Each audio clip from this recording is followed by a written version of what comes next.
quick hot fix. Hopefully you can hear me this time. Yeah, so today and tomorrow we're going to be doing an indie horror showcase. We've got a bunch of different speedrunners here to showcase a bunch of different indie horror games. Before we get into it, just a few quick reminders. Gamescom GDQ will take place August 28th to 30th, live in Cologne, Germany. You can visit gamescom.global for more info about the event, and you can check out gdq.gg/scheduled/Gamescom to see what runs we'll be featuring at our first European event. Also, Games Done Quick will be returning to PAX West from September 4th through 7th. You can visit west.paxsite.com to learn more about the event, and you can visit gdq.gg/schedule/PAX to check out the schedule there. With all that said, we've got MiSide here. I'm going to hand it over to our runner commentators, let everybody introduce themselves. All right, thank you, Sarge. It's great to be here, and hello, everyone. My name is Ethica, and I'll be your commentator for MiSide today. Joined with me, we have our two amazing runners, Panzer and Senna. Panzer is our long-lived #1 runner, our trophy boy, if you will. And Senna, you can go ahead and introduce yourself now if you'd like. Hello, my name is Senna. I post Valorant videos on YouTube, but I also speedrun MiSide on the side, and I've gotten pretty decent at it, and it's a really fun game to speedrun, and it's got a great community, so I thought this would be a perfect opportunity to join Games Done Quick with Panzer and showcase this amazing game to you guys. Back to you, Ethica. All right, thank you, Senna. All right, so today these runners will be running head-to-head in a 1v1 format on any percent, which really just means that they're going to have to try extra hard to do their absolute best in today's run. Any percent is a no major glitches category, which means that we will be using some glitches, and we'll be using a few tools that the category allows for our submissions. Those will be explained as they come up throughout the run. The speed run is around 57 minutes long. The time will vary depending on how the runners perform, but also on the many RNG segments within the game, adding to some gradual time loss over the run.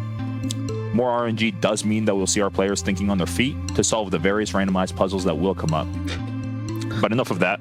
We should be all ready to go. Unless you have anything else to add, Sarge, I'll start the countdown. Nope, we're all good whenever you're ready. Perfect. We'll start in 3, 2, 1, go. Here we go. So, once again, this is MiSide. This is an indie horror game made by iHosto, which follows the story of a mobile game developer who finds himself trapped inside of the game he works on. The any percent category starts as soon as the word iHosto appear on the screen at the beginning of the game, and ends as soon as we see the blue safe box at the end. The runners will be playing in Chinese because the dialogue at the beginning of the game is unskippable, but once the player puts the phone down around 2 minutes into the run, this won't have any effect on the dialogue skipping.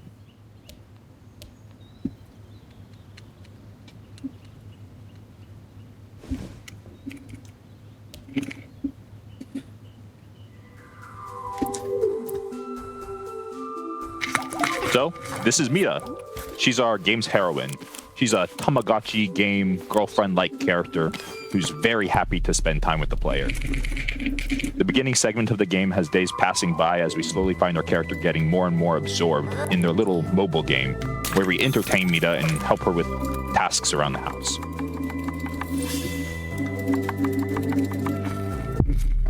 It's a very chill game. There's no indie horror aspect. Yeah. Nothing could possibly go wrong here, no? Yeah, everything's fine. Yeah. Hopefully it stays that way.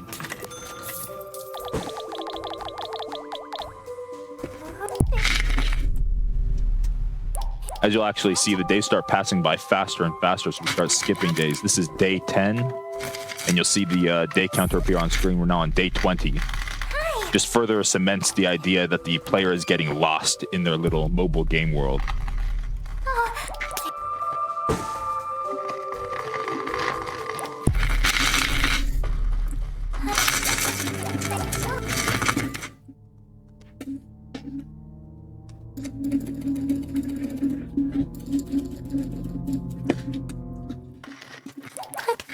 I'll be honest, I always feel like this part should have a little jump scare there as she zooms in, but it doesn't. All right, now that our characters put the phone down, we are inside the game. So, in the bedroom, we'll find this mysterious contraption that we'll need to find 3 different items to activate. And while the items are always in the same room, they do still differ in location each run. So we'll see here that Senna actually got one of the better spawns, and Panzer got a really horrible spoon spawn. Literally, but it's all right. It only loses a couple seconds. Bro. It's like they got the same pencil spawn.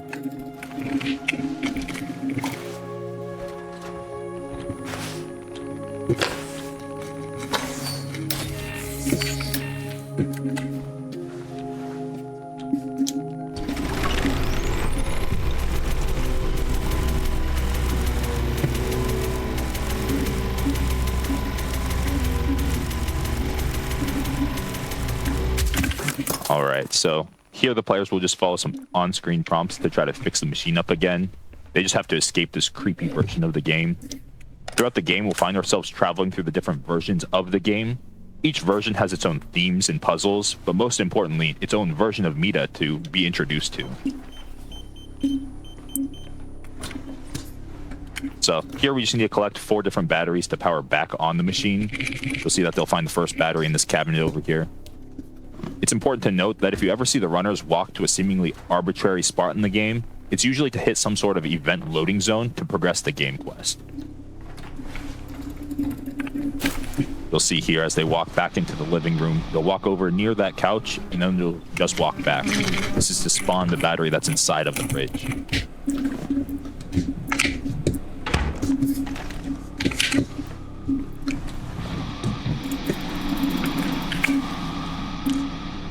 Some small tech for the fans. You'll see that the runners, as they put these batteries in, the third battery they put in, they'll actually put it in through the desk. And this actually saves a lot of the time of walking around the desk to go put it in. Nice little trick that we found.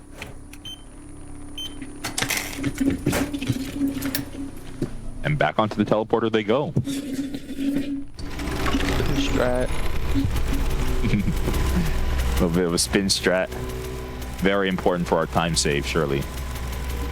That way. So here we'll start seeing the runners start spamming their spacebar a lot. This is because by using the skip dialogue feature in game, we can skip dialogue using the spacebar. And the faster you spam spacebar, the faster it skips the dialogue.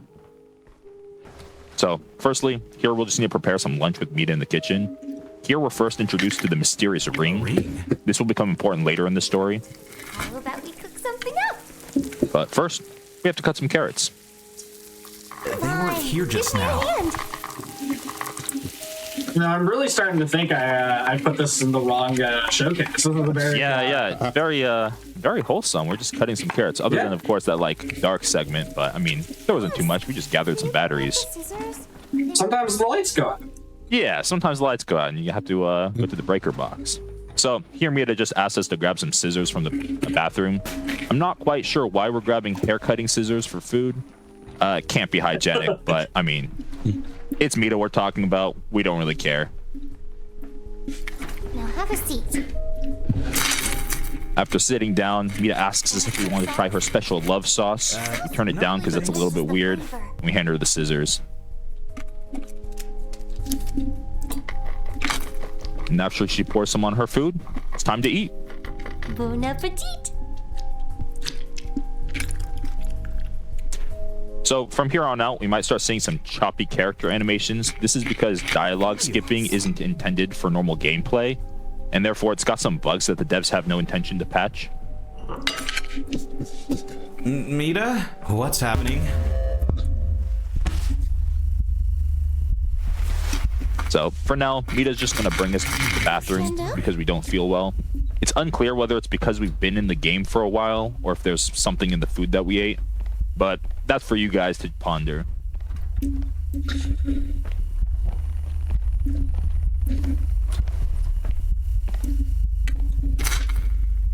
She gives us some medicine to hopefully make us feel better. Stand in front of the mirror. Take the pills. Come on now. Scared.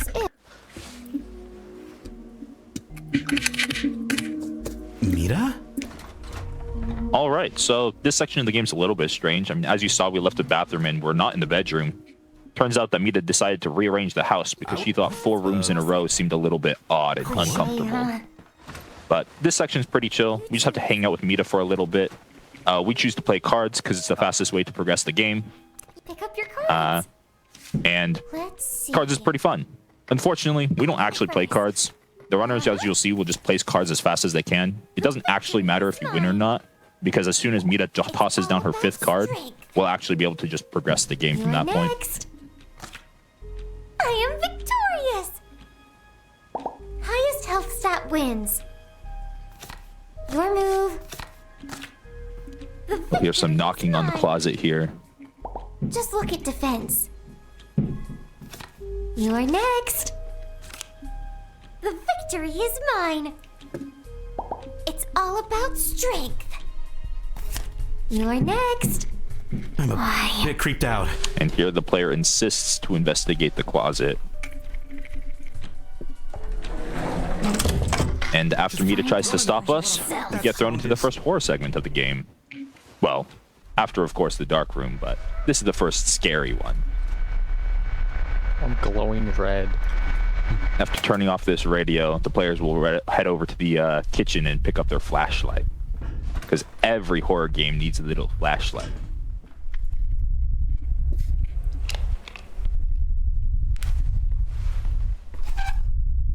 All of the cards are still in your hands. Yeah, because we skipped dialogue, the cards actually do just stick to the player's hands. There's a lot So, of some segments other of- oh, items go that ahead. do the same thing. Like the sauce, Yeah. scissors, and there's a picture later in the game that also does it. So part of learning the game is actually just getting a lot of this stuck to your hand and just seeing what you complete the game with. It's kind of funny. So some of these segments don't really have gameplay. We just kind of stand around as we can wait for the game to run through a cutscene to continue. That bathroom is one of them. And this is a good example of one of those loading zones that I was talking about earlier. The players have to walk a certain amount into the kitchen, then leave the kitchen before Mita spawns over here in the corner. Short little jump scare right there. After we get this torso Mita to start following us, we can actually head back to the bedroom to go grab the key from the bedstand. In which the runners will head over to the basement.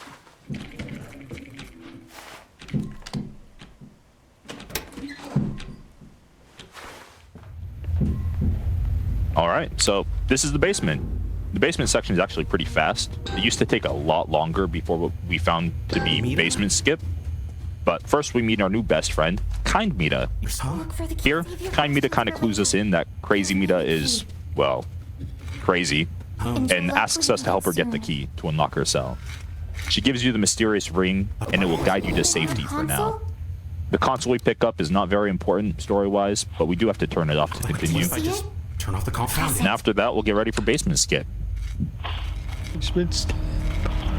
So, normally during this segment, you're supposed to hide for a while and take advantage of Mita's blind sides to escape through the door.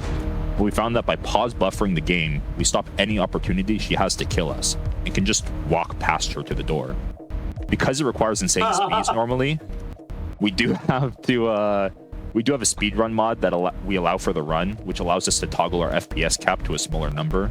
Makes it a lot more reasonable to go for this. Why would I tell me where? All right, and both players are in the Beyond the World level. So this level is pretty calm. It's kind of like a liminal space area. It's a little bit of a maze, but the maze is the same every time, so it's pretty chill.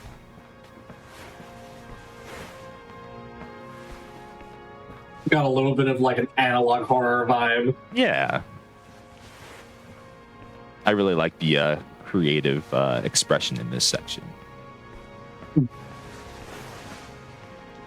So, a couple of rooms down, we'll actually toss over a box of chibi characters. This section kind of sucks, and it kills a lot of runs, because we're hoping for 2 or more of them to run into the first room, while 3 or more is ideal. Guiding them to the little small door in that room, we'll see that Panzer got 2 into the room. Yikes. Senna got 3. Oh, you got 0 into the room? That's brutal. Oh, and it looks like Senna one had to run out. That's unfortunate. Oh, but they're giving trouble. But yeah, guiding them to this small little door over here will open our door so we can progress the game. Looks like both runners are getting through it at around the same time.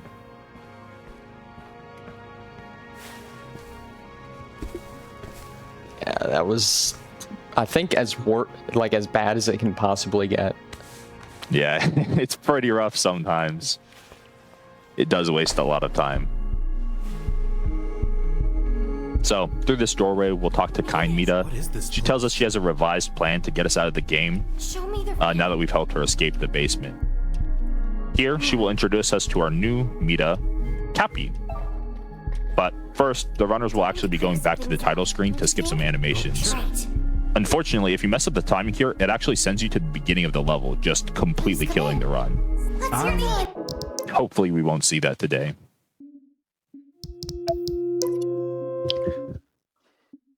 Yeah.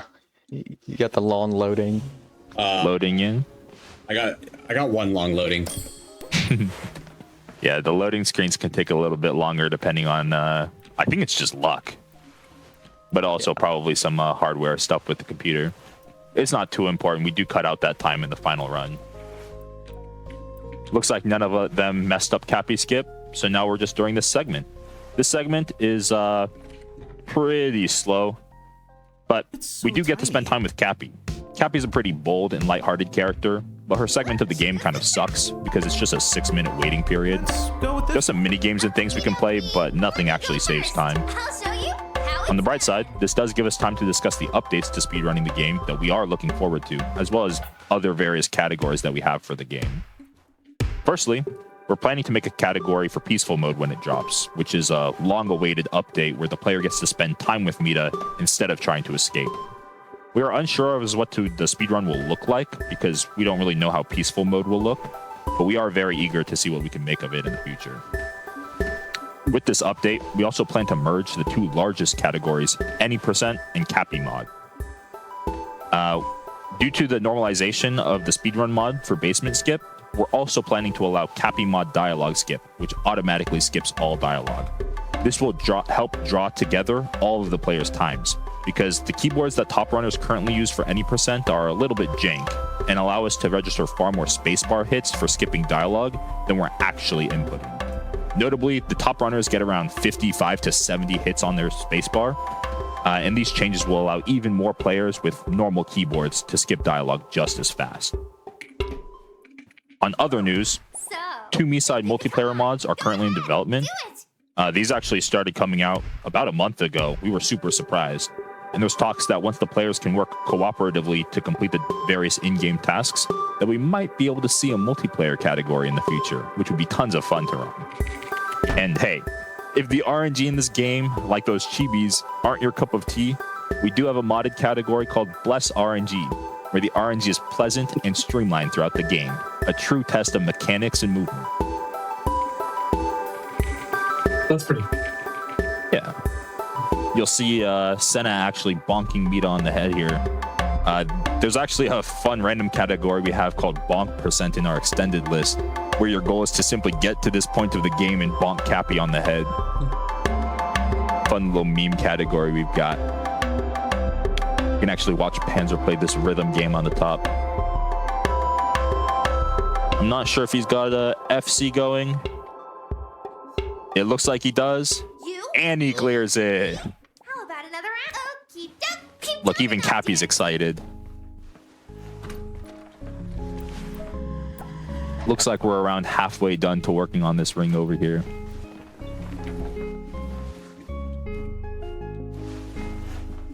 We also have another fun category. Can I? It's not as popular, but there are some dedicated runners to it. It's called Better Movement. The Better Movement category allows the players to always be jumping and sprinting throughout the entire game.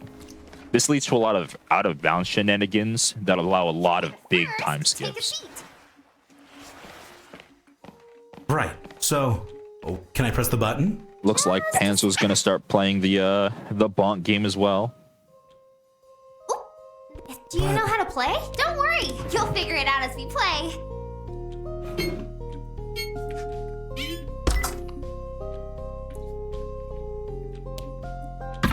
Look at Panzer, such a gentleman, lightly tapping her on the head Okay. instead of slamming her like Senna did. Your ass.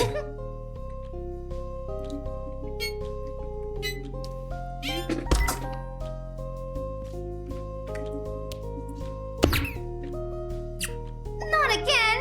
Does it hurt? Of course it doesn't. Looks like we're getting around the Inflatable 2/3 mark toy. for that ring progress. Sounds like we've got about 2 more minutes left to play some mini games before the runners will return back to the bedroom.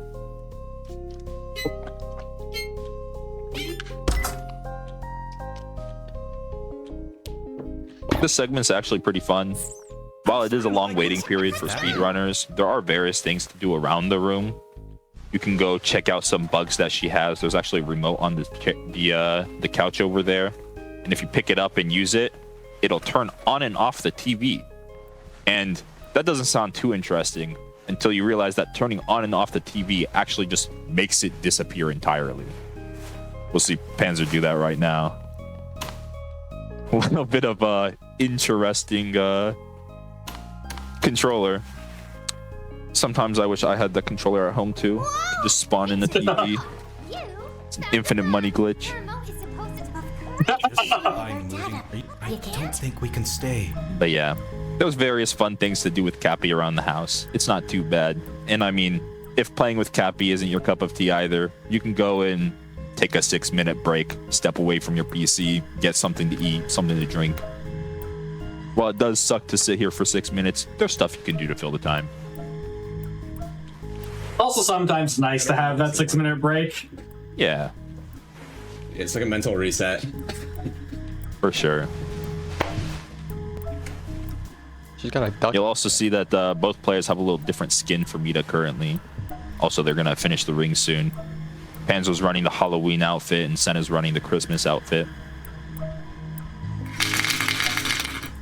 Players are also standing on a very specific spot in the room. This allows Mita to actually stand up faster. It saves a small amount of time, but all time save is welcome in the speedrun. Hope I'll live long enough to meet you again. Bye bye. We definitely didn't figure that out last night or anything. Yeah, surely. Yeah. All right, so this is the loop. There's actually not too much to talk about for this segment. It's just a lot of walking for the most part. We do walk through the same hallway for a few times before things start taking a bit of a creepy turn.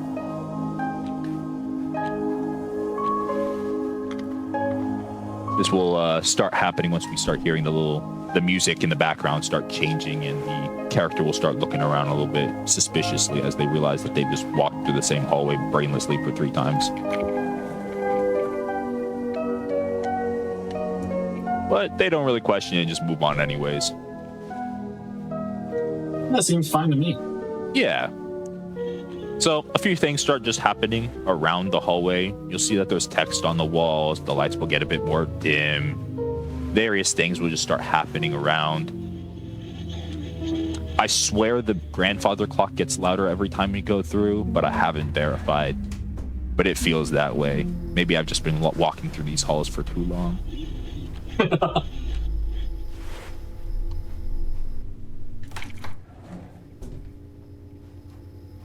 Starts getting a bit more dark. There's a lot of text on the walls.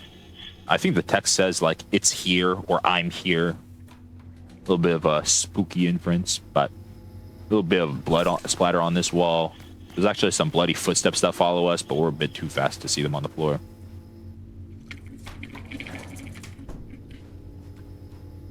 And once the lights turn out, we'll get a flashlight. It's actually very important to look at the spider on the ceiling over here. The spider on the ceiling allows us to progress the game.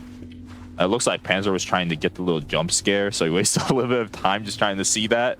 It's not optimal to get the jump scare, but it is pretty fun, and we do unfortunately get to skip it every time, so we don't get to see it too often.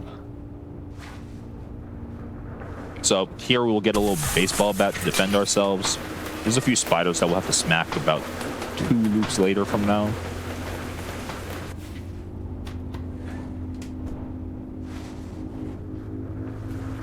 But this level is really just walking through the same hallway over and over. Very fun. Very fun. Probably my least favorite segment, but it is probably the scariest segment for me too, which I'm kind of a wuss, so that leans into it a bit. All right. And this is the final dark room. We actually have to look at the TV screen here. This allows us to progress the game once we get that little white clock picture on there. Lights will turn on. The players will look at a little clock on the wall because we have to set this little alarm clock to the same time as the clocks on the wall. Looks like Panzer actually got a very good clock. Didn't have to move it too much. Senna got a pretty bad clock. Looks like we're looking at 4 to 5 hours. It's pretty rough. Who are you? What happened to you? Clock can save anywhere from like 2 to 10 seconds, depending on how unlucky you get on the clock. So here we do first see Tiny Mita. As you probably saw, she grabbed our arm over there. Tiny Mita is probably the saddest Mita story in the game. She just asks us for help, and we always just say no. She was attacked by Crazy Mita, who ruined her face and trapped her in these halls. She says she just wants somebody to be a friend with because her first friend has a weird face and isn't really nice to her. Unfortunately, we do have a run to complete and a game to escape, so we can't really stay with her, which is a little bit sad. Here, she does ask you to stay, and we just do kind of continue walking down the hall and ignoring her. From this point on, though, we do have to look at her, or else she will grab our arm again, which loses us a decent amount of time. You'll see the runners as they go through these halls now, flick their camera as they open the door to the left side when they reach an exit. This is because looking at Tiny Mita through the wall works just as well as looking at her normally to stop her from grabbing you. And we can avoid ever getting grabbed from Tiny Mita again, which saves a lot of time. Past this segment, really interesting. Yeah. Past this segment, we're getting the ability to sprint here. This is just because, Tiny Mita's friend starts chasing you down the halls. It's a bit of a creepy monster that we won't really get to see much of, but just trust me, he's a little bit terrifying. I don't like him one bit. If I was her, I wouldn't be his friend, personally. But after jumping out this window, we get a little Mita cutscene, and we're on to Chibi Mita. So, this is Mini Mita.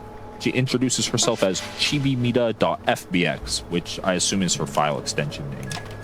She asks us to find a key with her and help her with a few things as she makes you a key to progress to the next level.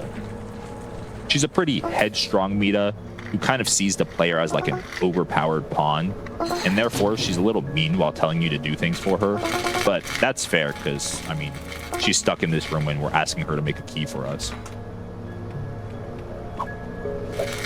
After grabbing the wood here, we'll go help her light the bellows. She just kind of has us do everything. She helps out occasionally, though. We'll see her tossing the wood on Senna's screen over there.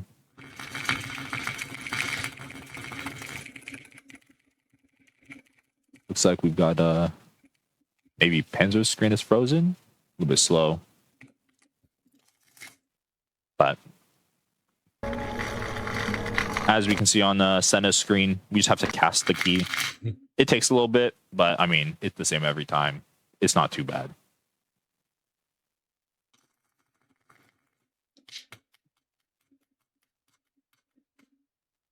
After the casting is done, we can just pick our key and make our way to the door.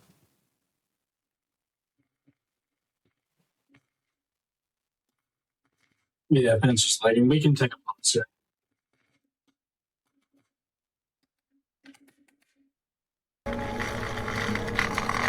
Pretty back. No, I'm not quite sure. Do I keep going? Yeah, you can keep going, Senna. Interesting. Unlucky. Well, yeah. Looks like Senna's going to be a little bit ahead, but that's not too big of an issue. There's more RNG in the game anyways to change it around. So 1.15 is the level we're currently on. It's a pretty cool level. We get a good amount of lore from the game. First, we do get to meet short-haired Mita. We'll also call Smart Mita. She guides us up this staircase to learn about the game by using this little arcade cabinet that you'll see.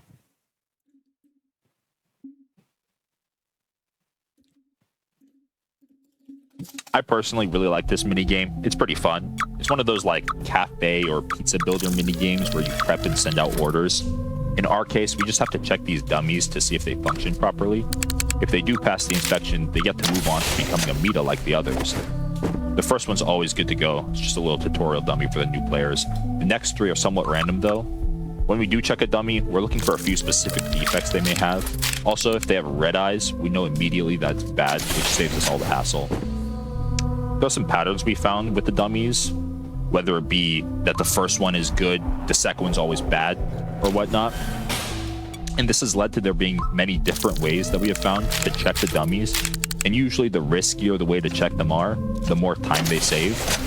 But you do lose a lot of runs if you take the riskier strategies instead of just checking them all. As you'll see, Panzer got a red eye. Very nice.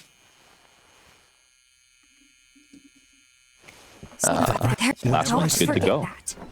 So here, Smart Mita just kind of tells us that the dummies in the following rooms are a bit hostile.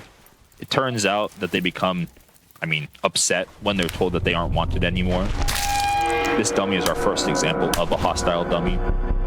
The dummies will chase you and kill you if you don't stop them, in-game of course. And the dummies are also very shy, so they'll freeze in place as long as you're looking at them. For the small section though, the dummies aren't close enough to pose a threat, so we don't have to worry about looking around as we go, as long as we don't find ourselves lost. Past the staircase that Senna's walking down, however, we will be looking down at our feet. It turns out that if you look down at your feet, you actually see their feet before they get close enough to grab you, fully preventing the dummies from ever grabbing you, regardless of which direction they came from. It's a little of a nice technique that saves us from having to figure out how we're going to walk through these rooms. Through this little sewage duct area, we'll find this steel gate, which will take us outside. So this portion is pretty simple. We just have to solve some puzzles to open some gates so we can move on. It's a little connect the dots puzzle, so it's pretty important for the runners to have like a pre-practiced pattern so they can put it in fast.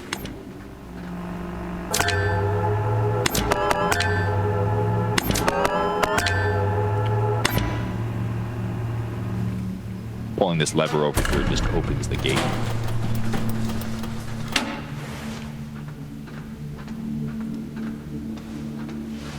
So this segment coming up, as we walk up this windy path, actually has 2 Easter eggs. Unfortunately, we will be seeing neither of them today, but they are both pretty fun. But we do have to run the game fast, so we won't be looking at them. But if you ever do play through the game, you can go searching for them.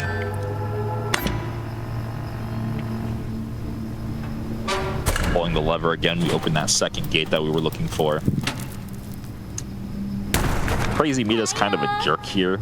I mean, she's crazy for a reason, but I think she tries to take us out with the refrigerator and just pretends that it's an accident. But we're just gonna kind of ignore her and walk to the exit. One thing that is important to note is that pathing in this game is one of the most important things and saves a lot of time. A lot of the game is just walking to the next spot, so having a really good line really cuts back the time.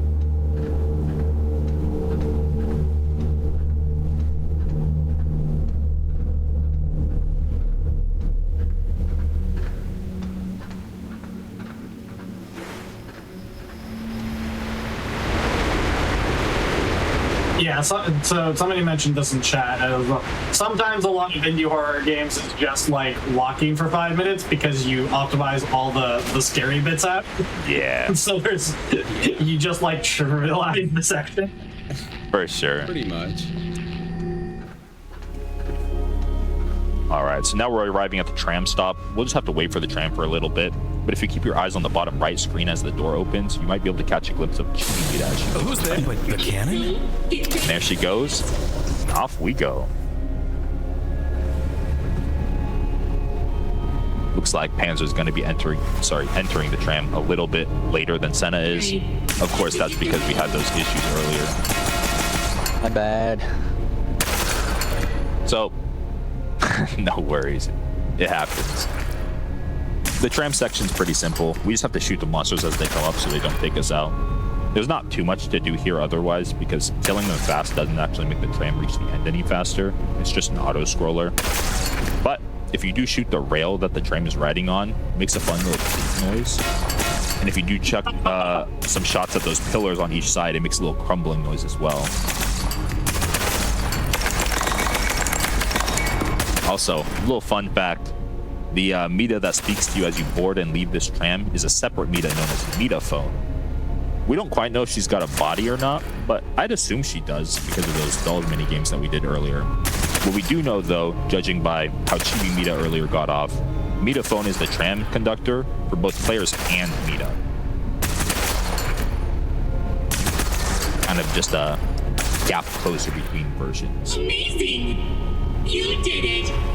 Hey, get out of here! On the double! Alright, getting off here. Bye! We'll just have to walk to the end of this hallway here to enter the next level.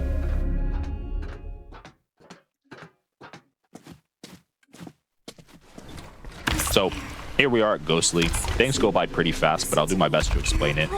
Firstly, we do have two different routes. It looks like both players will be taking the same route though. But one, you start looking at the clock immediately like we see them doing right now. And the other, you walk across the room first to hit the pop-up window, and then you look at the clock. The clock drops part of a little puzzle. There's 5 pieces to grab throughout the room, and they're always in the same spots. Once we have the pieces, we'll sit at the desk and put it together before handing it to her. Ghost Mita has a pretty sad story. It appears that she had an altercation with Crazy Mita, kind of disagreeing with how she treats players. In response, Crazy Mita trashed her house, tore her photo, and ripped off her face. After losing everything, Ghostly had an identity crisis, which put her in the dark, depressive state that we currently see her in. It's honestly pretty nice that the player comes in and helps her regain her lost memories and fixes her photo. She deserves better, in my opinion.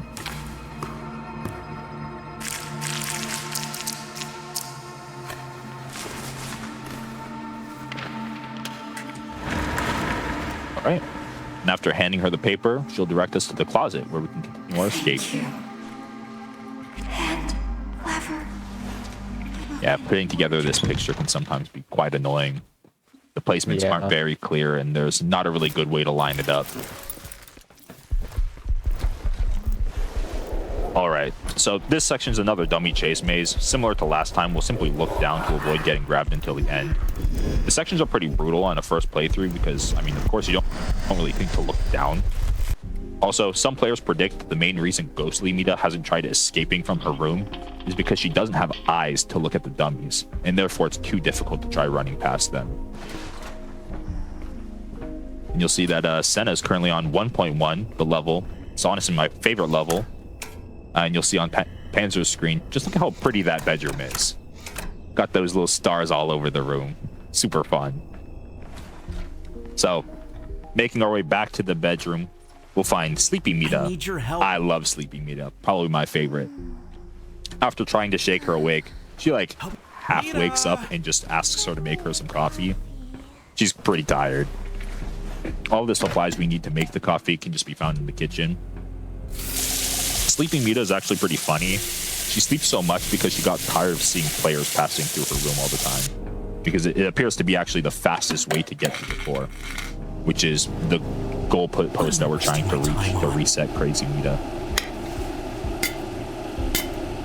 To pass the time, Sleeping Mita just kind of sleeps the days away until the next player comes to wake her up. She's a real trooper for us, helping all the players. There's not too much to say about making coffee. It's pretty simple. There's not much to think about. The whole level's pretty lax. But look at this intense stirring on Senna's part. Man, that's some good stirring. Alright, so now we just gotta bring the coffee over to Sleepy Mita. Here you go, Sleepy Mita. Take your victory coffee. Here's your coffee.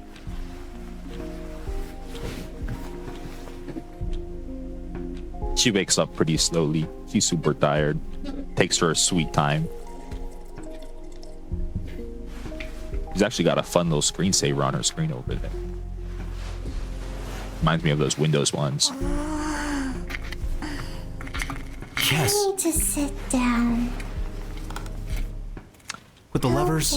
And she's back to Let's sleep. go already. So we just gotta wake her up. She actually does this a few times. She'll like fall to the floor and fall asleep, and we just have to shake her awake each time. This front doorway that we'll be passing through shortly does have a glitch though, based on some hitboxes. If you pass through the door at a specific timing window, she'll actually teleport past the door, saving a small amount of time that she'd normally take walking through the door. It's a fun little skip, and it's not terribly important, but it is We're pretty cool. almost there.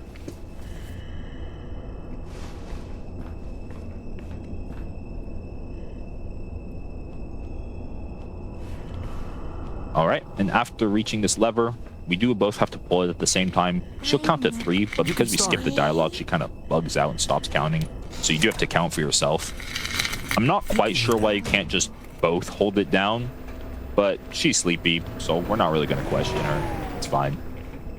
After hitting the button, we can make our way back to the door to enter the next section. Nothing happened. Then what's this button doing here?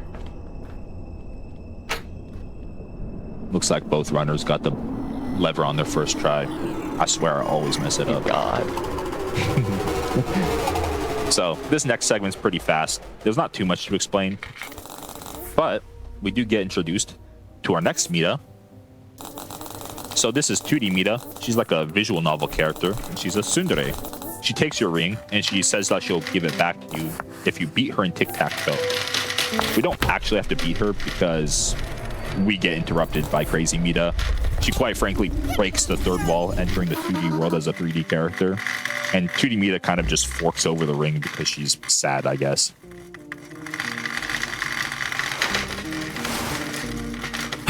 I'm back. And this is Mila.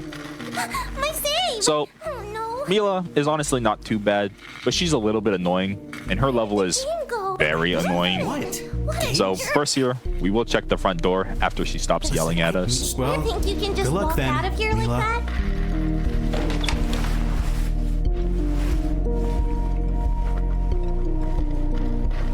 Did you think you'd find hell something nah. in there? Oh, hell nah. What were you expecting? Man, so such a funny voice line. I love the English VAs for this game. They did a really good job. But yeah, so this section's pretty simple. We just have to walk through these different bugs, which we haphazardly stick our hands in, despite Mila actually telling us not to do so. But we do need to progress the game, and that is what we have to do. So there's 4 mini games that we're actually gonna have to play. We have lasers, which is the one that Senna just completed. We've got towers, blocks, and space invaders. Let's check how fast Panzer ends up beating these lasers. Ah, yikes. And we get a 4 cycle. Cycle as well. Not too slow, but not fast either. A little bit unlucky. It can be rough sometimes. So you'll see that Senna's about to enter the bathroom here. After interrupting her shower, she leaves the bathroom and we're able to enter the bathroom to go start the second puzzle. As you'll see, these puzzles are pretty easy. They're pretty straightforward as well. There's not too much to think about, but some of them can be a little difficult, and you can save a lot of time by just practicing these puzzles alone. You'll see that Senna actually reached for the ending section. As long as you click that ending tower, you get to skip whatever else you might have had to do in the game. The only goal is to click that ending tower. It doesn't matter if the ball is nearby it or not. What are you doing under there? And after finding Mila underneath this table, By which myself. her glasses are backwards because we skipped the dialogue too But I have fast. to keep moving. Second time I've hurt myself. I don't think she ever Found fixes it. those. But we'll head our way over to this blocks puzzle, Because of you. where we just have to sort some blocks into 3 different categories. This part is probably the most skill-intensive Mila minigame. You can lose a lot of time by simply being slow at recognizing the pieces and moving them. Both of the runners are pretty practiced though, so they do make short work of it. Look what I can do. Here, you can do Exactly the way anything the with the book snap of your fingers. This last puzzle is a little Space Invaders game. But if you look over at Panzer's screen, Mila's got a little katana. Turns out she has a fun little katana trick that she ends up showing us, where she cuts a moai into 3 pieces, I believe. But she did pre-cut them, which is a little bit sad. But we're just not gonna talk to her about it. It's fine. This mini game can actually be pretty annoying. The blockers are randomized, as you can see. Senna had some pretty good blockers. There were 4. They were kind of on the outer side. Trust me. Panzer's got some Plenty different. less optimal ones that have been blocking him throughout the entire time. And now, no hands. Here, we just have to watch her do some push-ups before we can head over to the door. Dummy. She's annoying. She forces us to stare at her while she does it. Otherwise, the game doesn't progress, Here's the but passage. it's whatever. And after reaching the door, Mila actually tries to stop us. She finally admits to having fun with us, and she doesn't want anything bad to happen to us or her. But sorry, Mila, the run must go on. So into the spooky hallway we go. Nothing's ever happened. Nothing bad has ever happened in hallways like this. Oh, Mila, no. So this is a pretty unfortunate part of the run. Mila does unfortunately take 1 for the team, but it'll be more unfortunate if we also can't get away. But good for us. The chase scene's pretty simple. We just have to follow the on-screen prompts to avoid the obstacles. At the intersections, we just turn in whatever direction that the lamp on the desk turns on. So you'll see that Senna took that left because the lamp turned on the left side. Panzer's going to be taking a right because of that lamp. And here's the end of the hallway.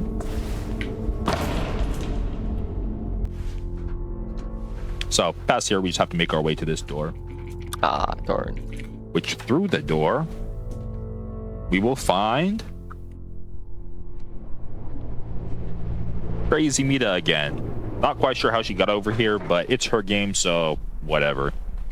She basically just tells us that we're going to play musical chairs, and that if she catches us moving, we're not going to live for much longer. The goal is to reach the lever at the end, so we'll just, play musical chairs as always. Right side, our childhood has really locked us in for this one.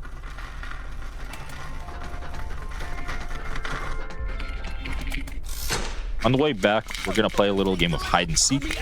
We just have to hide behind the little walls as she spins around. If she's looking and she sees us move, we will instantly die. Oh. Looks like Senna got a 2-cycle. You can get pretty unlucky and waste a little bit of time. Panzer's also going to get a 2-cycle, which is pretty nice. Me too. After this, we just have to run to the other side and fall down. I should just keep throwing grenades, but as long as we keep moving, we will have a wall in front of us the entire time. And then we'll find ourselves in the second creepy hallway of the game. Oh, that was a close one. They really do like their creepy hallways.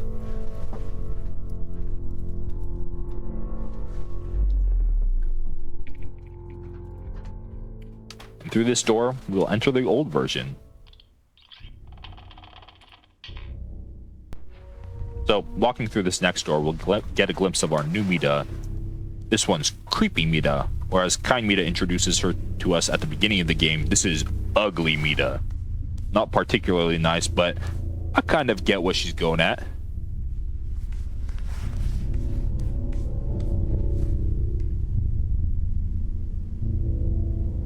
So as you'll see, Crazy Mita seems pretty fond of Creepy Mita. I'll be right back. Then we'll go after another. I'm not quite sure why they're best friends, but they seem pretty close. This level as a whole is pretty unclear for directions, but it does kind of just add to that creepy atmosphere, which is nice.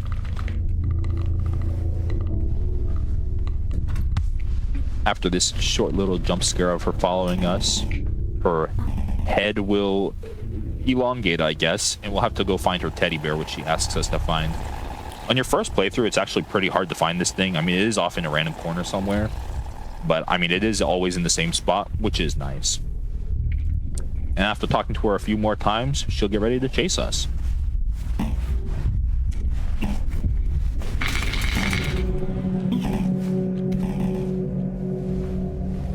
So, upon entering this bedroom again, Creepy Mita is going to teleport in front of the door that the runners will need to go to.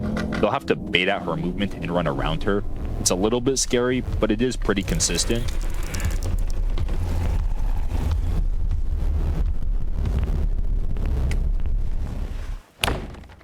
The ring! Looks like both runners made it around successfully. Not a problem. So, here Kind Mita just tells us that we finally made it to our destination. This is the core. And this is the only place that we can reset Crazy Mita and hopefully find our way out of the game. Shortly, you'll see Senna put in a password right here. Kind of looks like a constellation. It is the same every time, but if you don't know what it is because it's your first playthrough, it is found on a table inside of the core room. You just have to look around a little bit. What did I not think of? It asks us to put in a version number, which Mita ends up telling us, but it also asks for an index number, which Mita does not know for us. So we do have to find Crazy Mita's index number, which Kind Mita thankfully says that she'll go find for us and we can just sit down on this couch. Unfortunately, she doesn't seem to come back, so we have nothing better to do than go looking for her. What's this? The latest version? Back in 1.9, this is where we started, supposedly. The rooms are back in disarray again, and we find our phone on the table here. This segment doesn't really make a lot of sense, but but we'll see a little player on the phone, and we just have to walk into the kitchen where we're currently sitting at.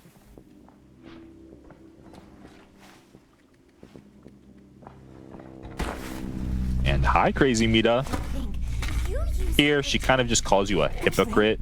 I don't exactly know how we're a hypocrite, but that's kind of unimportant. She tells us that we should have stayed with her instead of trying to go back to our world.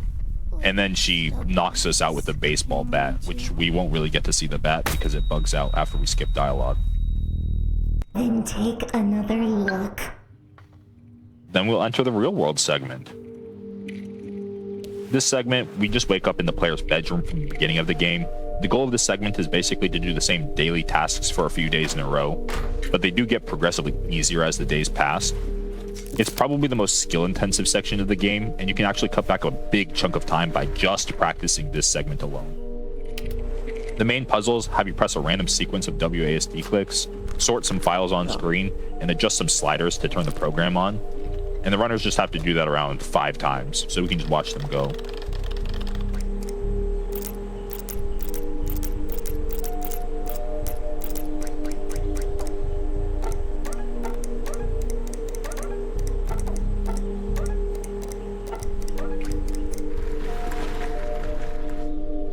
Looks like Panzer got a pretty good day 1. Kind of whiffed it at the second part. Hey, it's all right. You're catching up. All that time lost from the freeze, and you're making it back now. Yeah, slowly but surely. We're gonna end at like the exact same time. Yeah, so we just have to make it through 4 more days here. We're on day 2 now.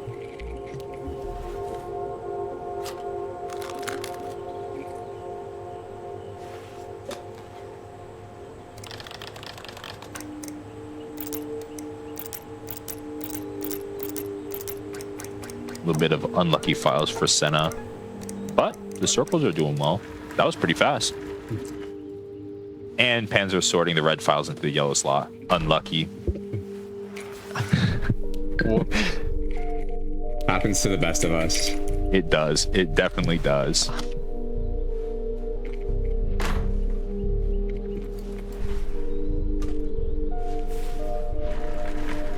We actually found a new technique recently, which lets us save around 10 to 15 seconds on this section, but none of us have it down consistently yet, so we haven't actually seen it in a real run.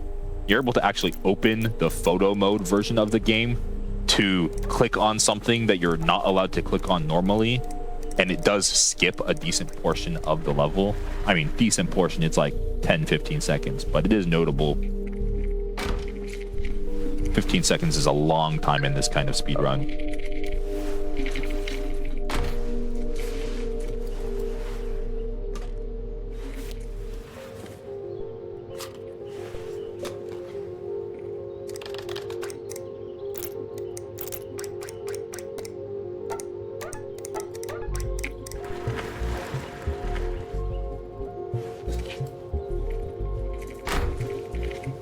Looks like Santa's entering day 5. Panzer's about to be entering day 5 as well.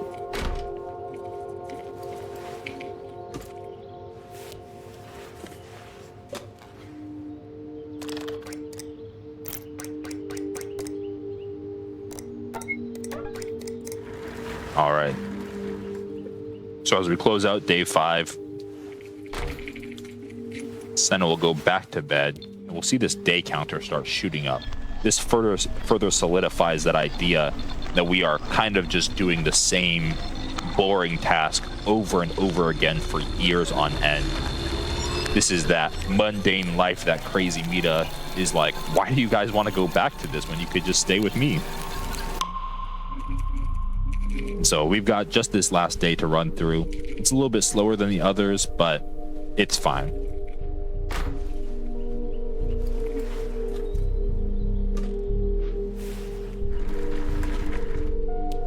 One more time at the computer.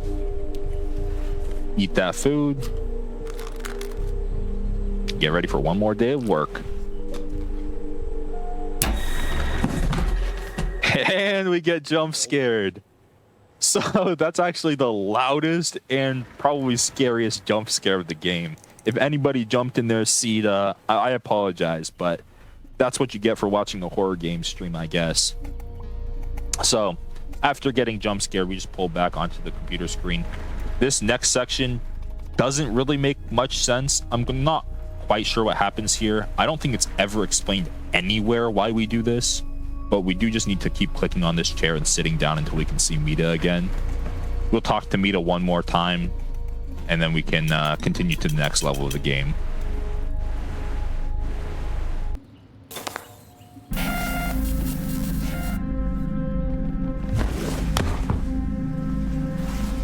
Stay with me. And we'll find us back in our basement. Well, not our basement, but Mita's basement. Here, we just have to wait a little bit, and then we'll get some help.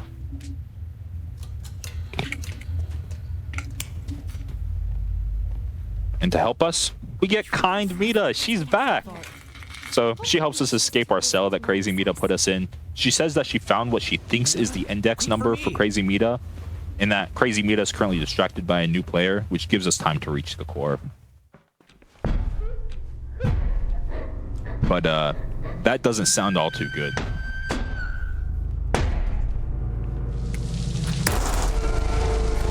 Oh, shoot. Yeah, so looks like Crazy Mita decided to kill Kind Mita. Turns out she wasn't busy with a new player after all. So after being murdered by Crazy Mita, Kind Mita gets reset. Thankfully for us, she somehow got reset while still holding the index number on a sticky note, so we can still make our way back to the core and What this is? finally finish resetting Crazy Mita. I'm Perhaps you not want to sure come what with me. say. Huh? Sure, I'll come. Same as usual, the runners will just need to put in the passcode, navigate to the reset, put in the version number, and now also put in the index number.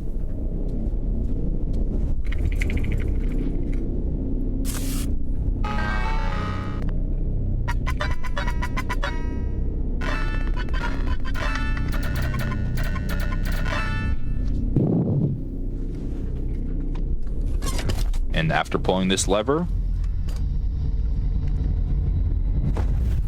we will briefly get to see Core Mita one last time as she defends the core that she protects.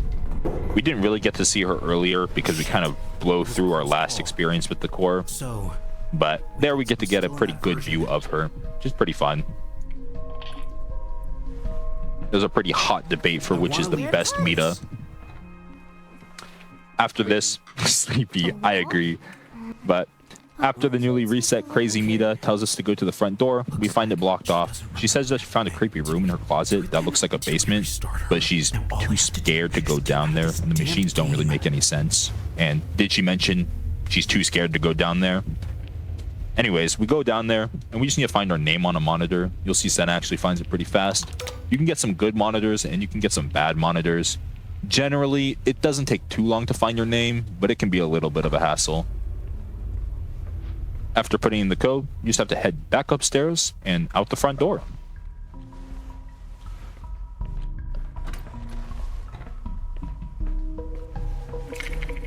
One more time, we'll say goodbye to Mita, I'd like to. give her a small little hug, Nice meeting you. and then she clues us in that we didn't actually reset her, and that she made a copy of us, so she doesn't need us anymore. And she's just gonna, I don't know, hang out with us forever with her copy. But this is the end of the game. We're just gonna have to uninstall the app, and the time ends as soon as we see the blue safe on screen. It'll kind of just flick from our bedroom to the blue safe. It'll be pretty obvious.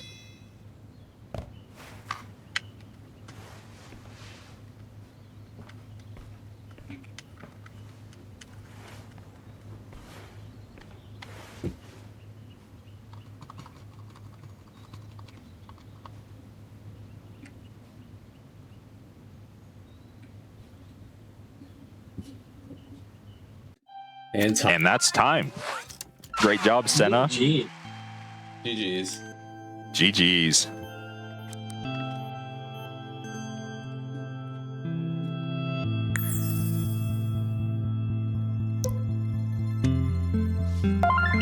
And that's time for Panzer.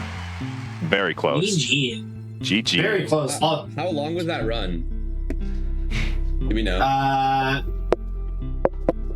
58 something. 58 something. 57-48 for Senna, and gonna be so with Cappy 50. time removed. That was probably like a 57-30 something for us. Yeah. So we'd remove Cappy time. We'd remove the time until the word I hosto started at the beginning of the game. Saves us a little bit of time. Probably still 57 minutes, but not a bad time at all. Yippee. And neck and neck throughout the entire. Yeah, very close run. Yeah. Honestly, anyone's game if we didn't have that lag spike in the middle. Yeah, like I mean, once you're practice at this game, it's like the difference in variance from run to run is like really close. Like I've raced Panzer probably like 3 or 4 times now, and every time it's been like 5 seconds in between us. So we've gotten like really consistent at it. Yep. Well, unless the runners have anything more to say, I would like to thank everyone for watching the MiSide segment of GDQ Hotfix today. I'd also like to thank GDQ for the opportunity to showcase our favorite game to speedrun. And thank you, Sarge, for reaching out to us. I had a ton of fun commentating. I'm sure the runners had a blast too. I'll turn it over to them if they have anything more to say. That's it from me. Just thank you guys. I appreciate it. If anyone in chat is looking for a fun game to speedrun, check out MiSide and we'll help you out. So, yes, sir. Panzer, you've got anything to say? Thank you for inviting us. I had a lot of fun playing as well. Yeah. That's all from me. I super appreciate all 3 of you being here. You know, fantastic game. I played this. There's a lot of things I haven't seen. I didn't know there was voice acting. I mean, I knew there was voice acting. I didn't realize there was English voice acting. I played it that early. So you know, it was awesome to see. Go ahead. I was gonna say, in the top left you see version 0.93L. The L, I believe, stands for like the language, where they added a bunch of new voiceover languages, including English, which is super cool. Yeah, it's awesome to see that the game, you know, got enough support that it got that kind of stuff. You know, fantastic game. Really interesting take on indie horror and the genre as a whole, I think. And you know, hopefully they get that peaceful mode for you. Yeah, absolutely. It's been so long. We're waiting patiently. Please, we beg you. Please. Yeah, super awesome game. Thank you so much for being here, for showcasing it. Fantastic run, fantastic commentary from all of you. Really appreciate it. But yeah, we got a bunch more games coming up. We are going to take a quick break. Just before we go to the break, just a quick reminder, if you are ever curious what's coming up on Hotfix, or if you're interested in running on GDQ, you can always check out this week's schedule and submit your runs to be showcased over at gdq.gg/hotfix. We're going to take a quick break. We're back in just a few minutes with our next run here. Hello, everybody, and welcome back to the Games Done Quick Hotfix. Today and tomorrow, we're doing an indie horror showcase. Just a quick reminder before we get into our next game here. If you ever want to catch up on any of our past GDQ Hotfix shows and marathons, you can always do so over at youtube.com/gamesdonequick. Also, if you are watching this over on YouTube, you can always consider liking, subscribing, and becoming a channel member to support GDQ. It does really help us. With all that said, we have No, I'm Not Human. I'll hand it over to you. Let me introduce yourself.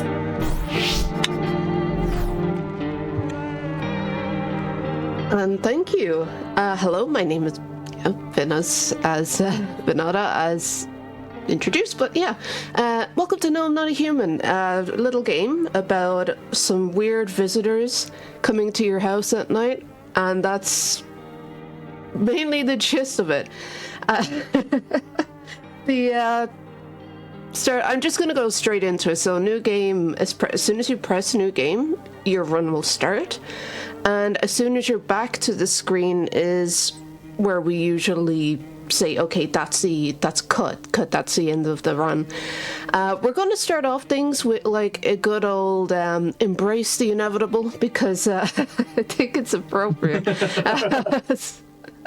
So on 3, 2, 1, go. Let's have fun. Thank you. Every run will start with basically one of these things, and this is our friendly little neighbor. And he will come along for the tutorial. We don't need it though, and there's going to be a whole crew of people that we're going to be letting in and denying. Like this chick, she can go next door, wherever that is. And this guy, he'll pop up now and then. It's completely randomized who will come up, and a lot more people have been introduced than before for like variety, flavor and whatnot. Yeah. The main mechanic is just going to the bar, which is your fridge, your very friendly fridge, taking a sip, draining yourself of all your energy so that you can just go straight tonight instead of having to like do weird chores like observing yourself in the mirror. And this guy can also leave. And usually every night then there's like 3 people. Thankfully, there will be like, some odd nights where there's like 5. You gotta watch out for like a really shady guy, like the vigilante, and not just one giant tall dude that is observing you from your window. There's a few threats.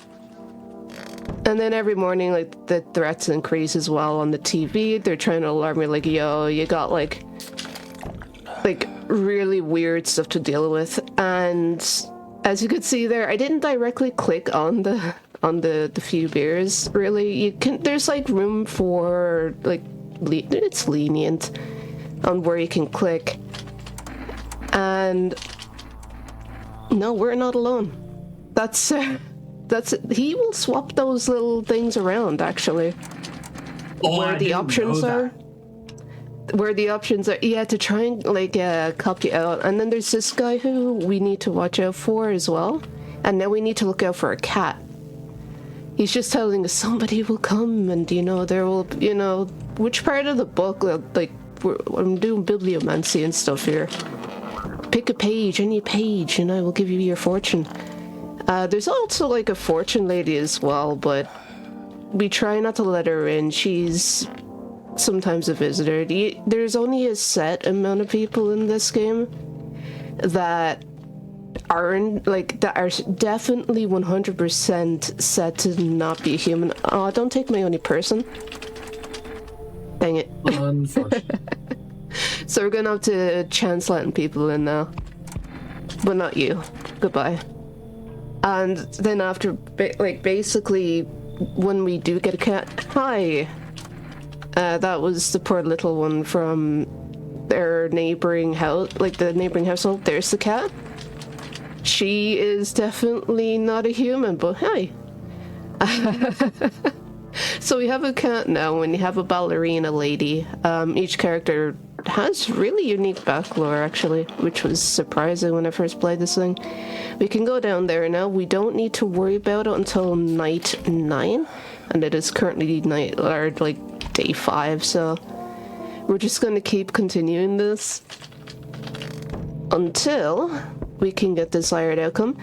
But, we have a weird basement, and there's, like, weird stuff in there. Please don't... Oh, they took the kid. FEMA are the ones that keep taking... Ooh. Well... I guess I let someone in the house.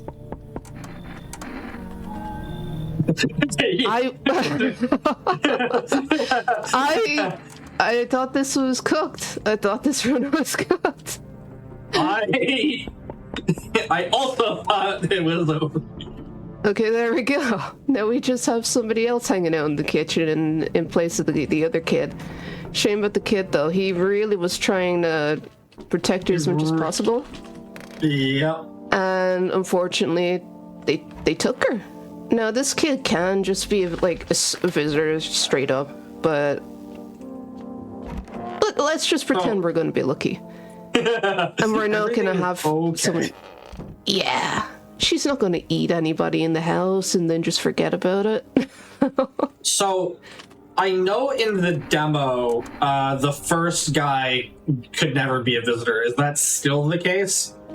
Yeah, the first guy is all like really tall, and he's just really naturally like that. Yeah, he can never ever be a visitor, thankfully.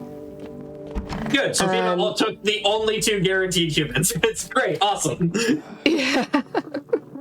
The main mechanic is with the fridge as well. I should have explained this. It's basically just like you hit Q before you hit left click, and it only works in like certain versions, I think. Oh, I'm letting her in. She's a lady who used to run an orphanage, and well, everything's gone to hell now, so there's no orphanage anymore. This is also confirmed human. He will never be like the poor burn victim. He was a firefighter and stuff, and lo and behold, this happened. There's a lot of you'll see like a bunch of like floating stuff in the air as well. I was just wondering about that too, but it's just like the typical pollen. But nah, we're chill. We're just waiting basically until the bald guy that was coming with like all the premonitions and stuff. Like there will be a cat. Ooh, I will also be coming to your house soon. Ooh, we just need to wait for him to come back, and then we can just start digging. And then, then there's the cultists, of course. And then we can just go down. Okay, first interaction with this dude is chill. It's whatever. But then we can just investigate inside of her basement, just see what the heck is going on down there, and then totally chill after that for the first run. And they're giving and this is day 9, so we gotta stop drinking, I think. No, we're not. We're good. Never mind. There's a weird invisible box, which is very strange when you're down in that. So that's a weird one. When it comes to movement, pure movement, and also the basement isn't a complete anomaly. No pun intended. Just with the movement. I'm running on an earlier patch as well, by the way, just so that we can do certain things a little bit. I thought it'd be a little bit faster. I think it's 1.3.0. That is the actual fastest one. As you can see, now he's kind of withering away, and there should be a few more people coming tonight as well. This is one of those nights. It's busy. There'll be a couple of people. There we go. Now we can start digging, and now we just gotta be aware of our selections towards the vigilante, which is just we have to show a photo, and we just have to show our eyes. We cannot show him anything else, and especially we got a really weird what did I click on? We got a really weird communication interference there on the TV, and he's definitely not going to catch that one because he's out and about all the time. He's not there sitting TV. So we got to also be aware. I think they took one of the cultists. You know what? That's fine by me. Yeah, they're fine. Yeah. We just always tell them, yeah, your flock are fine. Okay. And then show eyes. Yeah, I'm just being as careful as possible with that one. And also then with the actual visitor, the straight up confirmed, hi, are you alone? Personality, yeah, we're being careful with them too. And every day now, instead of drinking the concoction, we're just gonna keep digging holes so that we can actually go and have a look in there. Because I'm curious, everyone's curious. What's down and underneath the basement? The only thing is, as you could see, it made her nails dirty, and that's one of the signs of a visitor. So definitely don't be showing your friendly neighborhood vigilante your nails, because you're gonna get caught.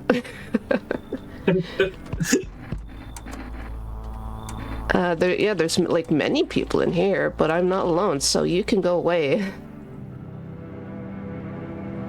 Oh, she's a menace, whether she's human or not. which is actually kind of funny. You know, come in. I'm letting him in because why not? Everyone can hang out. We're just waiting on he becomes like he either gets like glaucoma or goes blind. Sadly, with the one lad that comes to our place with the premonitions, now there's actually a tunnel, which is pretty sweet. And now we just gotta wait until their arrival, which should be tonight or tomorrow. And then we just book it into the basement, which the cat so kindly provided a path to, because apparently we have never ever at all, I don't know, that's kind of different actually than how it showed up the first time. Usually photos on the right, but we can finally like go in under, I don't know how as an owner. Yeah, just don't dive in the porch, okay? Bye. There's like one question I've always had. How come we never looked under the carpet? Sure, did we not put the carpet there? Did we not ever feel that when we were walking around? That there was maybe something there? The handle that's sticking straight up? Yeah. Like, it's the weirdest thing to me anyway. So we're gonna go... It's a really thick carpet. Yeah, and this is the only section you can run in, which is the weirdest thing. And then we go right, and then we go right again, and then we go left. And then usually there's meant to be this whole interaction with this guy, but in this version, there's none. It doesn't exist. Interesting. So, hello. Hello, who are you? Why are you under my under my house? Also, the miners are just like going through just in order to actually find routes to other houses so that they could, you know, do something during the day. That would be also productive, because during the day nobody can go outside. The temperatures would basically burn you alive. That's why nothing ever happens during the day. And then people are just like coming to your house at nighttime. We can't run here, so this is just going to be a nice stroll up to this house. That's, you know, it's like, it reminds us of one of the posters that we have on our wall in the house. And there's absolutely nothing. Honestly, I'd be miserable here, but nevertheless. Yeah, right. We're just gonna go. No way this place has fiber. No way at all. Yeah, and that's the first ending. We're just like accepting like things as they are. Starting another one. We're gonna just do a friendly Annie %, I think. That way we can actually see a more uplifting ending, because that one we were just like accepting our fate. It's like, you know what, the world's kind of meh. I think I want to go another place, and that's the Forever Sleep. So we're just not gonna go see the Forever Sleep this time. Okay, you know, I'll take her in. She's always a confirmed visitor. She has a really weird stomach, as in there's a black hole there where her stomach was supposed to be. So she's always cold all the time, no matter even during like sunlight hours when it's absolutely like sweltering. So we're just gonna be like, yo, hey, you know what, come on inside. Usually she will like prevent the hunger from coming through and get like getting rid of other people that are also like you know, innocents in your house. So we're just gonna pretend that everything is like chill. You can like leave. However, that's one thing that you can definitely do. And there is also, I didn't expect you to come along. Okay, so that's 3 people for tonight, and we should be good. We should be solid. And yeah, we're just gonna be like drinking beers straight through this one. Sorry, we're gonna be day drinking a lot. So we're not gonna bother. We don't have to bother about the cat, but you know, the cat is cute. We could let the cat in. You can pet the cat as well, by the way. which is always nice. Like a 10 out of 10 game. You can pet the cat. But nevertheless, we're just gonna be letting, like, yo, what do you want? No, I'm not alone. And this person, again, they could be a visitor. Hi, can you just open it to that one? That road is usually fastest if you just, like, go on the right-hand side.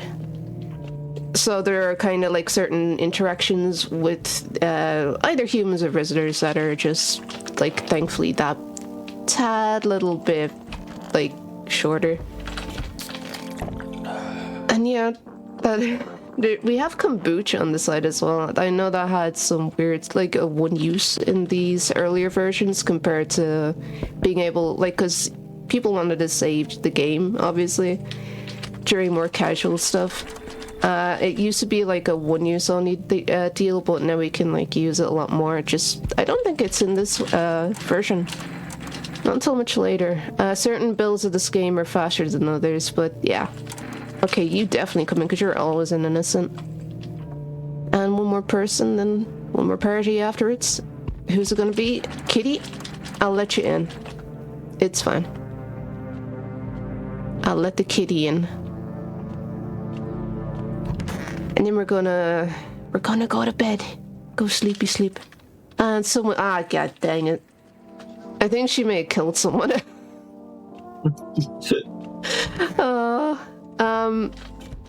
You know what? I'm going to bed. I'm not dealing with this. Somebody else can take care of it. Absolutely. Like, there's like two people. Well, there were two people in there. It'll be grand. Okay, and she got taken. The ballerina probably ate someone. That's all. I say that's all as if it's completely minor, but you know. This is no big deal. It's no big deal, you know. The doctor guy, you can also go away. With the kid as well, like, we do have a neighbor. Yeah, you're a complete rando. Like, there's a chance that she'll pop up, and we have a companion. Hi. I guess now for just a little while. Oh, god dang it. Alright, I gotta shoot someone. It might be her. And, you know what? Screw this. I completely... Oh, they had the kid! No! Never mind, I'm gonna go to bed. I screwed that up a little bit because I'm not gonna have to, like, take care of anything like this. I just let somebody in, they slipped in.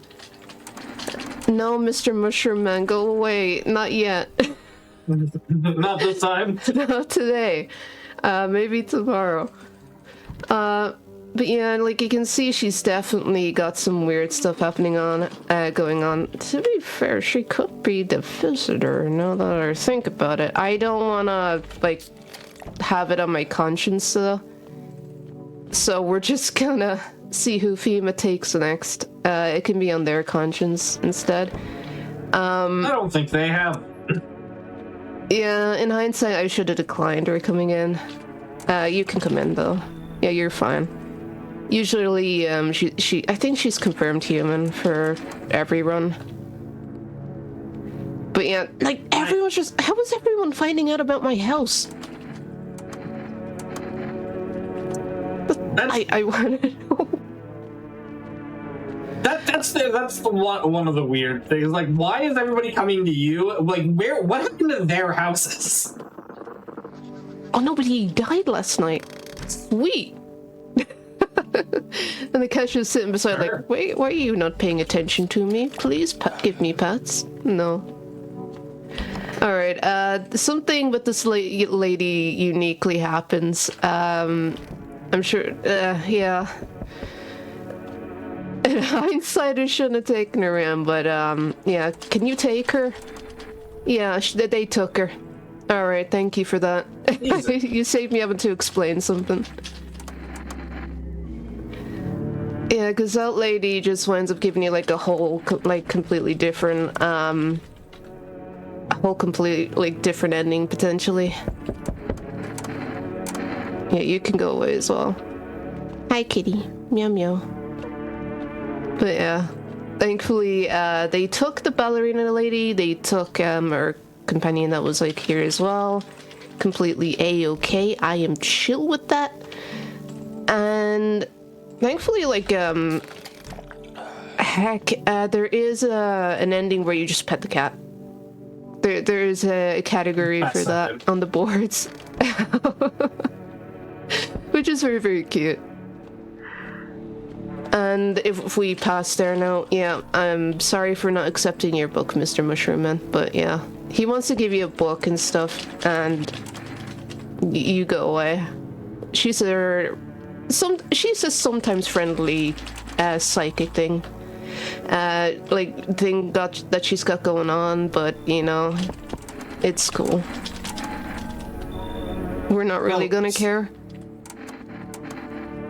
Somebody in chat mentioned the fire in the background, like on the buildings outside, and I think that is a really cool thing this game does.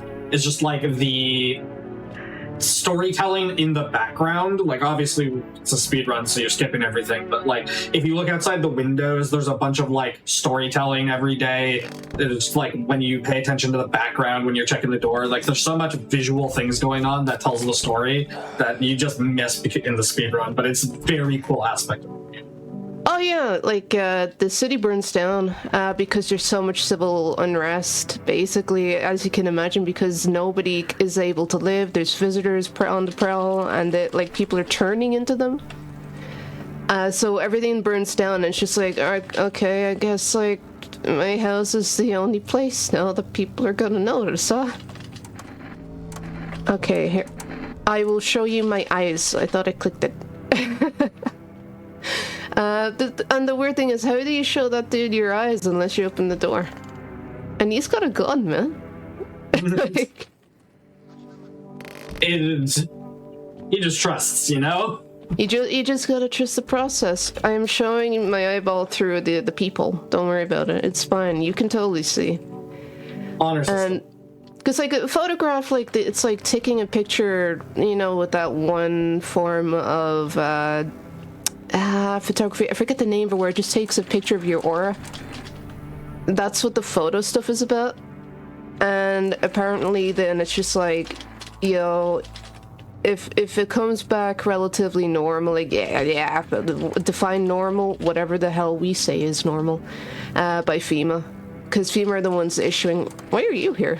Okay, it's been a while since I've seen you. There's just a random kid that comes up sometimes. And then they're like, I'm trying to find my dad. Oh, he's not here, never mind, bye. And it's just, what? Because even if you let someone in who's like, I lost my daughter, and it's just like, have you seen a little girl, short, black hair, about 7 years old? And no, I thought at first, like, that was just what was completely missing, and she said, no, that wasn't the key at all. They're just like, the house smells weird or something. So I don't know their story at all, really. Just a little kid in like a yellow coat. Yeah. And I'll give you my photo.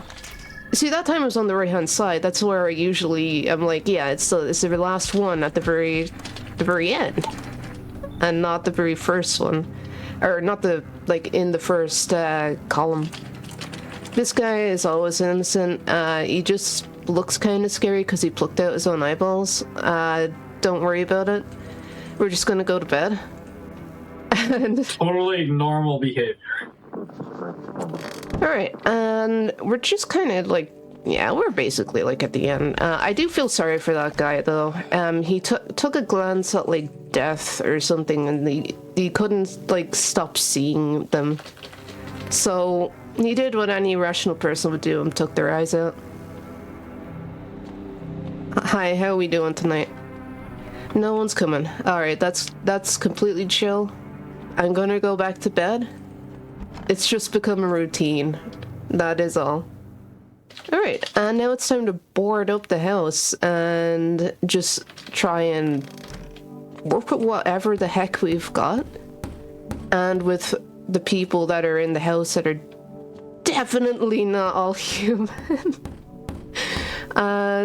So, you know, it's a batter, like a batter, excuse me?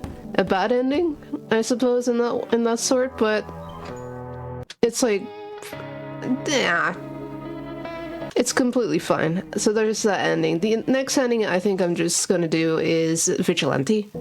The Vigilante one is just letting, you know what, it involves a Vigilante. Don't worry about it. The Vigilante though, if memory serves, the neighbor was his brother, which is, you know what, you go away too. I'm gonna go to bed. I don't want to deal with these people anymore. Not tonight. But yeah, that was like kind of the weird thing to me, because like he was looking for the house, to be fair. And also, could be totally wrong on that. I just thought that was the lore. But yeah. Like everything eventually is just like breaking down. You got groups. God dang it, I didn't do it. We didn't get to skip. But we didn't like that. There's a whole group of vigilantes out there.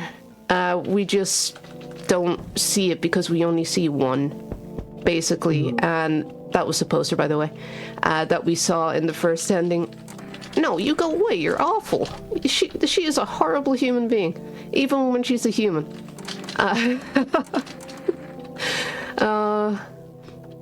They did, but yeah, like we're just gonna like decline everyone for the night. I know Fima's gonna take someone. Thankfully, the game, like after a while, people are like, I got soft-locked because the visitor would show up directly after Fima, and it's just like, no, but my people, they've been taken. Cause there was a chance for that kind of thing, and it's just like he would barge into the house and stuff. Thankfully, we don't have that anymore. We don't have that issue because it got patched pretty much relatively quickly. Yeah. And yo, how you doing? I'm not letting you in, and I've got a gun, and no, I'm not alone. You nearly got me there, but not today. You know what? You can come in. Don't eat anybody, okay? I need people to feed the Fima. For the time being. I just need people to feed the Fima. Because they said they would come back. They said they'd come back, yeah. It's like, at first it's like, you know, they just need like one person, but they keep coming back again and again and again, and it's just like, you are completely setting me up for failure here, alongside everyone else that you were actually, like, visiting as somebody who is a householder and taking people, and they are totally setting you up for failure. Speak of the devil. They took one. Oh, you didn't take the psychic lady. God dang it. You know, I'm gonna replace them with 2 people, actually. Yeah, alright. And then there's one person always after the little girl. You know what? No. I think again, Kitty is gift, Kitty is life. No. You can take them and leave. We're not locking ourselves into that ending, even though it has like no real, you know, benefit. You just get a cat and a potential visitor to feed people. Whoops. Pass in the fridge. Where's their snack? Everything's gonna be chill. This time though, we're not gonna really bother with what we select with the visitor. It's gonna be just one of those runs. And I think I'll know what to do after that one then. Yeah, like they just give you little FEMA notices on the top right that you'll always know. So you're able to just, you know, give those to people that you think are visitors as well on top of things if you don't want to, like you want to take people in and you're like, you know what, I don't want to, you know, get rid of them. I don't want to get rid of them, but I don't know what to do with them. Hand them a FEMA notice and they'll get taken. They have to go. I don't know why they have to go, why they don't protest, but, you know, game says they gotta go, so they gotta go. They're always just like, they just give up. They don't even... Yeah. Okay, sure. Yeah, you'll get like 2 or 3, I think, during a run on this particular patch. But it is what it, you know. We use them wisely. We use them wisely. Now everything is just burning. as that individual pointed out, that everything is burning to the ground, and there's not really much we can do about it because temperatures keep rising. There's more and more visitors everywhere. Even people that were just people are also just being like turning into visitors. One day you're fine, the next day you're not. Because even in the beginning, if you take in the lady that had like, you know, kind of like the hunch on her back just at the very beginning, if you let her in and just kind of do her story, she'll say that she was out in the sun and it's the last thing she could remember, and then that was like how she survived, she doesn't know, but she just winds up on your property. And then it's just like, the sun is making people evil. What? So is it like, because at first it's like, you know, the visitors, they come up from the ground. That was the main understanding. But then they're also throwing in like this cosmological aspect, like the sun, and also you could just see my beer is instantly refill. It's lovely. It's a lovely life, apparently. But yeah, you have this cosmological aspect too. I don't know. Honestly, I don't think people are really meant to know, but it is one that they actually took the psychic lady. It's one of those things.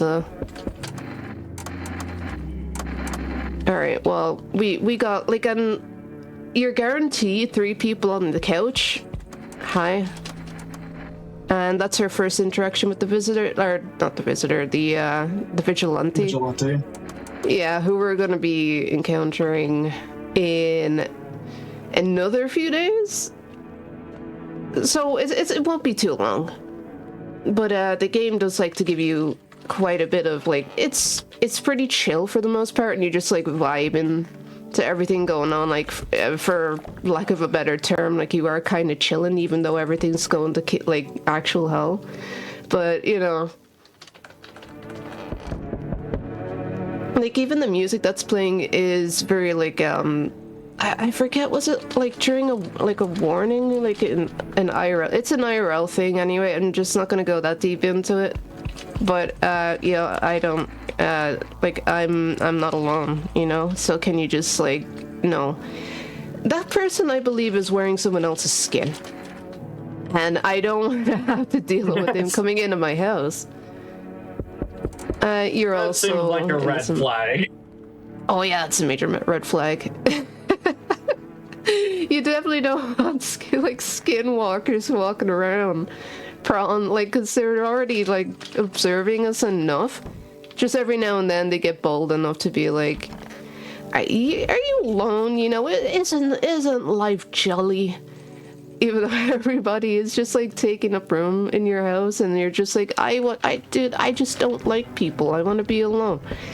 And unfortunately, we bought a house in the outskirts, and we cannot live that dream of just not being bothered. They took 2. Did they take 2 of the cult?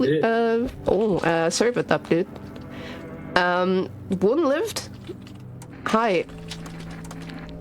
And that's that ending. Oh no. And then we're just gonna do another one where we're gonna be letting everyone into the house. Don't worry about it. What's gonna come up next, folks? You'll never forget it. Not the people that won't be any visitors.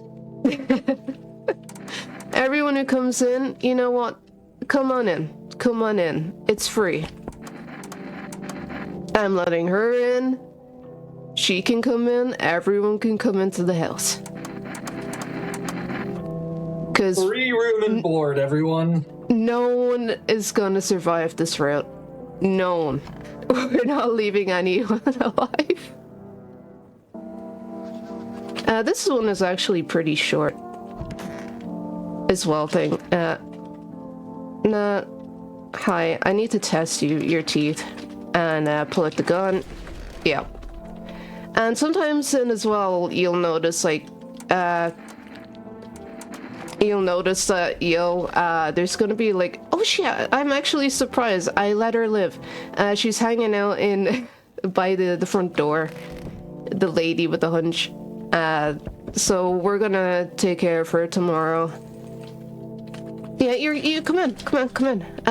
Don't worry. Wait, I kicked someone out. Oh, I kicked out the lady. Oh, you know, it's fine. Come on in.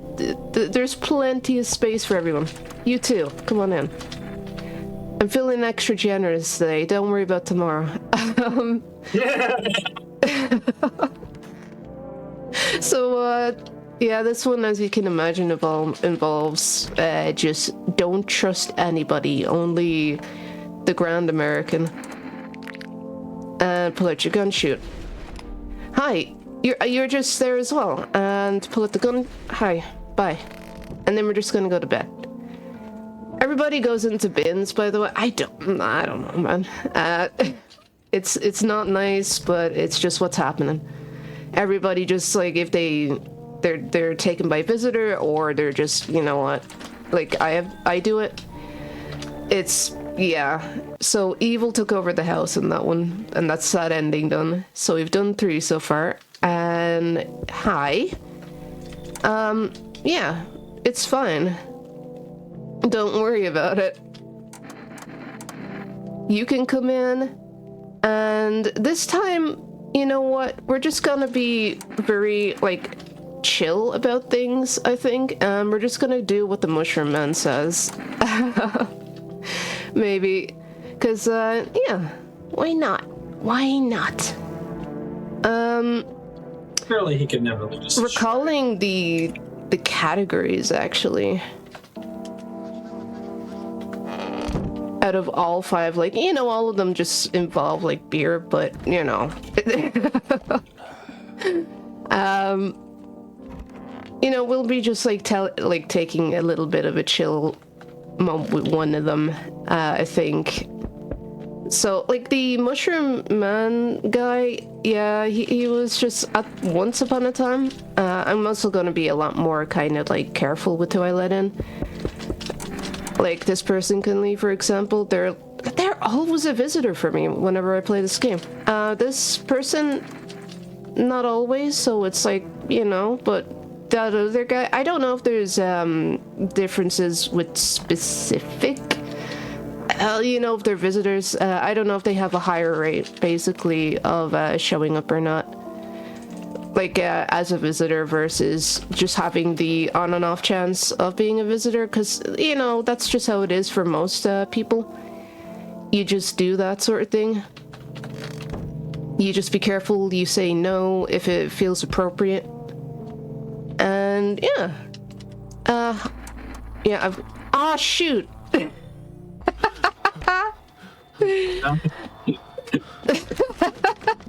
God dang it, man. Well, hi there, friend. Oh, how you doing? God dang it. I wanted to meet the Mushroom Man. You're not the Mushroom Man.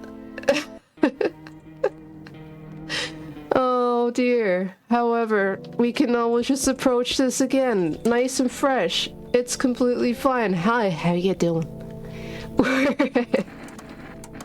We're just gonna let these characters back in. And it'll be totally chill. You can leave. You're always a visitor.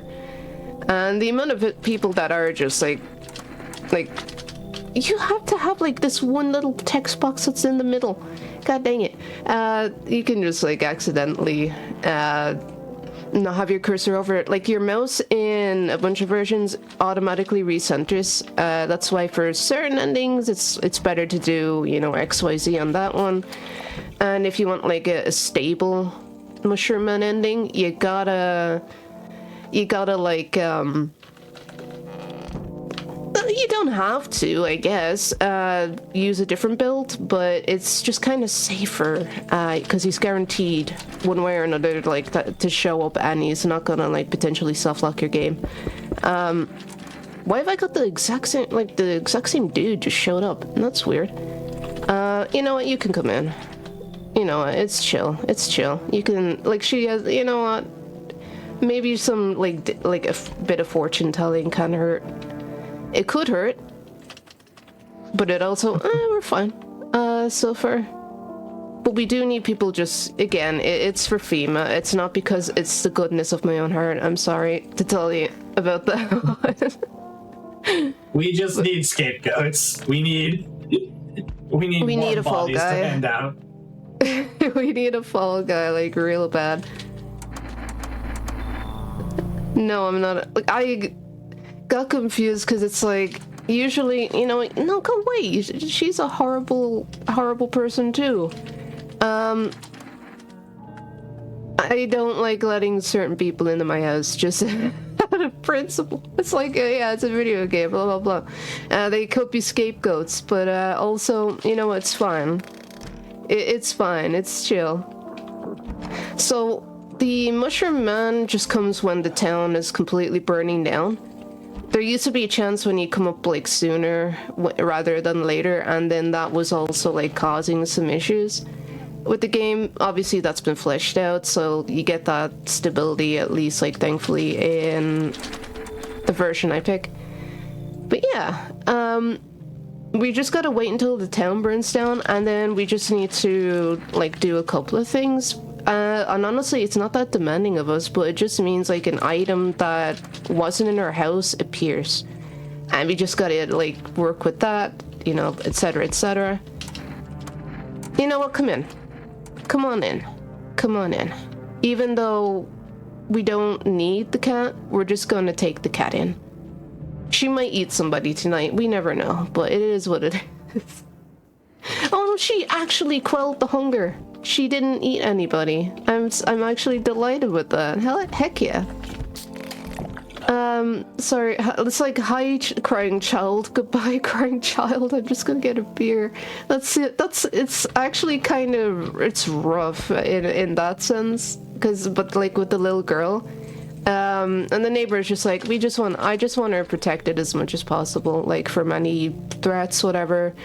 But unfortunately, it is one of those things where we're just not able to, like, do that sort of thing in the environment that we've been cast into. Which it is what it is, unfortunately, but nevertheless, you know what? And oh, god dang it, this lady's just gonna be like tipping on her windows for all night. There's another dude who does the same thing, and they're just like, I'm gonna bring my horde, and we're gonna, like, wreck your stuff up, and it's just like a little tap tap tap. And it's like, wait, is that it? You're just gonna tap on my window for a while? I mean, alright, cool, you do you, but I'm just gonna sleep through it. So I don't know why they bothered, but yeah. Some people are just spiteful. There's like 2 characters that are spiteful enough to do that in this game. And it's that lady who has like other family members. Hi, give me the book. And we're going to be doing some book shenanigans. Okay. And excuse me, we do need the cat in for this, actually, so that we can actually go down into the basement and be like, hey, that's a weird mushroom. Let me go into the kitchen and eat it. Like, it gives you a chance, basically, if you want to eat it or not. And we're just gonna actually, like, drink a beer. The next one, it goes over like a period of 3 days, this particular ending, and, you know, we get this little cutscene now. I don't know when exactly this got put into the update, but it's just in the update. So we just spend like an extra 10, it gets very spinny in here, sorry about that. I don't know why it was added, but it is cool. It is cool. And now it's nighttime. Alright. So we just had that dream. Don't worry about it, it'll be cool. I don't want to let you in.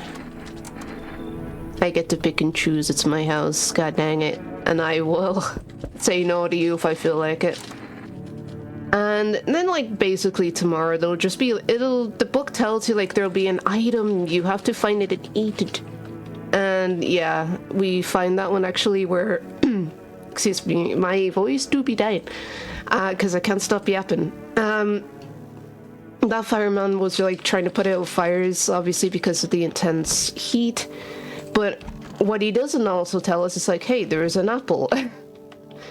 Just hiding out on our shelf, and it wasn't there before, but we didn't get to skip. Well, we also that package of meat in there has been there forever. I don't know how that's staying good, but that is like 2 steps out of the book now that we've completed for the mushroom ending.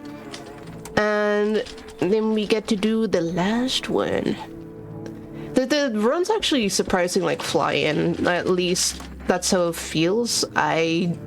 It definitely, you know, takes its time. For the first interaction with this guy, yeah, completely fine. Just worry about the second one. You know, you can come into. I don't mind. Just so long as the ballerina lady, the girl who comes in with the cat is the ballerina, by the way. I forgot to explain who I was referencing. And hey, nobody got eaten. So, like, very rarely, that lady that comes in with the cat, she will actually be human. I always thought that she was... Hi, there's a clock here now. I'm just gonna set it to 12 a couple of times because I am just one of those people and I want to make sure. I like making sure about things. Yeah, how can you tell? Goodbye, Mr. Mushroom Man. Goodbye, Mr. Spaceman. He really likes his space stuff. Like, I'm not alone, so yeah, just leave me alone. Leave everybody here alone, thank you. And then, hey, yeah, you're looking kind of withered, unfortunately. I can't really prevent that. You can't really stop it. It's just part of the storyline. His arc kind of ends then, you know, we're meant to go a certain route, but also we're not doing it. I know that guy could also leave. There's like some eccentric characters, like more so that you can interact with, but you know, yeah, I'm just gonna also do that. And then we're just basically waiting on the Mushroom Man. That's really it. Oh, Fema took the kid. God dang it. Every time. Every single time. Every time. They always pick on that kid eventually, and it sucks. It's just like, no, let me just save her once. Come on, man. So, we're going to Mushroom Land. Nice. Okay. Don't worry about it. Okay. There were mushrooms. And then just for the last ending, don't worry about it. It's gonna be chill. And the last, I think that was that 5 endings? Technically it was 6 because of the visitor ending. But yeah, like that's it. Thank you very much for watching. If you have any inclination towards wanting to just do this for the laugh, like any of the endings, find it over on speedrun.com or just, you know, play it yourself, see how you feel. You can check me on over at twitch.tv/Fanata. I've also got YouTube there as well, in case you're interested. I was meant to have a commentator. Unfortunately, yeah, things happen, but thank you very, very much for having me. I hope that you enjoyed No, I'm Not a Human, and good luck to the rest of the runners. Yeah, thank you for having me. Yeah, thank you so much for being here, for showing off some endings of this game. Like I said earlier, I really like this game. It's got a lot of neat storytelling in the background and, you know, the things going on around you. We talked about it a little bit, but we completely skipped talking to anybody. Each character has like a great, you know, backstory, and, you know, you interact with them over days and you learn a lot about what's going on. It's such a neat game. There's so many different endings. It's, you know, a short game, a lot of replayability. I think it's very neat. So thank you for showcasing it and doing a bunch of the endings. And yeah. We've got a bunch more indie games coming up. We're going to take a quick break. We'll be back with Greener Grass Awaits in just a few minutes here. Just a quick reminder before we go to that break. If you are looking to be more involved with the GDQ community, you can always join the official Games Done Quick Discord and add the Hotfix role to get updates on upcoming events, chat with staff, and more. Use !Discord in Twitch chat for an invite and more information. Take that quick break. We'll see you in just a few minutes. Hello, everybody, and welcome back to the Games Done Quick Hotfix. Today and tomorrow, we've got a bunch of indie games for you, indie horror games. Before we get to the next game, just a quick reminder for you. Gamescom GDQ will take place August 28th to the 30th, live in Cologne, Germany. You can visit gamescom.global for more info about the event, and you can check out gdq.gg/schedule/gamescom to see what runs we'll be featuring at our first European event. With all that said, we have Greener Grass Awaits. I will hand it over to our runner and commentators. Let everybody introduce themselves. Hello, My name is Josh. I go by Joshu, and today I'll be speedrunning Green and Grass Awaits. Hi, I'm Shrendo. I'm commentating today, former world record holder, and I can't wait. And I'm Sean. I'm the developer of this game, and I online go by Top, but just Sean for now. And I'm excited to see this. Yeah. So the first screen where I actually start the levels going to be right here. So just whenever, I guess. Let's go. Whenever you're ready. Something you want to see the countdown. Sure.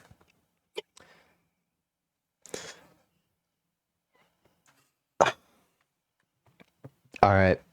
Whoever wants to do a countdown, I don't know. 3, 2, 1. Go, go, go, go, go, go, go. Oh, I forgot about these loading screens. That's right. Yep. Should be fun. Yeah, we did manage to get the developer in today. Had a nice little chat with him. Beelining it right away to the rocks. Wonderful. Oh, yeah. Very climbable rocks here. Oh, yeah. So we were discussing... defense, maybe. We were discussing earlier, this game doesn't seem like it's much of a speedrun game. Just very basic golfing. But you'll see later on... You'll see later on there are some great optimizations you can do in terms of where you shoot and your routing. It's going to be difficult, but I'm sure Josh can get this. My thought is I'm surprised that this is speedrunnable at all. I feel like a physics game or any game that relies on physics is just kind of a nightmare to speedrun. So I'm surprised. Certainly can be. Oh, let's do soft. Exactly, physics. Yeah. It's tough. I wonder how much physics you need to learn in order to hit the balls good. You have to be Einstein level. I bet he could play the game perfect. Just calculate a parabola. Oh, we got a song. Oh, yeah. The music in this game is so fitting. Thank you. It was fun to make. Paints the vibes. A lot of it was inspired by like Boards of Canada and like, I don't know, Aphex Twin. Well, not Aphex Twin really. I'd say Boards mostly. But it was fun. Fun to make. We're almost there. So when you hit the ball, I feel like I've designed most of these holes around, especially when you have the driver to just like kind of hit it like max power. Are you like... Yeah. I mean, I guess it's more about positioning. Or... It's definitely weird between the putter and driver, because if you're on the green, then it's almost impossible to hit like a really soft driver, which makes sense because that's how golf works. But you can do like a really soft driver if you want, just to have like a bit more height, which helps in some cases. But it is a little weird sometimes. I believe I had game audio. Yeah, I can hear it. Yeah. On the Discord. Yeah, I only have Discord POV. Don't know. Ooh, birdie. Very nice. A confrontation. Well, it's a bit too late at this point, but it's not important. And so you have to play for yourself to hear the music. That's right. Amazing. Level 2. Little optimization there, going up the side of the hill instead of up the intended stairs. That's good. You know, it's hard to climb a hill in real life. Harder to climb down a hill, I feel like. Maybe I'm just bad at walking or something, but what's it called? Hills. Keeping your balance can be hard. Well, the ground's so slippery, too, if it's like dusty. No good. That's why you should only walk on concrete. This was one of the first holes. This was one of the first holes that I tried to optimize in terms of like getting it as close as possible. Because if you do it accurate enough, you can get it pretty close to the hole. But if you like go a bit too far left, you end up going in the water over there. I've been too hot. I think that was a No, pretty that's good shot. That was good. Yeah. The idea for this hole was supposed to be like the ball could roll into the water if you hit it wrong, and that kind of doesn't happen. Oh, I've had this glitch before. It just gives you a second ball. Wow. Oops. I've never had that before. I think I've had it once. Ooh, that was nice. Long Clean. distance. I like just walking on the sidewalk because the sidewalk's a little taller than the grass, so it's kind of weird going up it. I don't know. Mhm. This is a fun Hole hole. 5. Let's see this one. Oh, that was There we weird. go. That was a weird angle there. I don't want to miss this because if I miss it, then that'll be sad. Yeah. Okay. It's kind of hard to get over the hill. A little bit. I've never done that before. I the hill? didn't know that was a thing. Yeah, I didn't know Really? that was a thing. The little the board by the start of the course kind of hints that you can do it. Oh, yeah. I didn't read those, to be completely honest. I was too busy No, that's trying to go fair. fast. I mean, the text is small. Yeah. Oh no! What could this Oh, be? no. Oh my goodness! He's ruining your that was, golfing no. experience. that was depressing. That was so sad. Okay. This Farther. guy's in the way. Wow. The horror game has horror in it. It does. You Just gotta run. thought this was just a game about golf? Sadly, not. There's some really scary moments in this game. Oh, I heard something in the bush. Yeah. There might be people nearby. Careful. Or things. There's a house we can go into, but we don't need to do that. Oh. You can skip it. I feel like it's pretty easy to miss. I tried to put like a light that kind of cues that you're supposed to go in there, but easy to miss. Yeah. I think I did miss it on my first Those look playthrough. pretty dark. That's like one of the first like big in quotes like scares. Well, not in quotes. Yeah, it is one of the first scares. But that's interesting. It is dark. It's hard to like make people look at things in games, sort of. I find. Especially when it's rendering stuff like this. Mhm. It's got all this darkness around it. And no flashlight. Here we go. Let's see it. Please. Okay. I just don't want it. Okay, it's actually really good. I just don't want it to go over the water there. Over Yeah, the water. this hole was a pain. These are good looking shots, though. I think you're on the green question. Oh, I see you're on the Okay.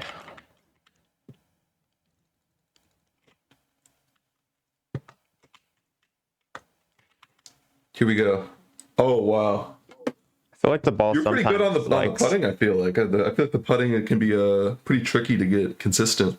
It really is. I feel like the ball solid right sometimes now. shifts a little to the left. Okay, this hole's scary Right. for like. Don't get it in the water. Don't get it in the water. Don't get it in the water.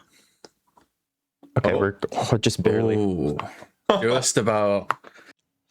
Oh, Just it didn't about. roll. Yeah. Just So for that hole, if you aim too high or too low, it just goes in the water. You gotta get the correct angle, and it just max power, and it just about makes it. Okay, please don't fall. I believe. Okay, now we're good. Okay, no rolling. Sometimes the ball rolls after it hits the ground and it goes a bit further, but Yeah. I've seen it sometimes too, because oh no. That was not- The that was- collisions can be a little inconsistent. that was so sad. The ball can just bounce off. Okay, here we go. Yeah. Let's see this. I've Like had it that. land on completely Oh. flat ground and then That go would've to been the right before. That would have been so cool. Wow. Wow. I thought that was in. I mean, it wouldn't, thought that was be it. golf if this didn't happen. There we go. Okay. We got it. I've never played golf for the record. I did go to a driving range with friends to record some sounds, but I was bad. I was really bad at it. This next That's hole's more than I've special. ever done. I nearly decapitated someone, I think, with a ball. It like flew 90 degrees to the right, and I don't think she saw. She was like leaning down to grab her ball or something, and it just like went by her head, and I was like, oops. Wow. So, I can't be trusted on a golf course. No. Did This you is take for that an guy easel. out earlier? In that earlier hole, is that the guy you Could have took been out? me. Oh. Nope, no guarantees here. Oh yeah, Or but heats on up, that. though, this is Oh yeah. this is an exciting hole here. This is where the game gets real scary. Yeah, there's pine trees. That's when you know it's scary. Wow, this is a long hole. A bush rustles. Who is? Oh, do you have like the sound cues on? I see. Yeah, just because. Oh, I haven't. Okay.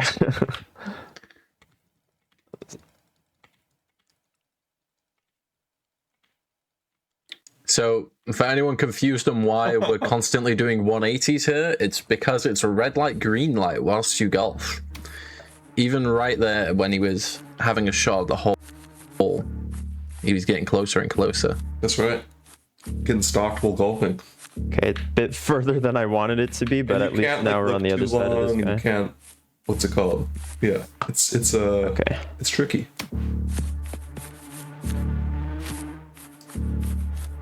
That was a good setup though, because now you can just putt freely. Yeah, I've had. I mean. Oh. This guy's scary. I don't want to get too close because if it is too close, he just eats you. Like. Yeah, he does. But you're safe if you Give me can. that. Okay, we're good. There you go. Ooh. Okay. That was close. scary. That was scary. Yeah, while playtesting this game, I would still get nervous, and that's when I knew I was like maybe doing something good.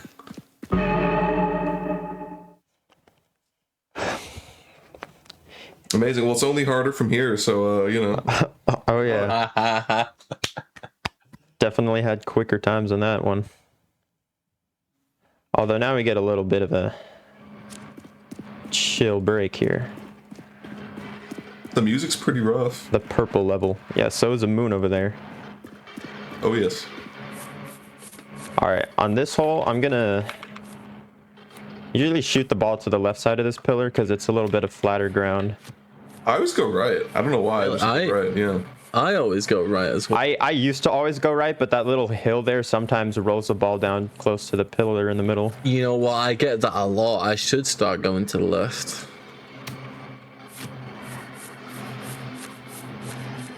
Okay.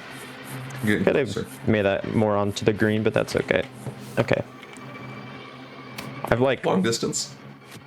I've like learned my lesson on hitting close drivers. Here we go. Oh. Always. Ooh.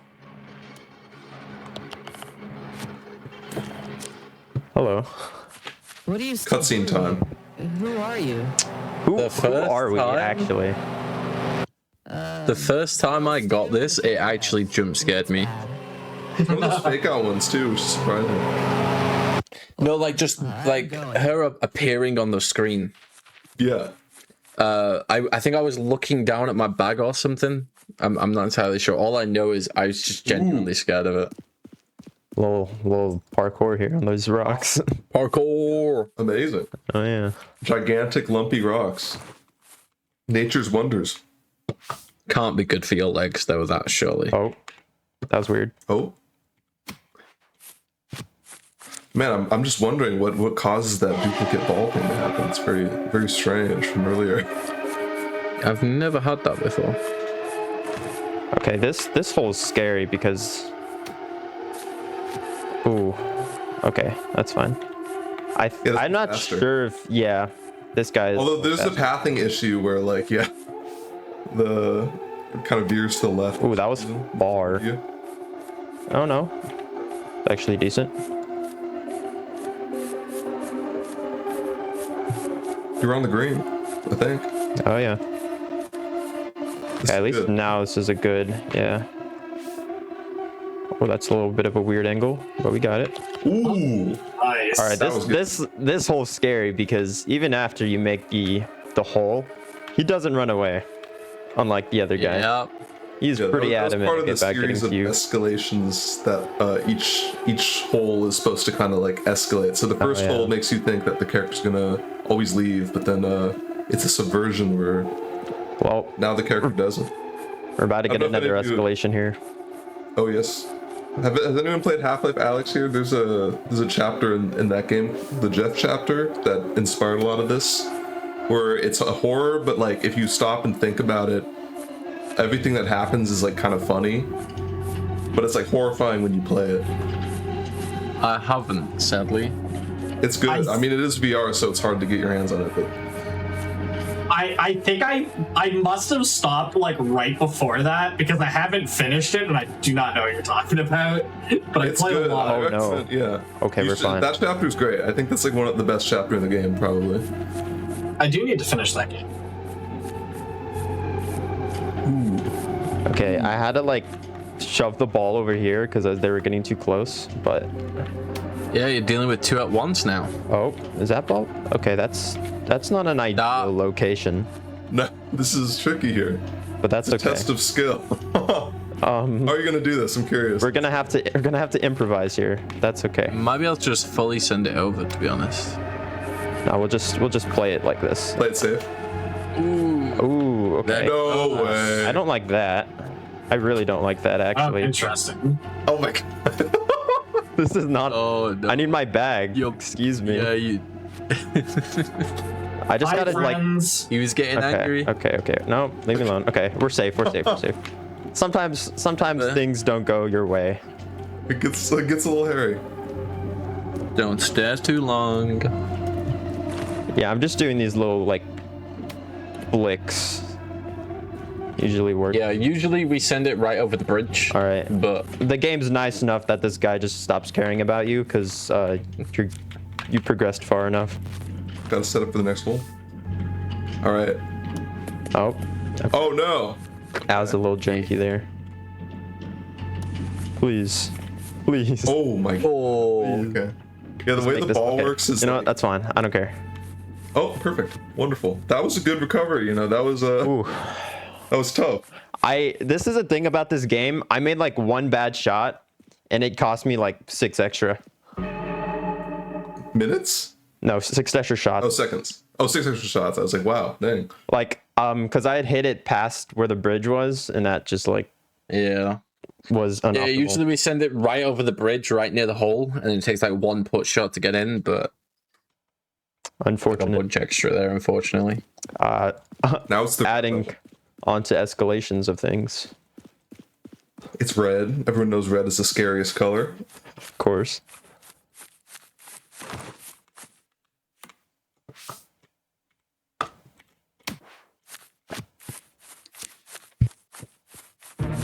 Okay. This one was supposed to like play into like the idea that you like look behind you because that's usually where the enemies spawn. So this one spawns like right in front of you.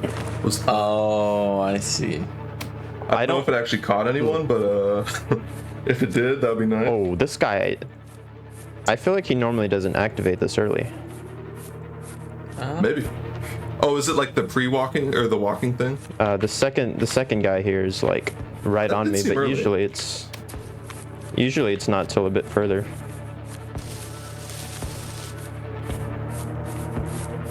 This is a challenging one, but you're almost done. So it was basically a cakewalk. The first time that first guy walked whilst I was looking at him, I fully thought I looked too long and I was about to die.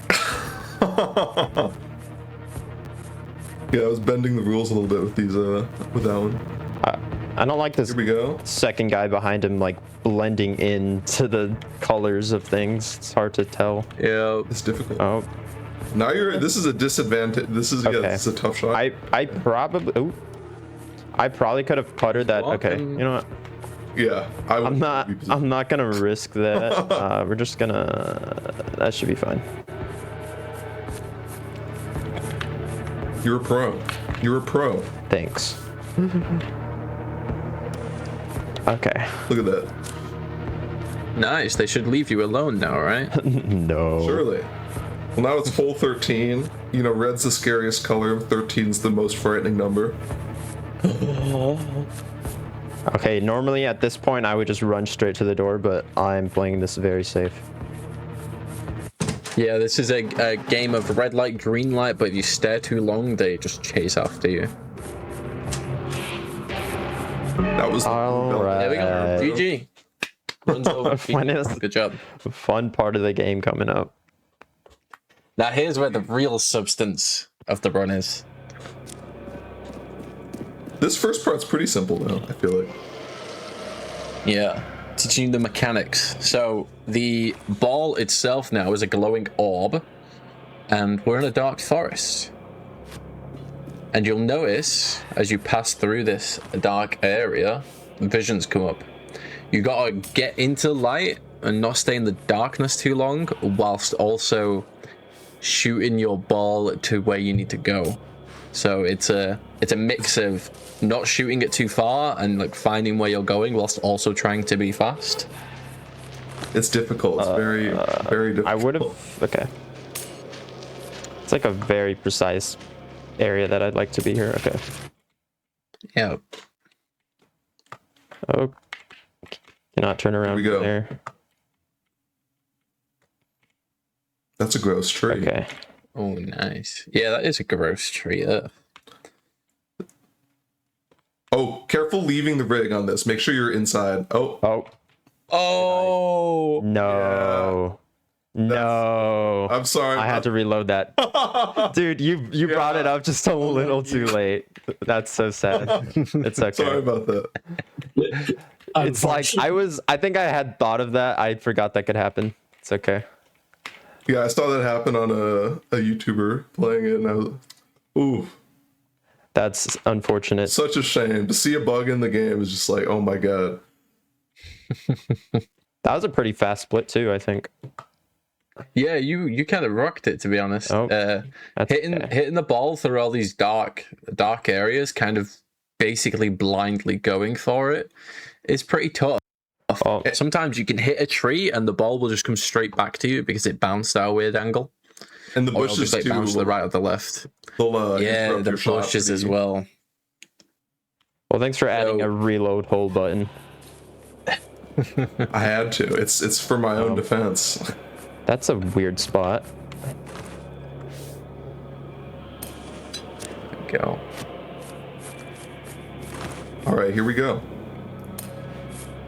I've already forgot the last 2 minutes. This is the first time I've I don't seen think I need to actually pick up my bag here, but oh my. oh no. Ooh, spooky. Spooky I guy. promise it is. You know, when you play it, this is like I feel like speedrunning is like dissecting the frog of video games. It is. Who is this guy? Especially like in the dark areas when you like all the little jump scares you can get in these areas now, like when you've learned where they are. It takes the mask off, you know.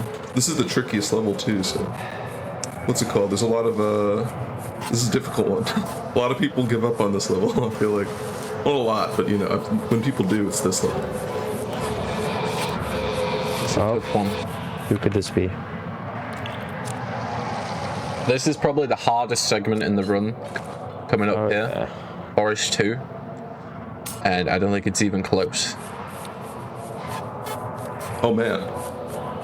Yeah, that was quite far.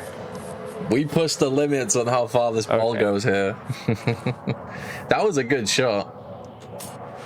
Phenomenal, to be honest. Ooh. Okay, good. The audio cues do tell you.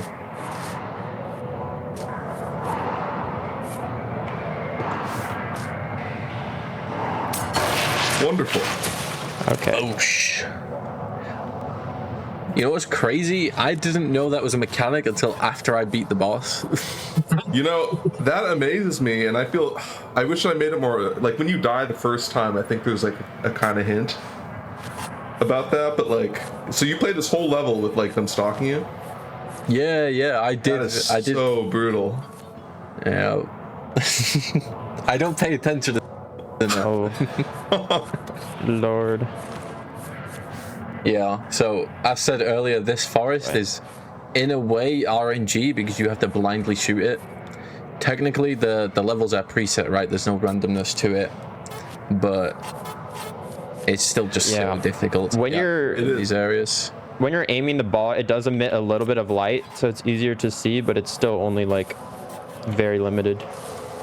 Yeah. Here we go. You're getting close though. You know, if I were able to redesign any of this game, this level would get another pass, I believe. Because I like the idea, but it is an execution maybe just like a little too frustrating. I do get slightly confused in here about where things are, but I usually... Yeah, it's so disorienting because the room's like weirdly shaped as well, where it looks like it's going around in a circle. And then you're like, okay, was it going left? Right? Wait. We're here though. That's what it feels like. Time. Alright, I should be fine here. Okay. Usually a guy spawns, yeah. Okay. Just... A rebound. Okay, I think this guy just runs usually, yeah. Yeah. I believe you can kill her though. I think I've done it before. Yeah. Really? It's not. Yeah. I've done it once. If you're quick enough. Yeah, I think point blank maybe too. Like, I think that's what I did. I think I did it so close that it was like impossible to dodge. Oh, it's really in the bush. I heard the sound effect like 4 times. Oh, really? This early? Okay. Usually, I'm a bit closer to the temple before this happens. There we go. There we go. Easy. Oh, okay, we're fine. That's actually, it's actually better than finishing stretch here. Okay. If anyone out there is interested in this game, it's fun casually, even if you've seen it before, just like trying to dissect the mechanics and do it yourself. Oh, wow. Thank you. You're actually doing pretty good on time. I would have thought I'd be a little bit later, but I was actually What's not the too time? bad. I can't see it, but About like 25-ish minutes.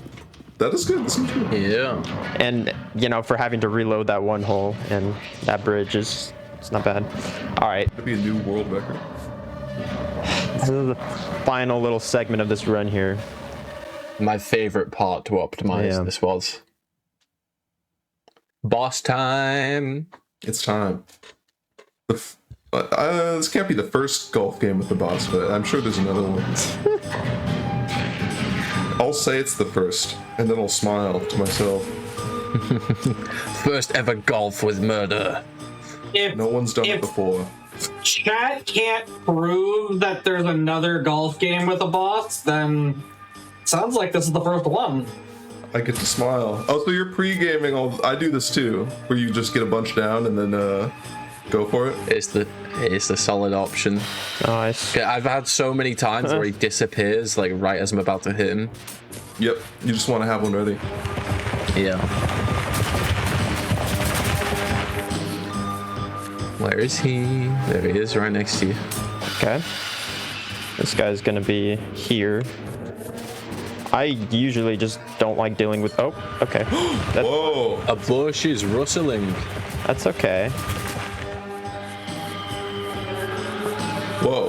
What happened? Did the ball just like hang off in the wrong place? Okay, I just... There we go. I don't like dealing with him usually. Yeah. Oh gosh. Oh really? You just continued... Oh, and no, wait. I think they... Okay, that's fine. Okay. There's so much frame drops whenever those little spike things come out of the ground. It's like... Yeah, it's a lot of power. Just not deal with it. Oh, he moved out of the way. No.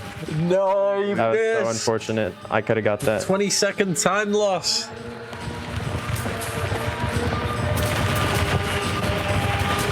Ugh. Okay.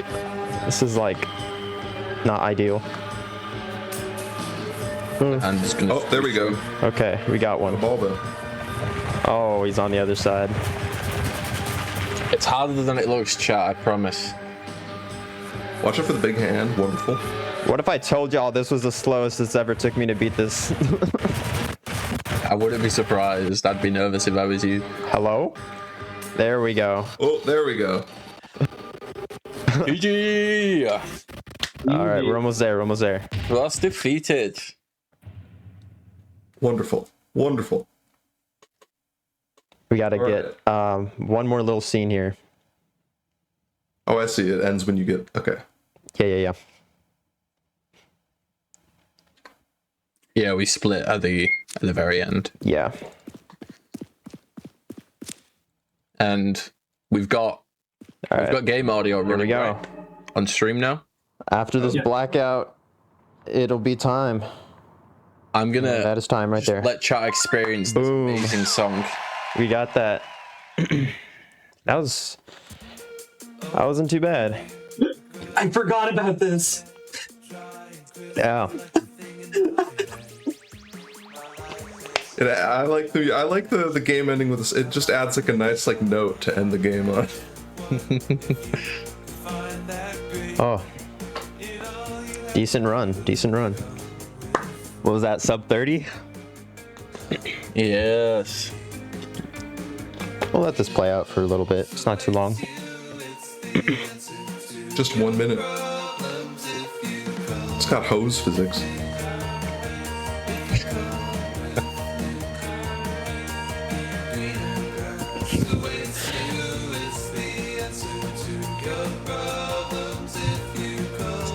GG. GG.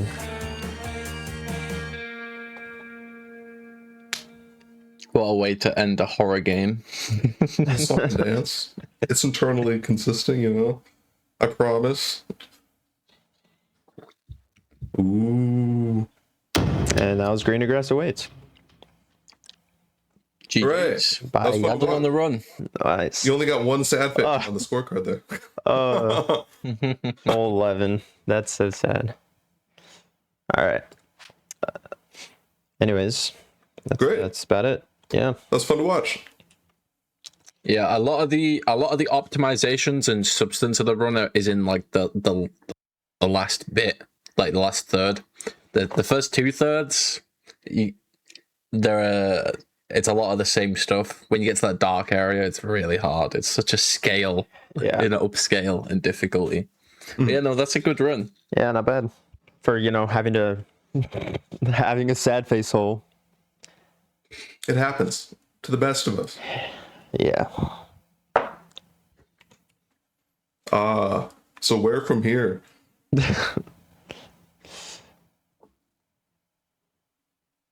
Would you like us to? Fun. Yeah. GG's. Yeah. Thanks for being here, chat. Thanks, guys. Absolutely. That was awesome. I invite everybody to come speedrun this. The world record can very much be optimized. Oh yeah. So come guys. Even just play it casually. It's such a good experience. It's very fun. You mind if I do a little self promo here? I have a new game coming out called Life on Neptune. It's going to come to Steam. There's a demo. And if it sounds interesting, it's like a life sim with characters, and it'll be interesting. I recommend checking it out on Steam. Life on Neptune. Yeah, it'll be my next speedrun game. Promo. It looks really interesting. It looks very cozy. It is.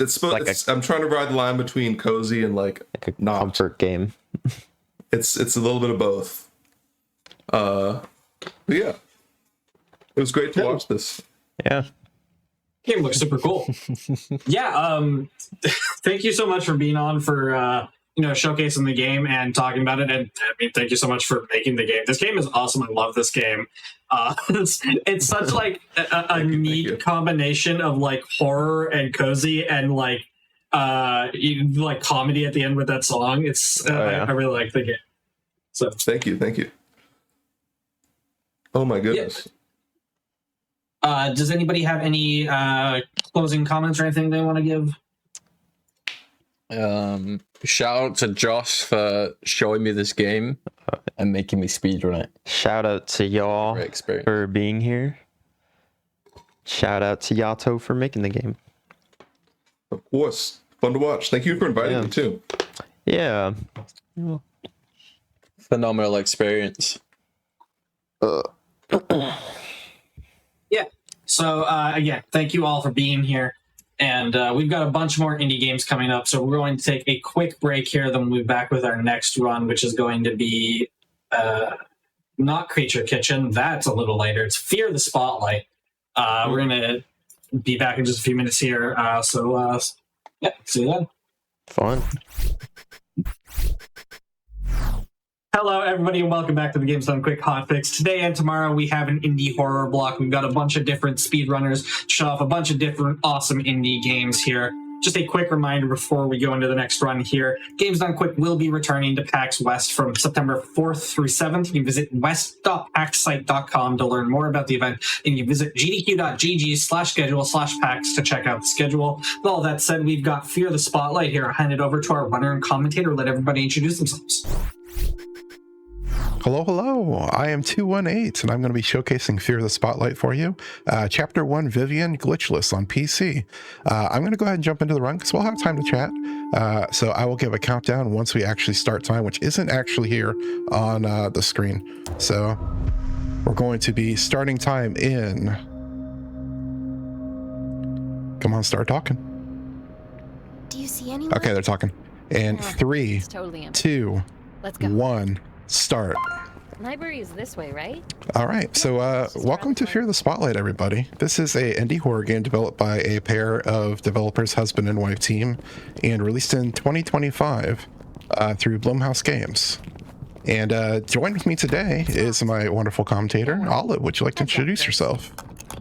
Hello, everybody. I am Olive, and I actually got to play this game before Blumhouse picked it up. It was on the Steam store and was just Vivian's story. And then I guess Blumhouse found it and were like, hey, we're going to give you some money. And they took it off the Steam store and developed Amy's story. So thank you, Blumhouse, for making this already incredible game doubly incredible. Absolutely. And if you look around, you can still find the demo on Steam, and that is exactly what happened. Like, they finished the demo, and Blumhouse liked it so much, and they were about to open this new distributor for video games and said, hey, this will be our first game. So they gave them some money to make a second chapter. But we're only going to be doing the first chapter today. Yep. But here we're playing as Vivian, and we're being followed around by Amy. Amy would be the other chapter. Whoa. Now, Vivian's chapter is more of like I'd say the Silent Hill type survival horror experience, where it's more about just atmosphere and puzzle solving. Whereas the aspects that you're going to be, the aspects that you're seeing in the Amy story are more like Resident Evil. Yeah, I would say so too. It's much more horror, stealth. Still has puzzles, but not as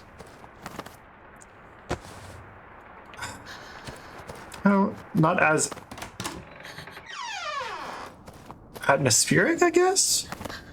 Yeah, it's got an atmosphere to it, but it's more dangerous, I would say. Yes, definitely more dangerous. In this, there's a lot of just, like I said, atmospheric vibes, and the horror is more about the experience of being in the place, as opposed to being chased as much by a monster, which you still get chased by a monster in this one. Absolutely, you do. In this game, you get to learn a lot about the school that we're in. We get to learn about the past of the school, what happened, some really difficult topics, and it's definitely recommend checking it out, reading everything in the game, learning the lore. It's worth learning, but heads up, it is very difficult. And also, we're not going to spoil anything in the run. I think so. All you're going to see in the run is just the basics. We've got Vivian and Amy. They are on a quest to become roommates.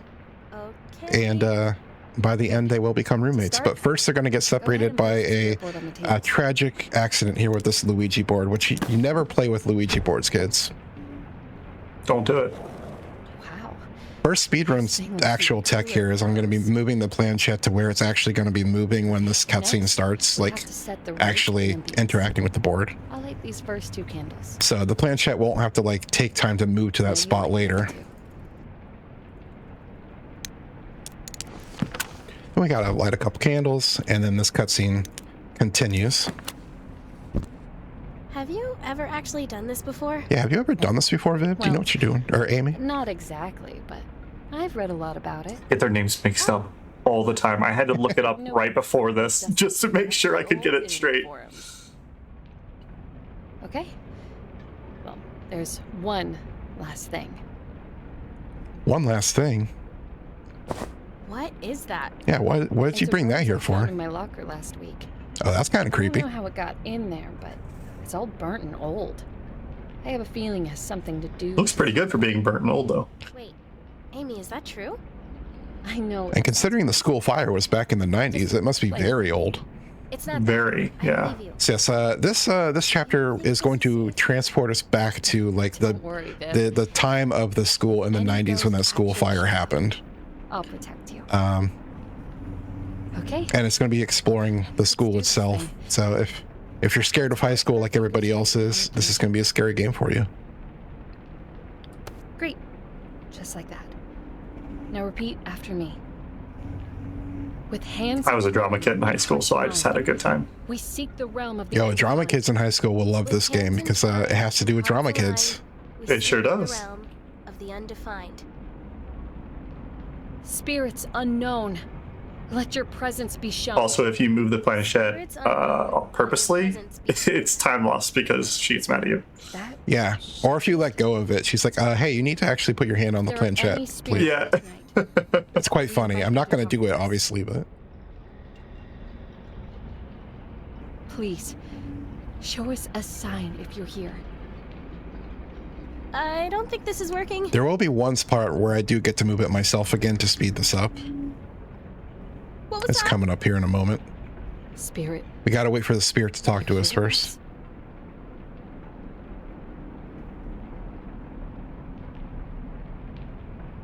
Okay, so you see, spirits don't know that we're it moved slightly up and to the right, so I wasn't right on there, but I was close. Holy crap. Okay, this is where I can move it. Believe it's worth It's gonna go back around to this area. Who are you? Are you the one I hear following? So this saves time as well. Wait, what? Amy, has something been following you around? Spirit, are you dangerous? This spirit is dangerous. Surprise.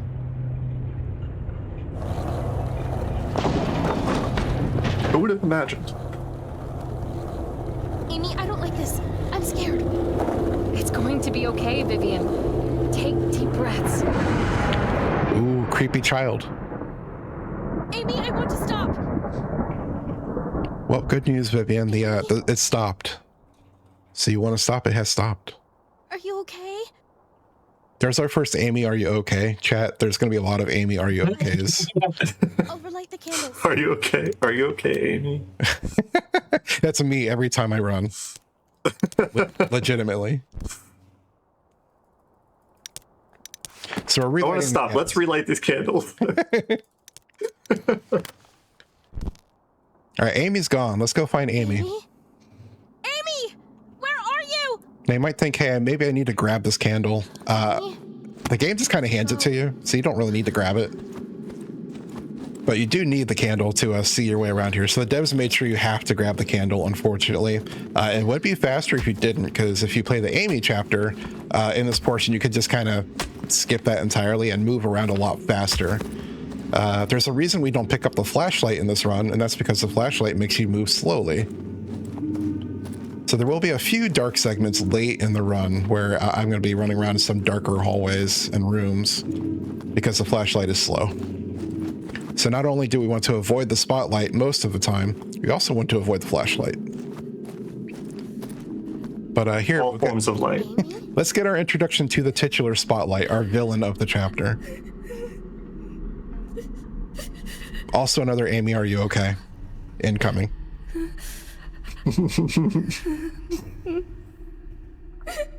I think she's okay, personally. She seems pretty okay. Amy, are you okay? Are you okay, Amy?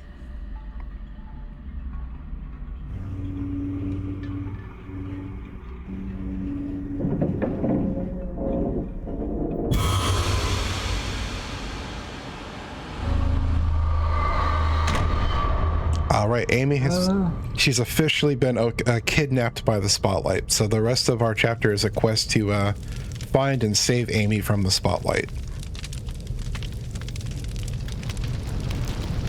The fire? Oh, I've got to get out of here. And the fire is a clear reference to the fire that is mentioned in the game. Yep, it is time to go back in time to the time of the school fire. Wouldn't you know it, we're going to do that by going through a hole in the wall. All the children are dead on the pictures. Nice creepy little touch. Because that was a memorial to the children that died in the fire. It was indeed.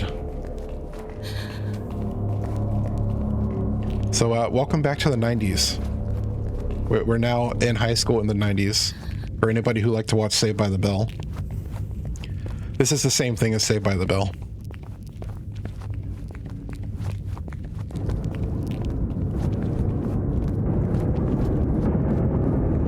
Here's our first taste of Dark Hallway. We don't have the flashlight yet anyway at this point in the game. This is kind of what it looks like when we get into Dark Hallway.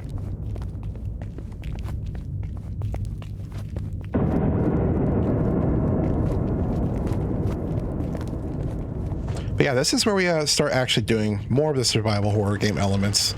So I like to kind of call this baby's first survival horror game because it's not particularly super scary, to be honest. And it's also not particularly difficult. Checkpoints are pretty generous, as are healing items, which for Vivian are inhalers. We've already damaged ourselves to damage through at the beginning of the game. Didn't really talk about it. So we're dealing with damage already. And we're going to damage ourselves again later. Because we can take 2 ticks of damage before getting a game over and resetting checkpoint. And we're going to take all of the damage boosts we can in order to go faster in this run. It's going to be a long time before we actually use an inhaler to regain health. So you're going to see the game tell me to use the inhaler a lot for like 20 minutes. We're just not going to do that. And also, doesn't the game give you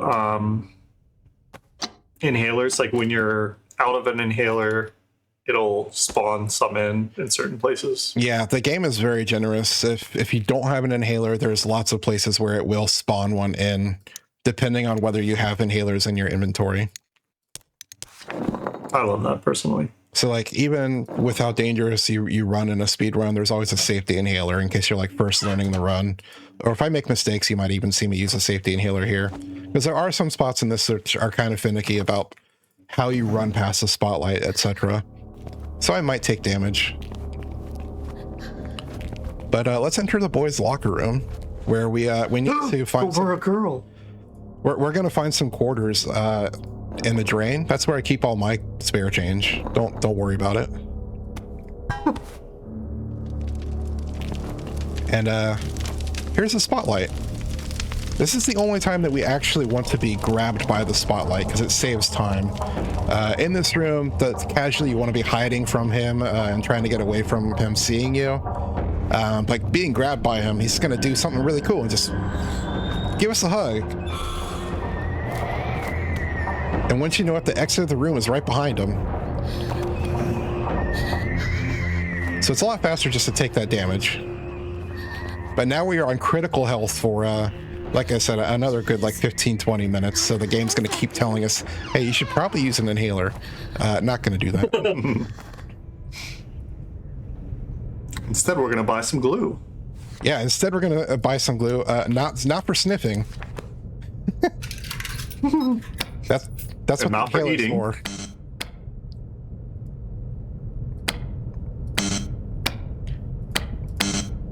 Hey, will you take my order? Hello, will you take my order? There we go. There we go. That was weird. Not like you. There's a first time for everything. That's never happened before. Also, if you notice, there was a creepy kid staring around that corner. The creepy burnt children will be a motif that we see a lot in this chapter.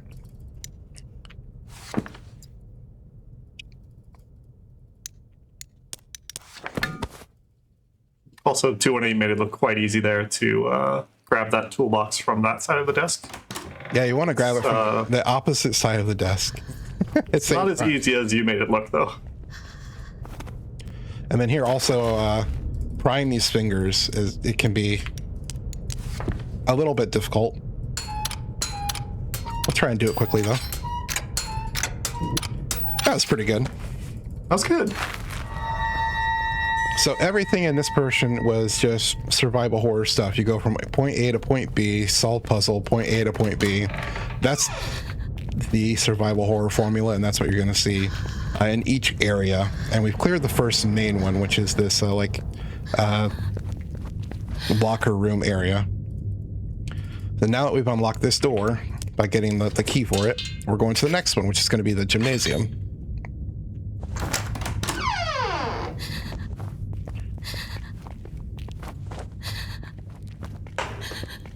I remember spending a lot of time wandering around the gymnasium. Yeah, the gymnasium is kind of like the meat of the game. There's still like the classrooms as well, so you spend a lot of time there. But the gymnasium is a large chunk.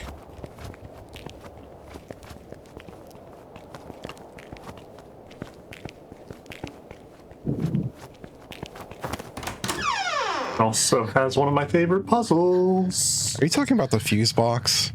Yeah. The fuse box is like the worst thing in the run. It's my favorite. It's aren't so the way the puzzles work is they all have a set solution, but the way they start in each run is RNG. So like the starting point of all the dials and everything can be different, and the fuse box is a lot of dials and stuff to turn. Mm-hmm. So the RNG can either be really good or really terrible. The reason I love this so much is because there's a meter to the left, and I used to calibrate meters like that in real life. So it made me really happy to see it and see, like, resistance and all that good stuff. Yep, we'll be back for the fuse box 2 more times, because the whole thing with this portion of the game is unlocking locked doors using the fuse box and gathering fuses. So we've unlocked the bathrooms over here. So we're going to go over to the bathrooms real quick and do a survival horror staple. You always got to grab an item in a bathroom from a disgusting toilet, right? No, never. Why would you do that? Because it's in every survival horror game, that's why. Oh, no, you're right. Oh, we need that flashlight. Yeah, we kind of would like to have the flashlight, or at least I would casually, but as a speedrunner, we gotta leave it behind. Sometimes it sucks to be a speedrunner. Sometimes it really does. But I actually do recommend this game. If you're ever like wanting to learn to run a survival horror game, like I said, this is a great one to start with because of how forgiving it is. Yeah, I would agree. Yep. And it's the fairly linear route as well. Mm-hmm. Yeah, it's something I've been meaning to learn the run for quite a while, but just have never gotten to it.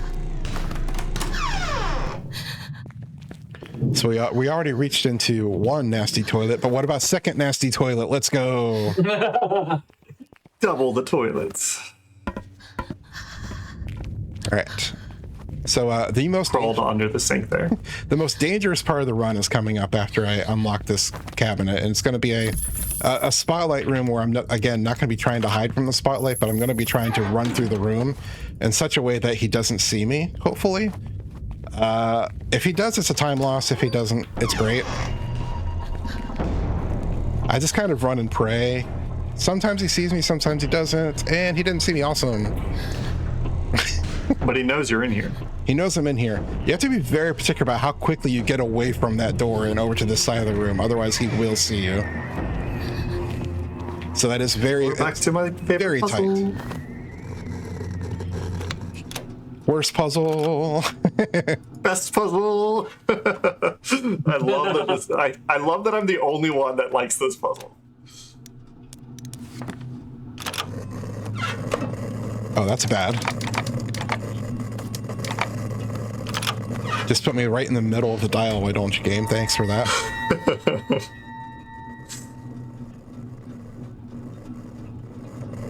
All right, so we've unlocked the pool. Let's go have a pool party.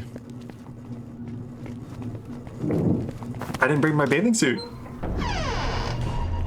Where we're going, we don't need bathing suits because you're not going to want to swim in this pool anyway. Oh no.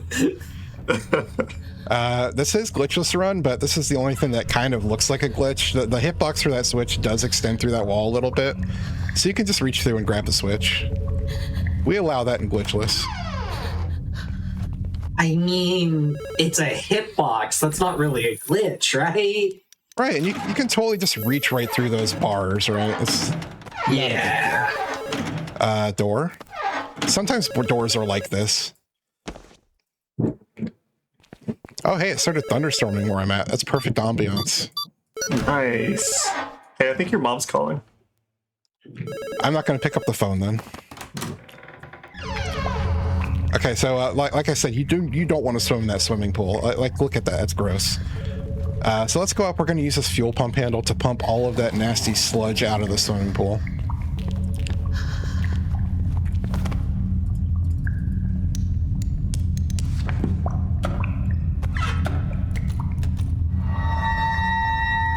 That's going to be much better. Now let's go for a swim, right? Just don't dive in.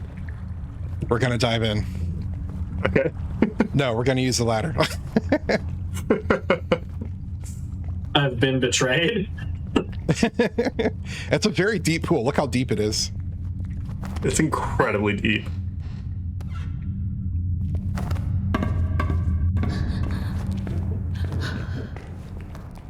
So we came down here to grab one item. That's the crank. Every survival horror game got to have like tools. We got a screwdriver and some pliers. Now we've got a crank because you always got to have a crank. Also, we're going to run away from the spotlight again here. This is a little less scary, but again, if you aren't very quick about running around that corner and getting over here, he will see you.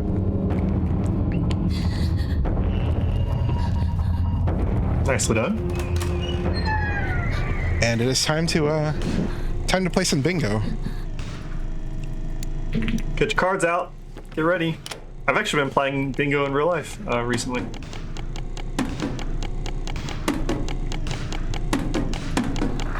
All right, who has F on their sheet? That's the F fuse. I don't see it on mine. That's a shame. We're not gonna pull any more fuses out of there. Sorry.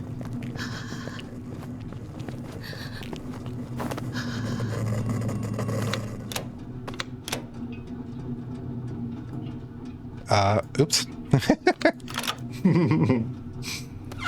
So yeah, this is a good time to talk about how all the puzzles in this game are extremely tactile. So you see me like having to actually pull levers and open doors and turn knobs and switches. That's one of the cool things about the game is how tactile the puzzles is. Yep. I wish more games would do that. It makes me really, really happy. There was a horror game I watched recently. I watched a playthrough of it, and there was no HUD at all. There was no like inventory, nothing. It was just the game, and you had to learn how to like do all the mechanical bits on your weapon and in the environment. It was really, really cool. So yeah, I would love to see more of that in video games. Yeah, I love games that have like really good environmental storytelling and immersion. Mm-hmm. If you like ever see me, like this kind of games that I speedrun are those kinds of games typically. It's like I said, it says open inventory to use inhaler. Guess what? It's been a long time. We are going to finally use the inhaler very soon. I'm so excited. We don't have to die of an asthma attack. We do have to take some more damage. I am moving during this cutscene until I see that second interaction point. So I'm right here at the door and I can immediately open the door. So again, that's some speedrun time save there. You can move during some cutscenes.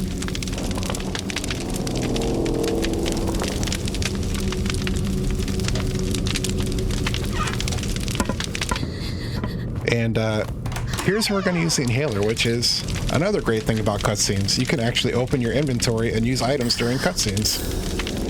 Nice. So there's 0 time loss to use items while you're in a cutscene.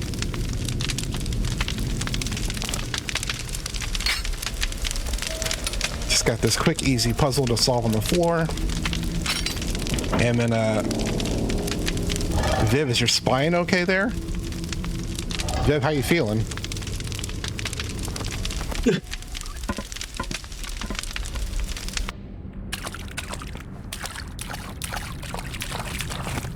We'll be back to this underground area later, but first we got to grab some keys off of the faceless. Oh, what? Oh, what are we doing?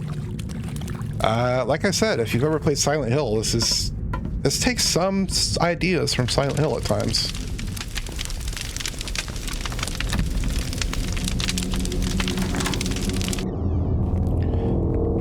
And here's like I said, we're gonna have some dark hallways. The first dark hallway. Luckily, we only have to run like straight down it, so it's not a big issue for not having a flashlight.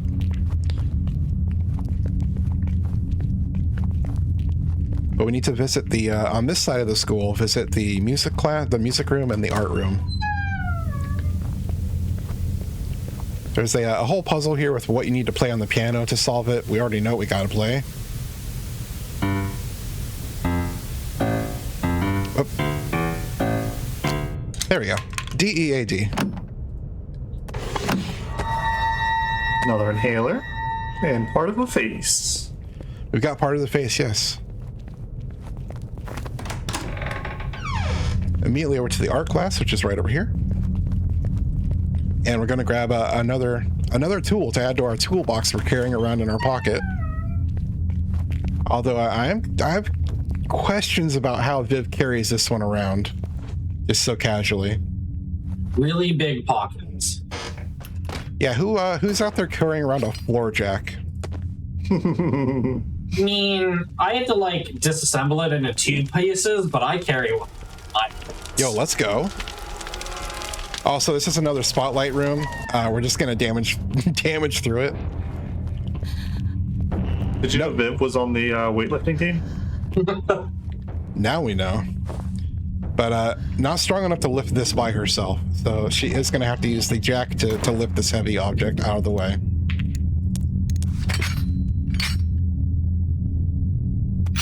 And again, very tactile. I have to actually use the jack to lift this thing.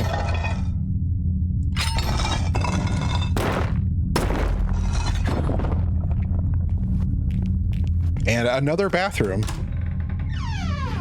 So many bathrooms in this run. I mean, at least the school's prepared.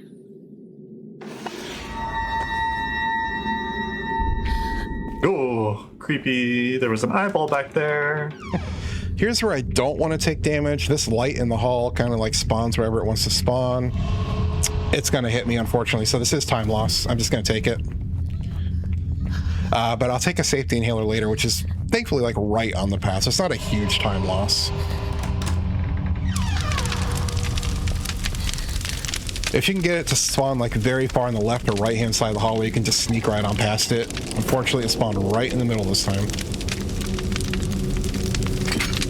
That's alright. We can handle it.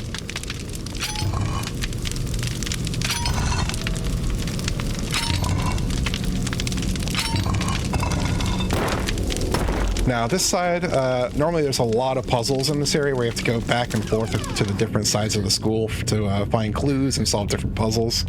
We skipped like all the puzzles and we're just going to the final puzzle here, which we already know the solution for.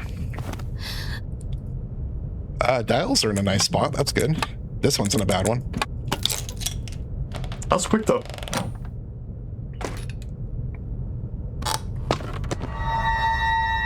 We've got all 3 face pieces. Let's go back down to the statue. And this is where we kind of get into the very last stint of the game. Once we put together the statue, we're introduced to like the backstory of the spotlight and what's going on here in the 90s. Again, we're not spoiling any of that for you. You can play the game yourself and read all the notes and stuff. Mm-hmm. But yeah, this is where we're at. Getting close to the final part of the game. When I played through this casually, I got all the pieces of the face, but I had completely forgotten where I saw where you needed to put the face. I ran all over the place. I ran over top that sewer grate like at least 5-6 times without knowing or without realizing that I was running over exactly where I needed to go. It took forever.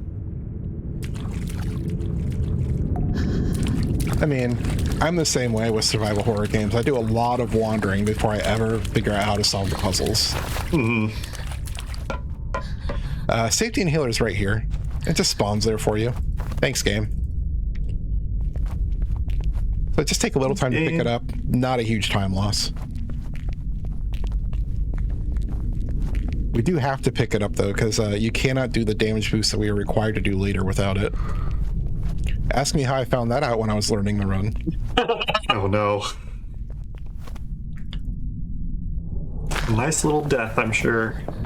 Yeah, nice little soft lock. Oh, no, a soft lock even. At least in the speedrun sense, it was a soft lock. Yeah. I had to take a very lengthy way to find an inhaler because of it.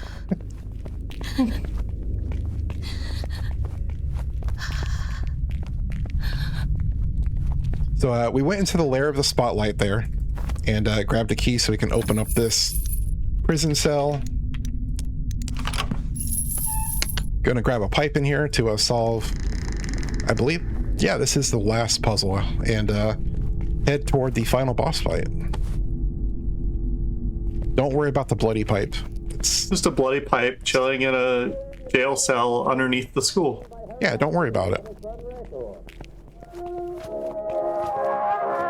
Also, how did that radio turn on? That's a great question.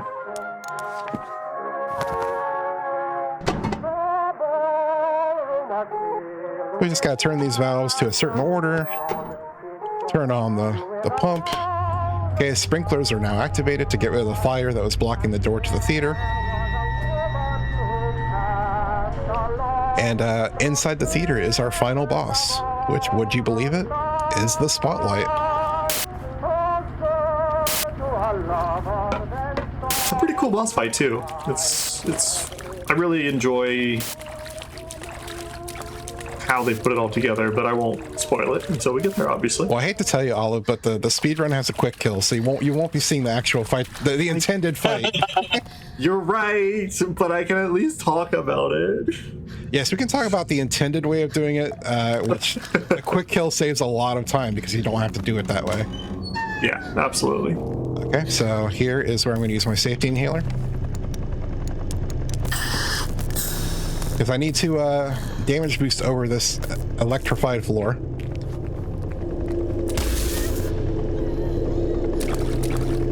And then I already had another inhaler. This is where you would normally use the inhaler that you have in your inventory right here.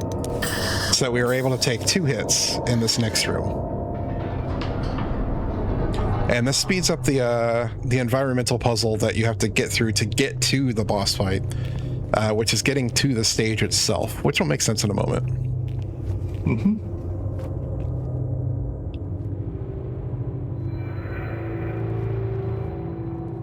Ooh, here we go.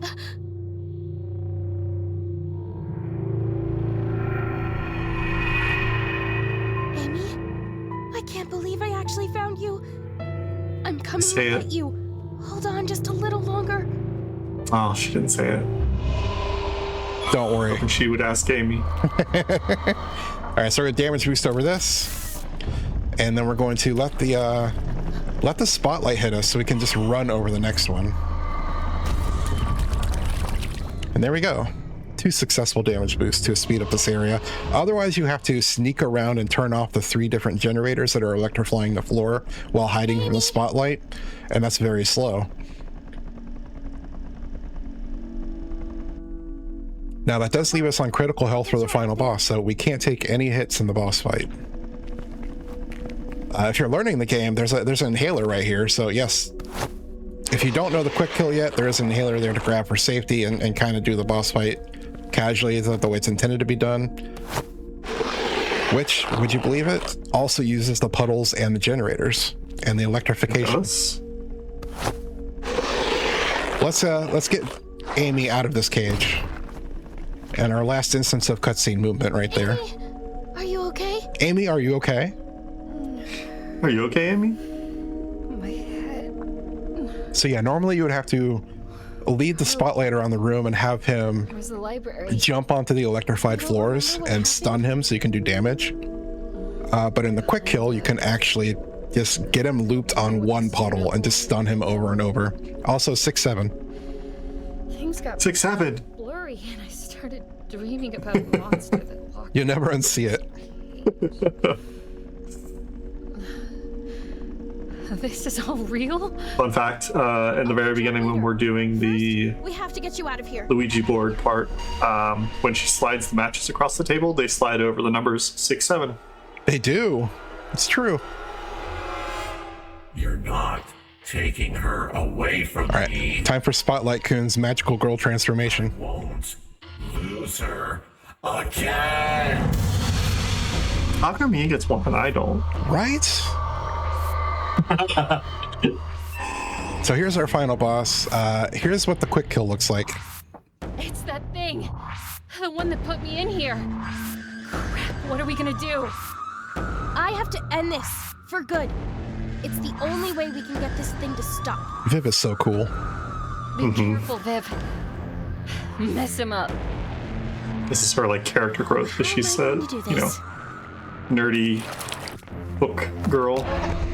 So we immediately turn on this generator, lead him over here. He's going to jump on the puddle. And that's right next to the generator. We're going to position ourselves so that we're not standing in the puddle, but we're next to the generator button. Here we go. This is why I love this boss. So we can just keep hitting the button over and over. Normally he would like jump away. So if you're not quick about that, he will jump away before you can hit the generator button. But no. As long as you're quick and you can press it before he jumps away, they'll just get stuck here. And that's the boss fight. This is it. Incredible. Yeah, so the reason I like this boss fight so much is because the whole game we're collecting all these tools and we're just using them, you know, for normal mundane things, but we never get any weapons. So it's like you get to this boss fight, how am I supposed to beat this boss?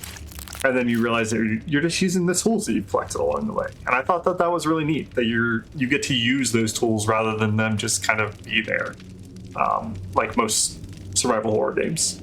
I agree. They only have their one purpose, and that's it. So we took care of the spotlight. Amy is free. We're not quite done yet though, because we have to escape. We got our Super Metroid escape sequence, but there are no animals to save, thankfully. Nothing to worry about there. You did it. You killed that thing. Did I really beat him? Is he gone? All right, let's get out of here. Let's not stay around to find out.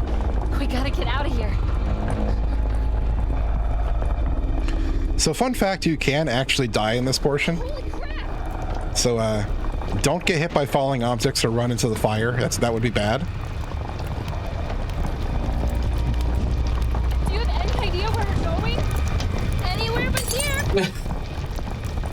Anywhere but here. It's a good line. I like that. And if the place is still scary, I'm still running. So time is at the end of the swirly hallway after the bright light goes to black. So the screen is going to turn white, and then when it fades to black, it will be called time.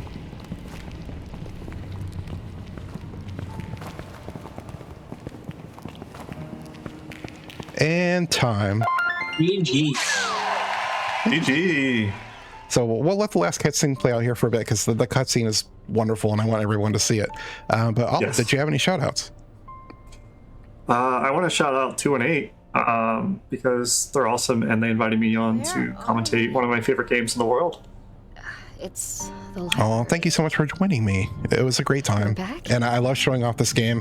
It's on all current consoles as well as PC. And it's only $20, and if you want to grab it on sale, it's even cheaper. So add it to your wish list. It's a great game, highly recommended. And there's a whole other chapter we didn't even show off here, which is awesome. I can't tell what was real and Again, what I've been 218. I'm a VTuber who streams here on Twitch.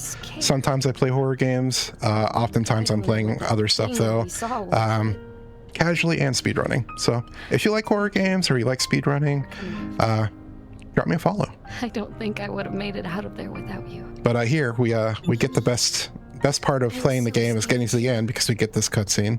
So I'm gonna let this play out for a bit. See you again. Scared I wouldn't be able to tell you. All night I've been wanting to share something with you. What you want to share? I even wrote it all down because I was afraid to say it, but I'm done being afraid. Amy, I like you. You know, in that way.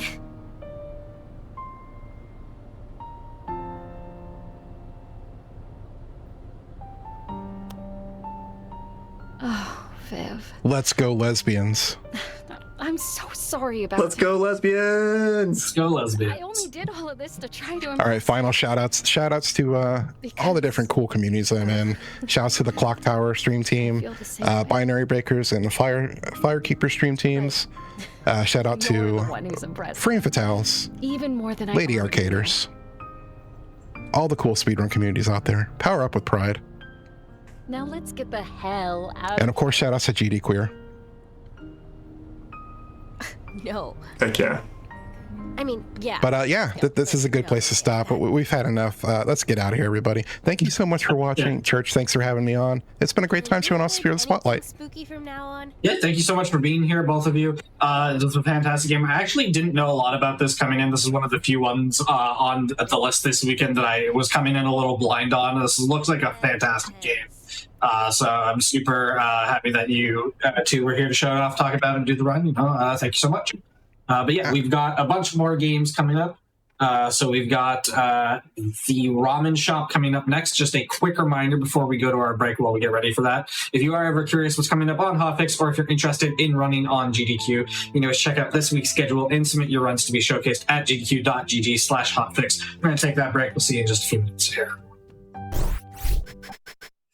Hello, everybody, and welcome back to the Game Some Quick Hotfix. Today and tomorrow, we have an indie horror showcase. We've got a bunch of different speedrunners here to showcase a bunch of different indie horror games, a bunch of fantastic games on this weekend.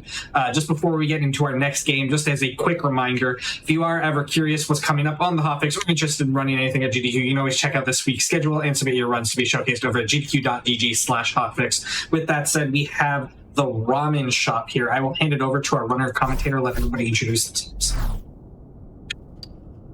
Hello, yes, thank you so much. I am Meta Nightshade, but you can call me Shade, and we are at the Ramen Shop. And I'm here with for moral support and cooking support, a good friend Mar. Hello everyone. Shade, thank you so much for having me on commentary today. I'm really excited, and y'all may know there's a ton of these indie horror cooking games, and me and Shade are kind of like, you know, we're kind of like the queens of these games, kinda. So I'm excited to be here. This is, in fact, the cooking block of the indie horror showcase. We've got 3 in a row. I've got a couple coming up, and then Mar will be running one right after. So look forward to this. But yeah, Mar, thank you for agreeing to come with me. This Ramen Shop just gives me it's giving me some creepy vibes. I don't know. I didn't really want to go by myself. So thanks for tagging along. Yeah. We are ready to start here in 3, 2, 1, go.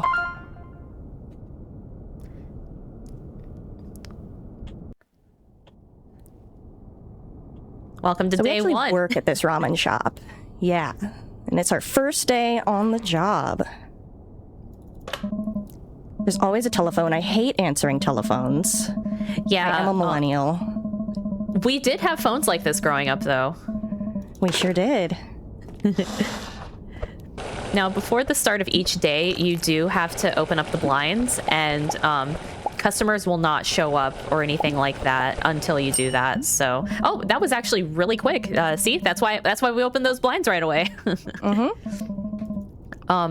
with this game and with a lot of these cooking games, it's more so just making sure you're prepping your orders ahead of time. That way you're only talking to the customers one time and then serving them. In some of these games, you can actually just throw them at them, but this game doesn't let you have fun like that. You just, set it on the tray. No throwing. You do have really long arms, though, which is nice. Yeah. This guy is going to ask for our number, and we are going to turn him down simply because it is faster. No offense. He took offense. Oh, well. That's fine. Oh, well. Oh, well. We got work to do. So on day one, it's pretty simple. Oh, go ahead. I was just kidding. We've only got some simple broths and toppings right now, but they will be added onto as the run progresses. Yeah, on day one, you start with only chicken broth and spicy broth. And for toppings, you only have chashu, boiled eggs, and green onions. Yeah, your pretty traditional ramen toppings that are absolutely delicious. This lady's really nice. We like her. She is. And you may notice as this game progresses, you'll see a lot of repeat customers, which is great because that means we're doing a great job. Mm-hmm. We like some of them better than others, though. Not that we play favorites, except that we do play favorites. Only because they're nicer to us. 12-hour shift. Yeah, it sounds rough. Fortunately, these shifts are only a few minutes. He's telling us that we should have tea. Oh, jump scare coming up. That's fine. That's kind of a thing. Day one of these cooking games is always like the jump scare is just like a customer that showed up like in the dark. In your face. In our face, yeah. He's gonna tell us that he's gonna clean up. He's the owner's brother. He's gonna clean up so we don't have to. That's nice. That saves us some time. Woo, day two. Definitely not going to come back to the office. Yeah, no, yeah. Anyone can just show up and say they're the owner's brother, and we trust them and let them clean and close up the shop. That's fine. I mean, as somebody who has worked at, not specifically at a restaurant, but in a similar service, it's not the first time I've heard, I know the owner. Right, yeah. Especially if all they want to do is clean. Oh, she's back. And clean. She's back, yay. She's gonna warn us that there's been some shady behavior around the shop and that we should be careful, but it's fine. We're letting literally anyone lock up the shop, so that we're being careful, right? She's but we have green tea now. Yay! Now, so with some of these, a lot of these indie horror cooking games, you can kind of spam click and then it'll make the text scroll faster. With this game, unfortunately, you can't scroll through the text as fast, but, we still don't read what they're saying because, we just know what we know what ramen they want anyways. We are telepathically predicting their order. There you go. Now, with our ingredients, it's always 2 chashu, 2 nori, 2 boiled eggs, and 1 green onion. And then, as the days progress, new things get added to the menu. Yes, and sometimes people want 2 orders, so you gotta be a little quick with these. Sometimes you can get pretty far ahead, but if you get too far ahead, I tend to just kind of get lost in my notes, and you end up just waiting at the end, so it doesn't help you all that much. This is fine. Uh-oh. This is fine. It's Mr. Sato probably just forgot to pay the power bill. Yeah, see, it's fine. I know where the ingredients are in the dark. It's fine. That's always great. At least I hope I did. We're about to find out. Oh, it's this lady again. Yeah, we're slowly winning her over. She doesn't want to like us, but our ramen is too good for her to not come back. It is. Now, does anyone here or in the chat have a favorite type of ramen? Yes, let's hear about your favorite ramen and your favorite ramen toppings. Yes, please.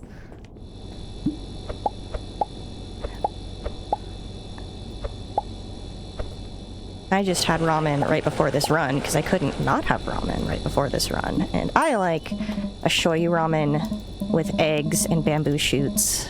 Those are my favorite toppings. Okay, so Mr. Dude didn't show up this time, so we have to clean with our scratchy mop. Without any water or cleaning products or anything like that. Yeah. It's built into the mop, I guess. But Day 3. Yeah. Ooh, day 3. Day 3? What in the Blair Witch is going on today? Uh-oh. Got ourselves a little shrine? Yeah, this is effigy day.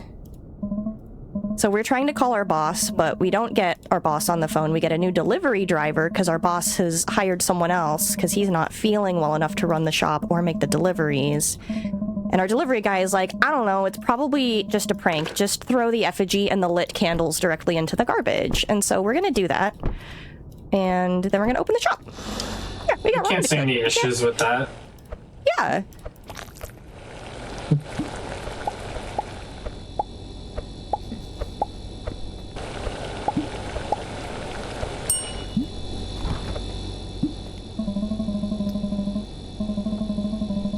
So we have a new broth today. We've got pork broth, which will make that one customer very happy. And we have some adult beverages. We do. And I was actually going to mention, because we asked earlier about everyone's favorite type of ramen. I enjoy a good tonkatsu ramen, or like if it has miso in it as well, with chashu and like a nice jammy egg. Ah, I love it. Love it, love it. Love the jammy egg. This guy's asking too many questions about my employment status. We just want him to take his ramen. I wonder if the broth, I see just like a bright red broth, and it makes me think, what is that? Because I can't help but think it's just like a giant like bucket of hot sauce, you know? That is, yeah, if something is bright red food-wise, it is usually safe for me. I am quite the spice wimp. He just wanted an adult beverage, so we've already got our next one ready. I'm going to start prepping the pork broth for the next one. And I don't want to get too far ahead because then I get confused.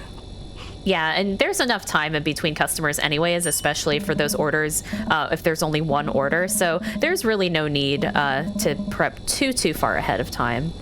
Mm-hmm. Yeah, pork broth, green onions, nori, noritomaki. Did I get 2 in there? I did. I was gonna say raw noodles and ramen. Let's go. I saw you holding it. I was like, it's like, that'd be funny if you could actually stick it in there. That would. But gave us a tip. He gave us a tip because he grumped at us a little bit yesterday.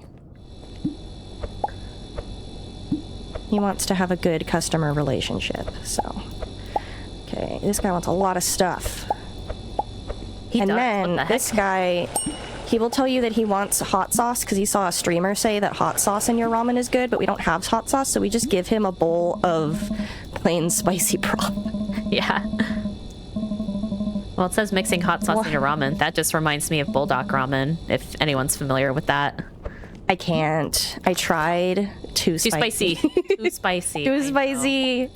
I even did just the littlest little bit, and it was still... yeah, safe from me. Even with a dollop of the hot sauce, it's still pretty hot.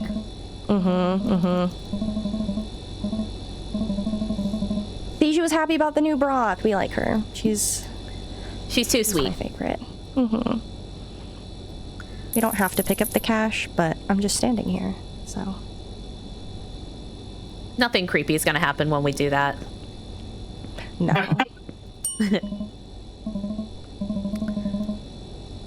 All right. I mean, I think I made a mistake putting this in here because this is clearly just a cooking sim, you know. This is just a normal cooking sim. Yeah, this is just a little break in the middle of scary games. Don't want people getting too scared, you know. Yeah. Well, what's interesting is like if y'all see these types of horror cooking games on Steam, they all basically have the same formula. It's, you know, you're working at a shop super late at night. You have some sort of like ghost or some sort of entity just randomly popping up with some random jump scares. And then they all always have like, they're all always broken up into days and stuff. So this game we actually have, I think just 6 days, right? Yeah. That's kind of interesting because most of them you have to have, it gives you 7 days to do stuff.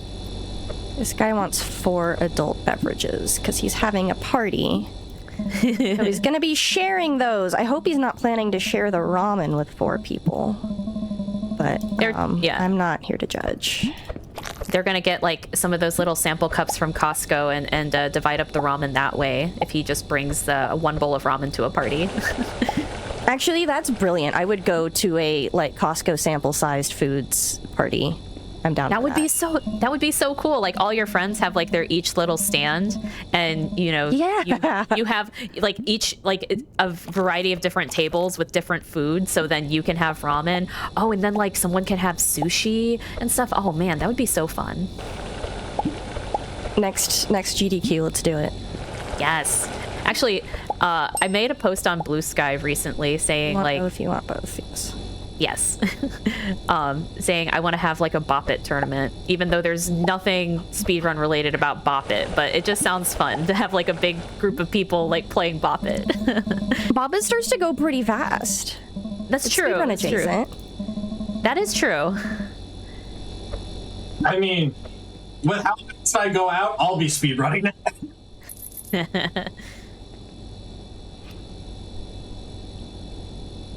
Okay, just a few beverages for our next couple of customers. I guess I could start prepping spicy broth. Oh, just as they show up.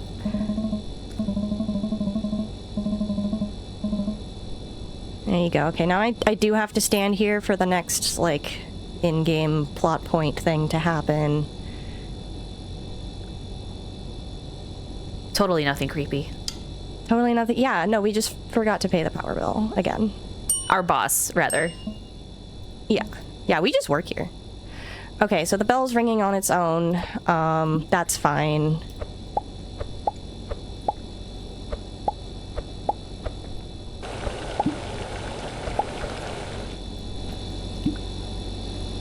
I appreciate that the noodles. Green tea. What about the one?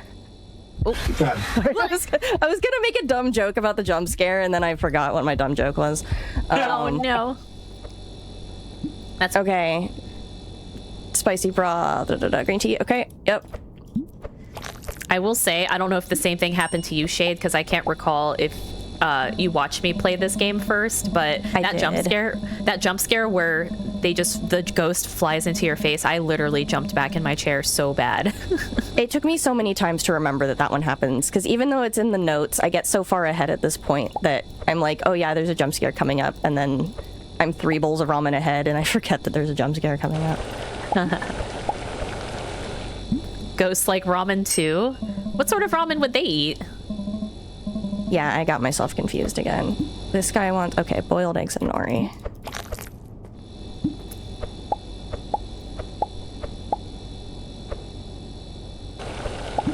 Now, I do appreciate that you can have lots of noodles already, you know, ready for you and stuff like that. Yeah, the noodles don't go bad or get soggy or anything. Yeah, none of the ramen or anything goes bad, which is good. I think most of the cooking games that we both have played, Kiosk is the main one that does that. Mm-hmm. The food goes radioactive on the floor. Yeah. We're not allowed to store food on the floor in this game too, which is a little disappointing. Yeah, you can't throw food on the floor. You can't throw food at customers. Like, we're just politely handing them over. Mm-hmm. Ghost pepper ramen for the ghost. That's so perfect. Oh, yeah. All right, day 5. This is a normal day. Oh, it's so dark. What the heck?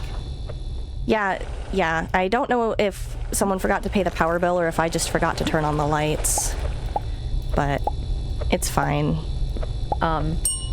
Also here on day 5, no new ingredients are introduced to the menu. Day 4, we actually had mushrooms and corn added, but yeah, day 5, you know, we have everything we need. Nothing new gets introduced. So ew, what's in the pork broth? Ew, what is that? Ew.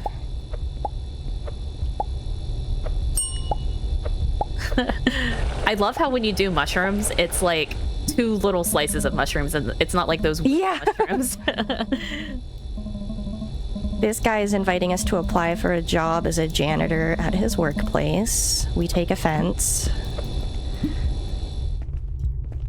Is he the one? Oh no, he's not the one going to the party with the 4 beers. Whoa.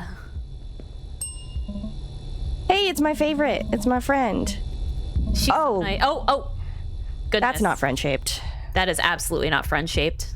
Okay, wait. I got the spicy broth, chashu eggs.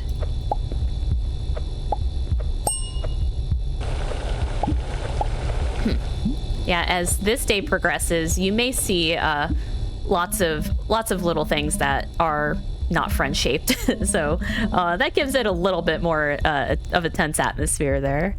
Including the customers are not being very nice to me today. They're probably not being very nice because they noticed that your boss didn't pay the power bill. Oh, this is actually the last ramen we're gonna cook. Oh, heck yeah. Rude. Okay. Well, we're... Oh. What? Okay, does anyone want to hug a ghost? There we go. She was just there to make us feel better. That jump scare got me really bad too when I first played the game. All right. Day 6. Day 6. Day 6. Welcome to day 6. It's gonna go fine.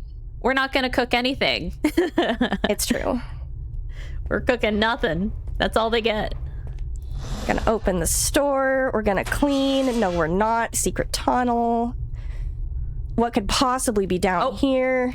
It's our boss in a freezer. Oh no. So that's not good. Yeah, we have to. We're gonna call the police. We're gonna get out of here. Oh. Uh-oh. Goodness. It's the man who cleaned our shop. How could he? That's so funny in these types of games where, you know, you finish your shifts, you finish the days, and then something bonks you in the head. Yeah.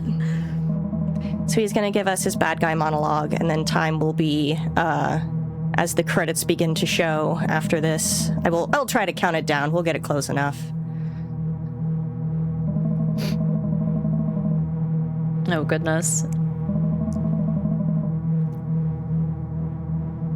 Oh, and he's made another effigy. It's effigy time again. I thought we threw those away. He probably dug them out of the trash. Ugh. Yeah, well, we actually didn't. Effigy. We actually didn't throw away any ramen, so it's probably safe. That's true. That's true. Yeah, so he's cursed us. That explains all of the creepy things happening. He wanted to own the ramen shop, and he was mad that his brother hired us instead. And we pass away, I think. Well, yeah. Okay, and time. Yep, that's it. Not good ending. And there's only one ending. Yep. Oh. Yep. Uh-oh. So that was the ramen shop. Well done. GG's. Yeah, GG's. Yeah, definitely more of a cozier cooking game with some scares, but still pretty cozy for the most part. Not as cozy as the upcoming game, though. No, well, Kitchen is the ultimate in cozy spooky game. So excited for Creature Kitchen. Yes. I actually am too. I have seen absolutely nothing about Creature Kitchen except that, yeah, it is a indie horror cooking game. That's all I know, so I'm super excited. It is so good. It is my favorite game that came out this year. Yeah, it's fabulous. So you two are about to be on. Do you have anything you want to say right now, or do you want to leave it until? Shade, just wait until. Huh? You got world record. Huh? Your PB is 1943. And you did this in 1914. GG. Okay, cool. There you go. Thank you. Yeah, I am the only one on the leaderboard for this game. So challenge that time. Can join me, please. I'll join you. I need to. I guess I will just say thank you to Mar for routing this. She I found it because she was playing it and she routed it and she gave me her notes. So thank you. Yeah. No, you're good. You're good. I like routing out these games. It's like, it's relaxing. Oh, cool. Yes. So yeah, like we just said, we got Creature Kitchen coming up. Just a quick reminder before we go to the break. Well, I do just want to thank everybody for supporting the games with GDQ Hotfix. You know, anybody who's checked out the stream, anybody's chatting, and if you are able to, you can always support us by sharing the GDQ channel with your friends or anybody else who you think might enjoy, family, whatever. It really does help us. Really does help the Hotfix. And yeah, we'll take a quick break. We'll see you in just a few minutes here. Hello, everybody, and welcome back to the Games Done Quick Hotfix. Today and tomorrow we have an indie horror showcase. We got a bunch of different runners here to showcase a bunch of different indie horror games. Just a quick reminder before we get into the next run here. If you ever want to catch up on past GDQ Hotfix shows and marathons, you can always do so over at youtube.com/GamesDoneQuick. And if you're watching this over on YouTube, consider liking, subscribing, and becoming a channel member. It all really does help us with the hotfix here. With that said, we've got Creature Kitchen here. I'll hand it over to both of you. Let you reintroduce yourselves. Yes, hello again. I am still Meta Knight Shade, aka Shade, and I am still here with Marforia on commentary. We are playing Creature Kitchen, which is I think my favorite game to have come out this year. Very cozy, delightful, spooky cooking game.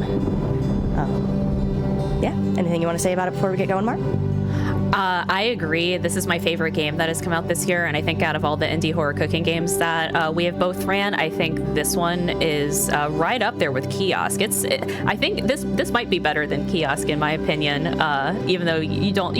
Well, I guess we throw bags. We don't throw actual food, but this game is absolutely delightful, and I think you all will really, really enjoy it. So I'm excited. Bags have food in them, so we are in fact throwing food. There will be a lot of throwing food. It's great.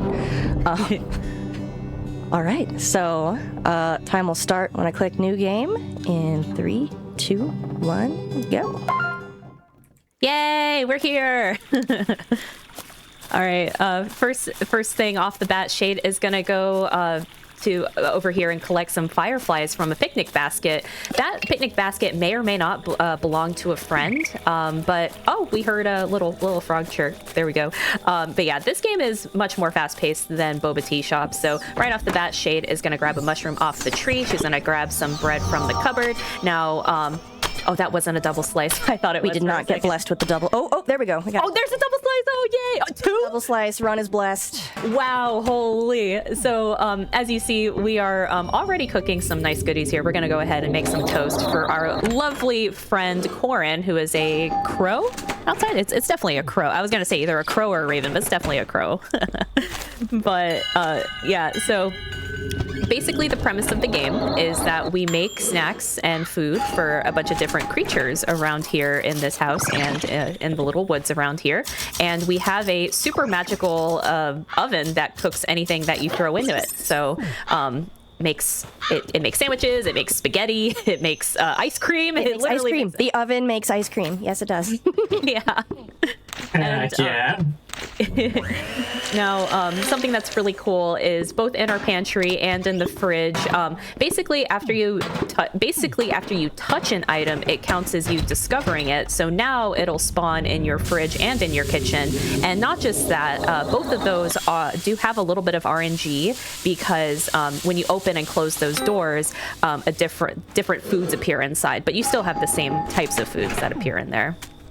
Yeah, you know how you go in the fridge looking for a snack and you don't find a snack and then you go back like a minute later and you're like, dang, all the same stuff is still in my fridge? That's not true here. No. It changes every time you open and close the door. It does. So Shade here already got food for Corin, our bird, and now we're making some sandwiches here for, oh, did we feed Trash Cat yet? We just fed Trash Cat. Oh my goodness! See, she's so fast. She's so speedy. We just fed Trash Cat that raccoon, who's actually their name is Kimothy. We've named them Kimothy. Yeah, they're Jimothy's cousin. And Trash Cat may or may not be a little bit of a menace because they will eat anything that's on the ground out there. And here inside we have rats that also can eat things that we have in there. So, but yeah, as you see, super fast-paced game. You do want to cook your things ahead of time as well in this, but yeah, just because it's much more fast-paced than other horror. Actually, this is not a horror game for the most part. It's spooky, I guess but it there's has no those jump vibes. scares. Nothing's gonna jump out at you. Yeah. You spend the whole first playthrough just waiting for it to happen, and it never does. And you're like, yeah. Wait, is this just nice? Yeah, it has the cozy vibes here. But yeah, each creature that you feed, they give you a key, and that key will open the next door or cabinet or whatever. So we just unlocked cheese, which is great. Cheese for the rats. Cheese for the rats. And the rats want 3 snacks with cheese, and you basically, like, during a casual playthrough of this game, you will just you can take a picture. Well, one of the objectives of the game, you know, if you want to do it, is taking pictures of the friends, and when you take pictures of them, it will tell you information on what type of food they like. So the rats like cheese, so we have to make them 3 snacks with cheese. I thought that was going to be another double slice. I'm trying. We actually just fed a nice friendly ghost in the kitchen who liked 3 tastes of Italy, which was basically just pasta. But we're finishing up feeding our rats here, and we're gonna go ahead and start prepping some food for our friend Hopper, who's the frog outside who we summoned with fireflies. So Hopper wants 2 dishes from the yard, and that kind of makes you think, oh, what's from the yard? Well, you saw that Shade picked up a mushroom from earlier, so we will be making 2 dishes with mushrooms for Hopper. And one of the things you want to keep in mind when speedrunning this game is you want to make orders that have the least amount of ingredients as possible. And you can feed... Was that a double slice on a potato? I couldn't tell. Okay. Believe me, I've tried. So you basically want to, and you can repeat recipes, which is great. And when you do that, then you don't get a little cutscene when you make that item. So yeah, a little time save if it's a repeat. Mm-hmm. But you can't feed the same creature the same snacks, if that makes sense. Like, we can't feed 3 grilled cheeses to these rats, as much as I would love to eat 3 grilled cheeses. Oh, you can. They will eat it. It will not progress the game. That is true. They will eat anything, but yes, they will eat anything on the floor. So a lot of this game is actually manipulating some of these friends to have them not eat food that is intended for other friends. Trash Cat. Oh, Trash Cat. No. Okay. No, he's good. He's good. Okay. This may not be a horror game for us, the player, but it is a horror game for poor Trash Cat, who we terrorize to get him away from our food bags. Yeah. Oh, we've unlocked the shed. There's going to be a couple. There's a couple things we're going to do here. There's no ceiling. I've never noticed that. Yep. Goodness. So Shade's going to do a little, a little minor tech here called juggling, where you take, a couple items and you just kind of throw them. So that way you don't have to run back and forth between areas to, I was going to say, usually with the shovel, I just kind of run over with the shovel. I think that's the only thing I do, but because that thing, the physics on that guy is... Shovel does not throw. No, it does not throw well, but these items my here... rose seeds disappear. My rose seeds may have disappeared. Yeah, sometimes items can glitch out like that, but there's a little magical lost and found box. Mm-hmm. That's the key from Hopper. There's our rose seeds. Yay! Yeah, we do intentionally warp keys to the lost and found box as much as we can. Yeah, and that saves you a trip, like from the pantry or from the woods. And side for later. Oh, we're on Gray now, right? Yes, we are feeding our doggo friend Gray, and we can and will pet the dog. Like, you don't have to progress the game, but you have to, you know? You have to, especially for an event. We have to pet the dog. Have to pet the dog. So Gray is the nice little greyhound that we summoned out from the yard with a little bone-shaped dog toy. So they're very, very friendly. They want 3 meals with beef, so we're gonna make them some meatloaf, spaghetti meatballs, and a burger. Yes. I like a good meatloaf. Meatloaf is a nice, easy one to make in real life and in this game. Big true. A lot of recipes here involve like ground beef and tomato sauce and things of that nature. So that means a lot of recipes require a lot of salt. So that's mainly like one ingredient that we try to grab a whole bunch of at a time. But we're kind of mindful, like we can keep it on the floor, but you have to be warned that the rats may come out and eat it.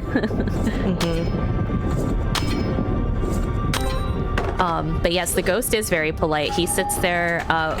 We can feed him as well, but anything we feed him from here, he will not eat. But eventually he will leave because he's like, oh, you don't have anything for me. Yeah, he only wants one thing, and we don't get it until the end of the game. Wants something he just very sits here patiently. There he goes. He's eating the burger. We gotta wait till the heart goes away. Gotta make sure he sees it and not Trash Cat. Come on. There he goes. Yeah, if you see the little question mark above their head, that means they are aware of the food and they will go eat it. But yeah, you do want to wait call till the dibs little heart. with the question mark. Yeah. That's a good one. Yeah, no, not for you. Yeah. There you go. So there you go. Yeah, if you see the exclamation points above their head, that means we scared them away, and unfortunately, we have to do that to Kimothy a few times. So now we are making food for our friend Gerald. It's my favorite time in the game. Lar knows what this is. Yeah, Lar knows what's about to happen. Yeah, this is a really great room because not only do you have a puzzle, we get to get a couple more ingredients because toilet fish. Let's get some hype and chat for toilet fish. Toilet fish. We will be cooking and serving the toilet fish. Don't you worry. Nothing goes to waste here. Best ingredient in the game. Yeah, this part is very pan-fry heavy. Oh, yep, there we go. That's how this is gonna go today. Yeah, cooking things on the skillet. That's what's really silly is that we can't throw raw chicken or raw steak or raw fish in the oven. We have to fry them ahead of time. So the only sort of cooking we personally do is here on the fryer and on the skillet, and that can be a little tricky. Especially this fish, it likes to double flip, and if it double flips like that, it doesn't continue cooking. You have to get it to flip only once. Yeah, there he goes again. There he goes. Oh my goodness. There we go. There you go. Awesome. Yes, we are feeding Gerald the Pacific Northwest tree octopus. And he wants 4 dishes of sea and sky, aka fish and chicken. So that's what we are cooking for him now. We will be cooking the fish one out of the way. We will be cooking fish and chips, fish chowder, a chicken burrito, and chicken parmesan. But I think Shade already made that burrito, which is good. This fish is giving you... there we go. So stubborn. Now we just have to make sure Trash Cat doesn't eat it so I don't have to cook another fish. Yeah, because, you end up juggling 4 bags, right? Yes. Or do you just juggle 2 and then come back? I do 4. I do 4. That is faster, but it scares me. Yeah. Okay, fish, potato. Potato? Potato? Potato. But yeah, Mr. Gerald, super nice guy, who we can't see initially until, we feed him, so... we will go. We will. He's very friend-shaped. Okay. There you go. All right, last one. I got my sauce. Did I get noodles? Parmesan, yeah. I need cheese. What's really great is the pasta is usually pretty close. We are now out of our ground beef and tomato sauce in the mixer era, and we are entering our dough era. We're heading into sweets. All right, you are a goddess for juggling all 4 bags because that scares me. It wasn't the shovel, okay? Don't come at me, Mars Chat. It was just. I know. I've accidentally thrown the shovel at Trash Cat, and everyone. Oh, I have purposefully thrown the shovel at Trash Cat. I didn't have the shovel nearby right now. I accidentally hit Gray though. I feel really bad when I hit Gray. There's Gerald. Look at him. Oh. Yeah, my chat does not let me live it down with the shovel and a raccoon. You speedrun this game enough, though. You feel very ready to bonk that raccoon. Gentle bonk. Is it running around picking up ingredients so the pantry gives you what you want more often? Question from the chat. I don't think so. I mean, you could pick up ingredients ahead of time, and like me, sometimes I'll just pick up a bunch of salt and just set it on the table and stuff. But it is RNG what does show up, so if that makes sense. Like, you can kind of get an impression, like, potatoes and bread are usually on the right side, pasta is on the left side, sugar is usually on the left. It really depends, though, because, it's just kind of up to fate what ingredients show up there close and not. You want to talk about Jake? Jake, I call the box chicken because they're a little creature that summons from the corner because you moved around some boxes, and when you feed them, when you see them walking around you, they have little chicken feet. So Jake wants 3 varieties of dessert. So we'll be making them vanilla ice cream, sugar cookies, and apple pie, which all sound delightful. Vanilla ice cream. Yeah, we did make the ice cream in the oven. We did. So these desserts that we make, thankfully, are pretty simple because, vanilla just has milk, ice, and sugar. Sugar cookies are literally just dough and sugar. The apple pie that Shade just made here was the only one that included way more ingredients. It included 4, so that's... There he is. There he is. That's why it's we always keep in mind to try and make recipes that involve the least amount of ingredients. And the least amount of pan frying, which is unfortunately very hard when trying to feed Sassfoot, our next cryptid friend. He wants breakfast. Fortunately, toast is breakfast, but... It is.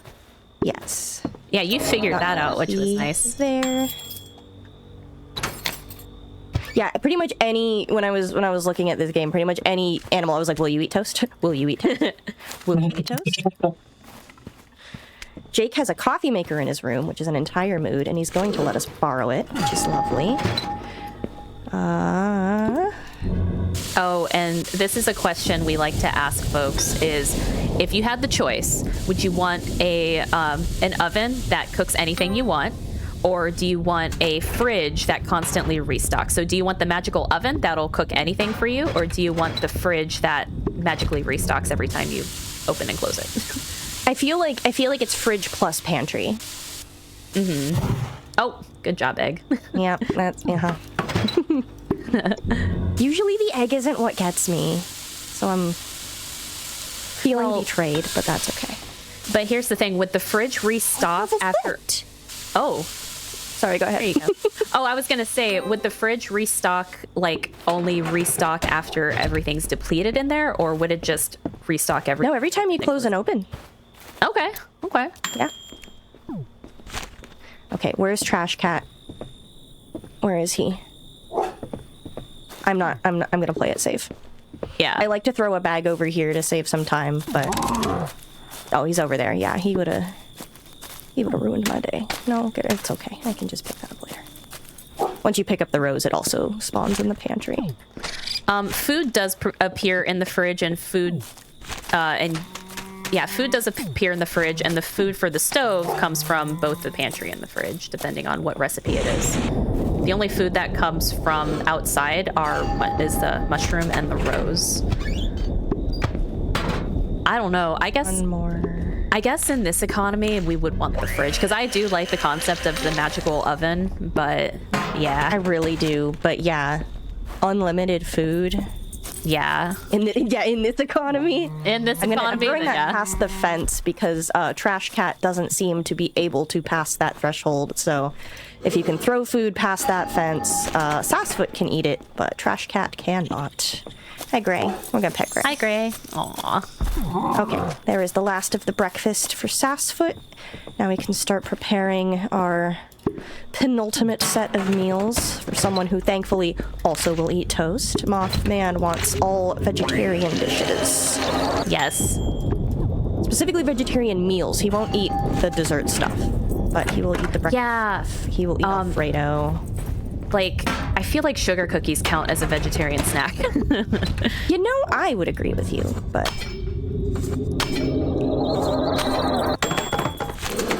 got that. I love Mothman. Mothman's my favorite creature, and oh, did we finish feeding Sassfoot? Yeah, we did. I was just gonna say he has the key to Mothman's room. Yeah. Please have the key. Okay. He was the only jump scare for me in this game, so that's probably why this is horror. Yeah. When you're like not sure when the game is gonna go horror on you and Sassfoot pops up, it's a little startling. But he's friendly. He just wants breakfast. He's friend shaped. I didn't get the rose. Just like Pants. Pants is friend shaped. Very. Look at him. Kicking his little leggies. So we're gonna come across my favorite friend, Mothman, who we summoned with a rose. Ah, love that guy. He's the only one who talks. He yaps a lot, too. English words. And he talks a lot, it's true. Yeah, thankfully, if you throw your snacks and your food past over here in this hallway, the rats won't eat them. They're just eating burnt stuff on the floor. That's okay. They can have that. You scared them away. Yeah, well, they're in my way.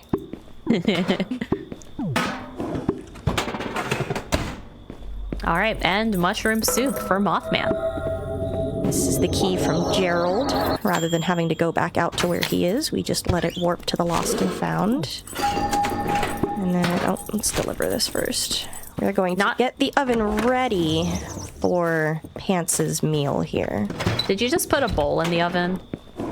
And a spoon. And a spoon. Nice and warm. That'll not cause any fires at all. It's cereal. We're making cereal in the oven. Oh my god. Good old cereal. Right, straight from the oven. Oh, I threw it at him. I'm sorry. I got too aggressive with my spam clicking. And here is the giant sky deer. Very friendly, very friend-shaped. Yep, he's proud of us and how well we have taken care of the forest creatures and made food for them. And, yeah, this part's great. Love it.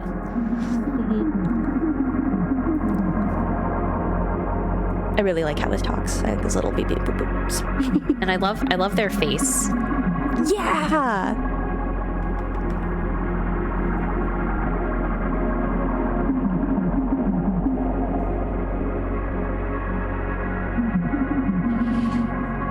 And Sky Deer is going to give us our last key.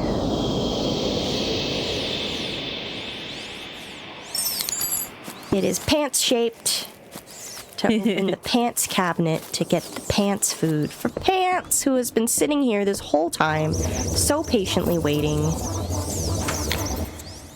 for his fortunate gems. And yes, cereal in the oven. Totally appropriate. Oh, and y'all are gonna love how Pants the Ghost eats the cereal here. Yes. Look.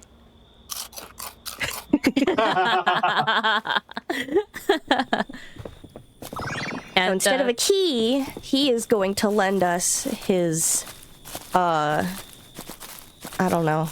He's gonna kick the fence down. He's like, why is this? He's gonna show us a new way. With now long we leggies. go down this path to a new area. We have to not get too far ahead of him or he stops and does a question mark like that. He's like, where'd you go? So look at this. Look at this nice little area.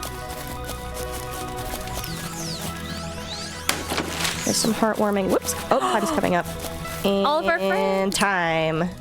All of our friends are here. All of the friends we've nice made little food bonfire. And Trash Cat has a marshmallow for us. How wholesome. How wholesome.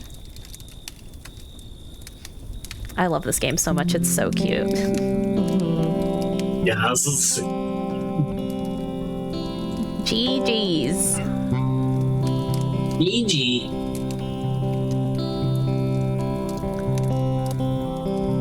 $22.47. All right. That's underestimate. I'll take it. Yeah. Oh, you did great. Thank you. Thank you.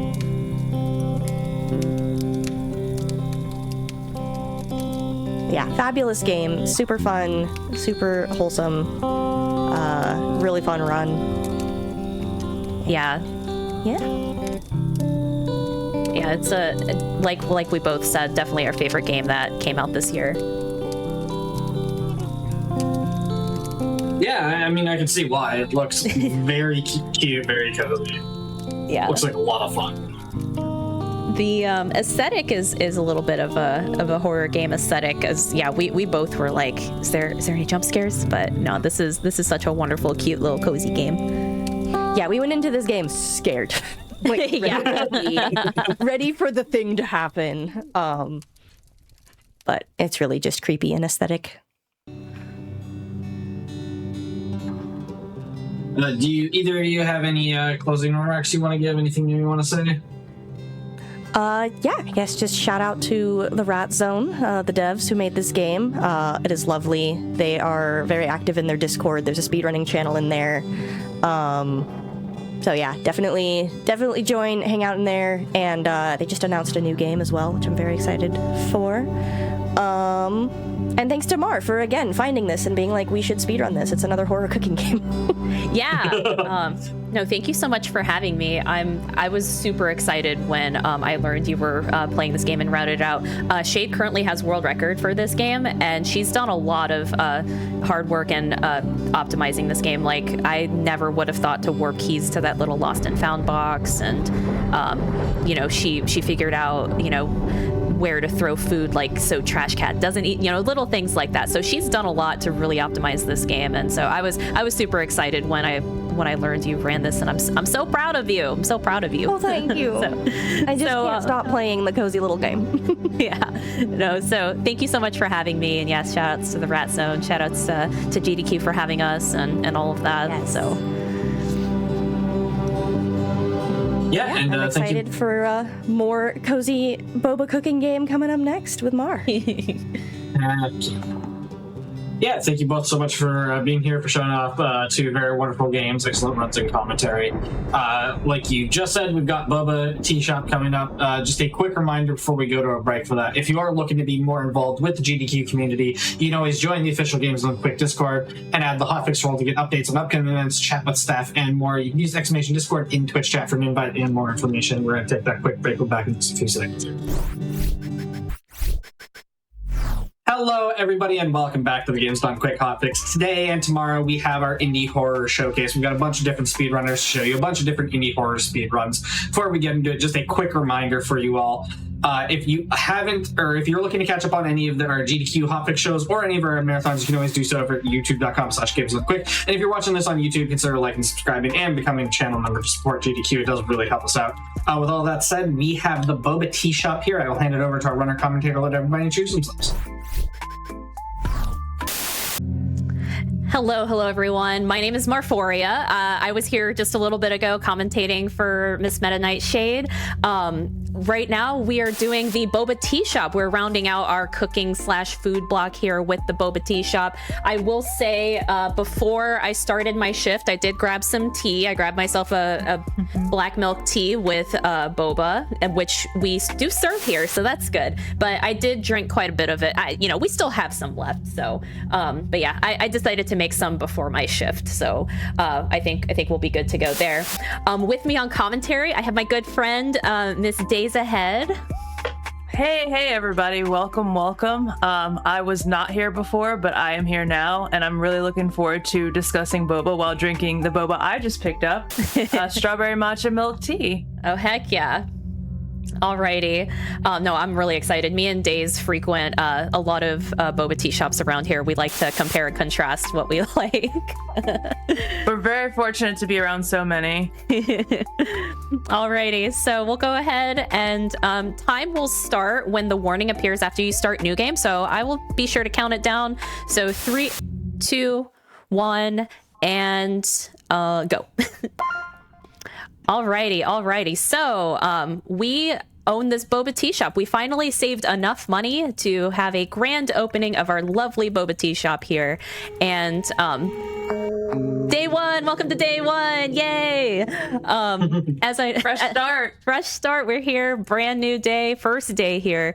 And as I noted earlier, and some of those earlier runs that we commentated here, oh shoot, yeah, off the bat, we're going ahead, making our boba.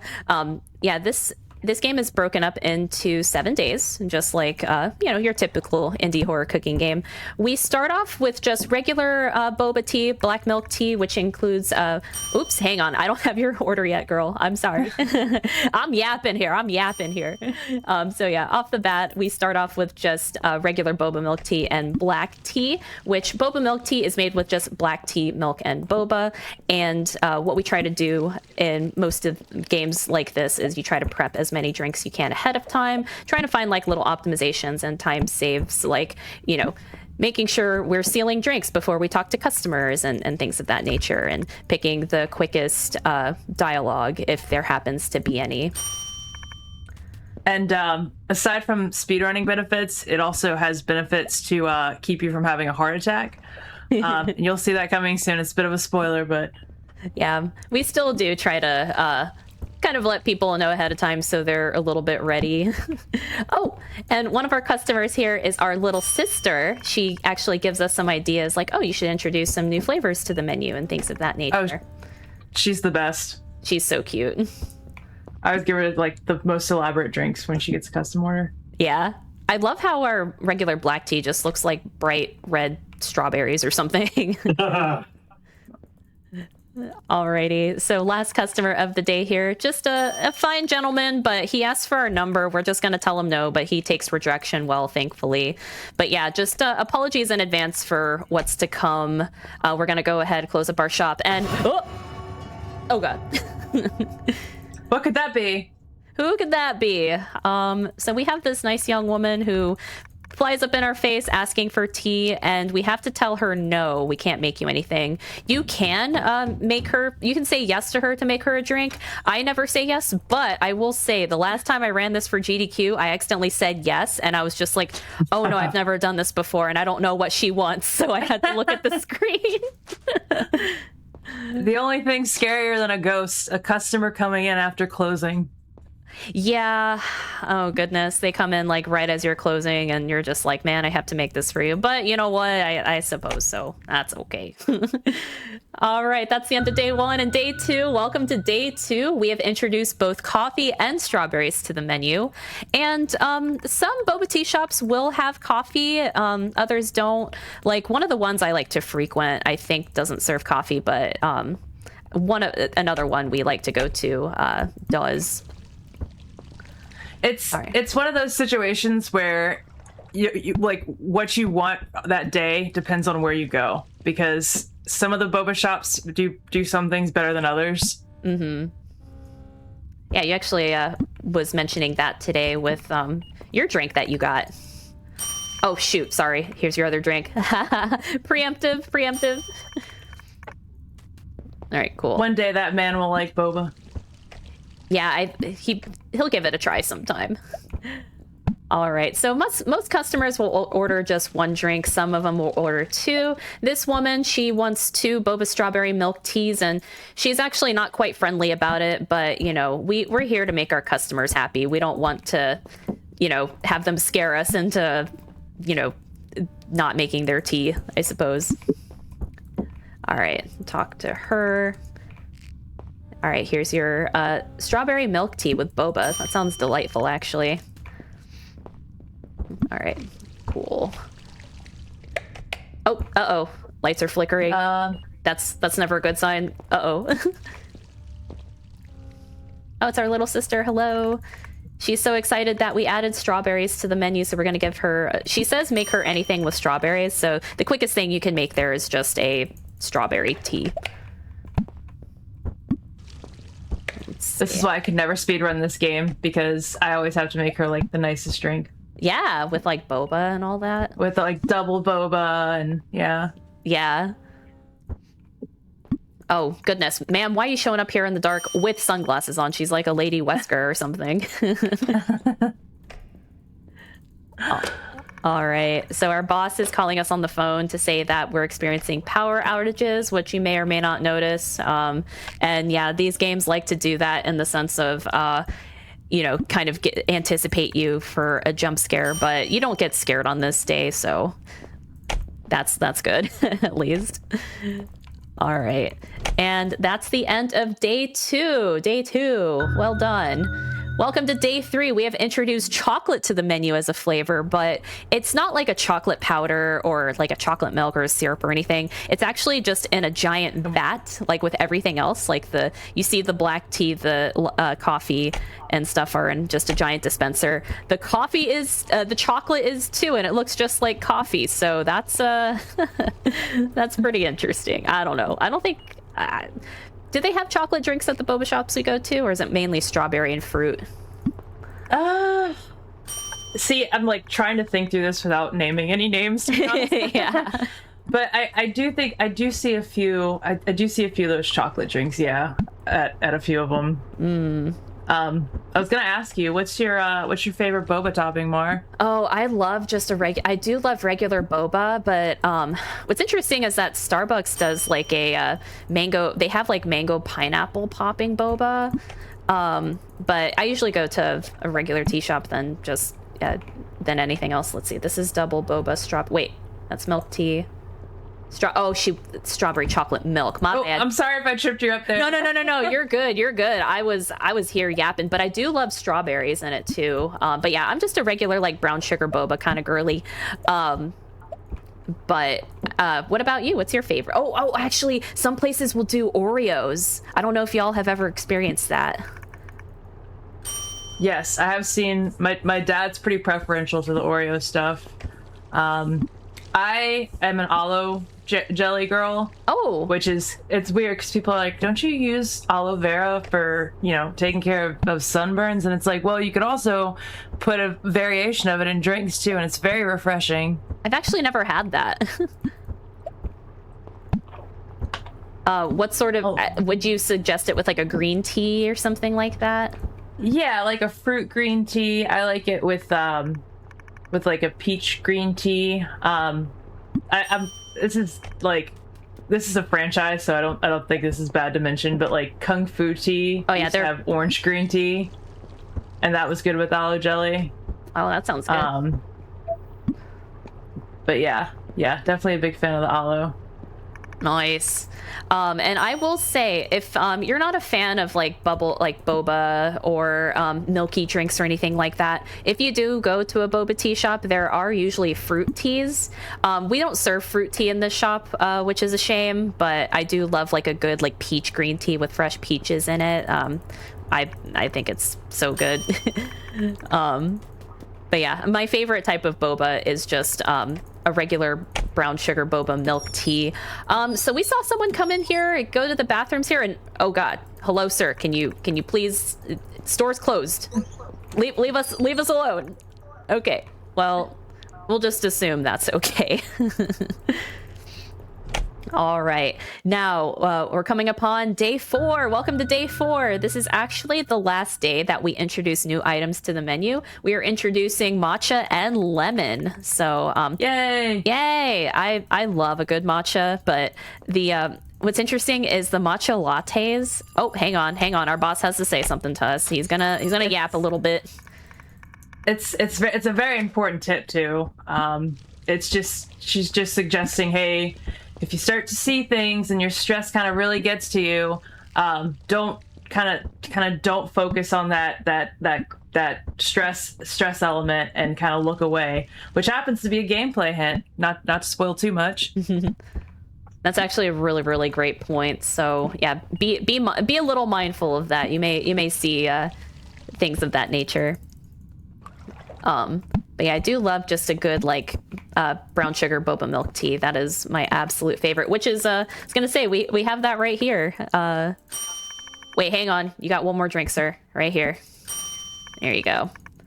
Yeah, even though we don't have brown sugar boba in our brown sugar here, that's what I have right here. So I made it myself. I'm sorry I don't offer it. I'm sorry. All right, let's see. Next person wants a boba strawberry matcha milk tea. Absolute delicious drink. Actually, me and Daze's favorite type of drink. Yep, sipping on one right now. Now, I will also say it's very important that you make this drink ahead of time and make it right. Oh wait, hang on.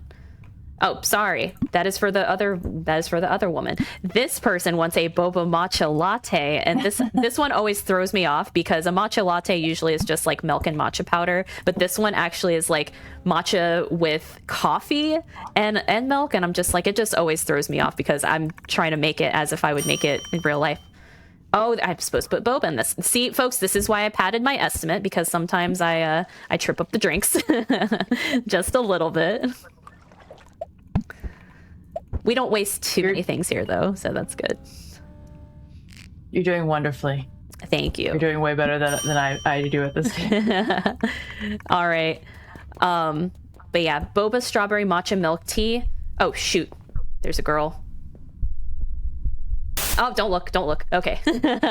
just like the doctor said, just don't focus on it. Just breathe. Okay, shoo. Ground yourself. Yeah, we're good now. Okay, good. So it is very important to make this girl's drink right, and before, like right after we talk to her, because if you talk to her, turn around to make her drink, and then turn back around, there will be a creepy little girl there that you'll have to look away from for a good amount of time. So, oh, I have to talk to her first. There you go. Just like every other game, you have to talk to them first before giving them their food. So, good job, Mar. All right, so our little sister returns. She's really excited that we have strawberries on the menu. Oh, actually, yes. Hang on. Any drink? Okay, my bad. Matcha and lemons on day 5. Oh no, yeah, no. They are here on day 4. We just don't have any lemon drinks. We don't get any lemon drinks until the next day, and it's only 1. So let's see, strawberry mocha. Very good, very good. Oh, Lady Wesker's back. Come on. Right, there we go. All right, and that's it for day 4. And there happens to be blood on the floor. And one thing you may notice is that I'm not cleaning my shop anymore. You can clean up your shop after every day, but the game doesn't penalize you for not doing it, so you might as well not do it, right? And here we are in day 5, and things just seem a little bit more brooding. The vibe just seems a little different. It does, and yeah, it's the atmosphere just kind of gets a little more tense. Everything gets darker as you go on with this game. Your character hints that they're a little overworked, and mentally they're seeing things and things of that nature. You may see in the back there's a creepy woman, and our heart starts beating. Uh-oh, sorry. We can't look over there for too long because you will get jump scared. It takes quite a bit of time before you get jump scared, but we still make sure to not stare at her for too long. All right. Yep. Anytime you hear heartbeats in these types of games, it just automatically makes you scared. I know upon first playthrough of this game, I'm like, oh no. Oh, I know what drink this is. Oh yeah. This drink tripped me up so much. Yep, this is the creepy woman who wants a drink, and she says, hurry up or else. There you go. All right. Whew. Creepy lady. Oh my god. Our heart is, you don't hear our heartbeat anymore, so you know all is good. Okay, well, remember when I said that I don't have to clean my store? Well, the health inspector is here. She may or may not criticize us for that. So even though we saved time by not cleaning up our store, she'll still check it out and she'll fine us. But that's not too much of a time loss or anything like that. It's just much quicker to not clean your store. All right, cool. And then last order right here. Yeah, she's doing such a thorough inspection by just staring at everything. Just walking and staring. All right. So then matcha milk for her last order. And then health inspector comes out. That happens. It's always interesting with games like this is there always happens to be a health inspector. So this is where she tells us that the store is filthy and she's going to fine us $100. But yeah, it's just a little couple extra dialogue clicks. It's no big deal. All right, day 6. Day 6. This is our last day that we're going to be making drinks, but it gets way more tense here, and you want to make sure to not stare at particular entities for too long or get the drinks wrong. So yeah, it is way darker in here. That's no good. That's no good. Let's I guess I could try to lighten the mood a bit. Yes, please. Black tea, green tea, or oolong tea? Ooh, yeah. Chat. What's your favorite? I'm a huge fan of black tea. Actually, shoot, green tea. I do like green tea. Probably green tea. Oh goodness, that's such a hard question. I'm partial to oolong, but like it kind of depends on my mood. Like if I want something refreshing, I'll typically go to green. If I need a bit of an energy boost, black, and then if I need something a little bit in the middle, oolong. Mm-hmm. Yeah, I think I'm a green tea girly. All right, let's see. Strawberry mocha. There we go. Man, I forgot how dark this game gets. Goodness. All right, no creepy ladies or heartbeats or anything going on right now, but it'll progressively start getting that way. Uh-oh. All right. Let me get my milk, please. Thank you. All right. Oh, that's not. There's nothing wrong with that. All right. Okay, there's like 3 of them. Don't look at them for too long. All right, boba, matcha, milk tea. Yeah, me experimenting like how long I have to stare at things before you get jump scared. I jump scared myself quite a bit for that. So. All right. Talk about exposure therapy. Oh my goodness. Oh god. All right. We can't stay forward. We can't look forward. We can't look to the side. We can't do any of that. So we're just gonna stay here for now. I think that'll make us safe, right? Nope. Nope. All right. We're hiding. We're hiding. We're good, right? So I did learn, because when I first played this game and routed it and stuff, I just like stared at the corner, but I learned you can, because I thought if you stared out the slats, you would get jump scared and stuff. But you can sit here and stare, even though she's staring at you. But yeah, all's good. All's good. Shoo. All right. And it's this lady again. She needs her caffeine. She does. She does. We can provide it for her, but not by ringing the bell a bunch of times. All right. Day 7. Welcome to day 7. This is our last day. But you see, we're on the outside of the boba shop. And yes. Oh, okay. I guess we are a customer. All right. Change of perspective. It is. So she asks us what sort of boba we want, but we're also like, shoot, we got to use the bathroom. Like while she's making our drink, let's go ahead and use the bathroom.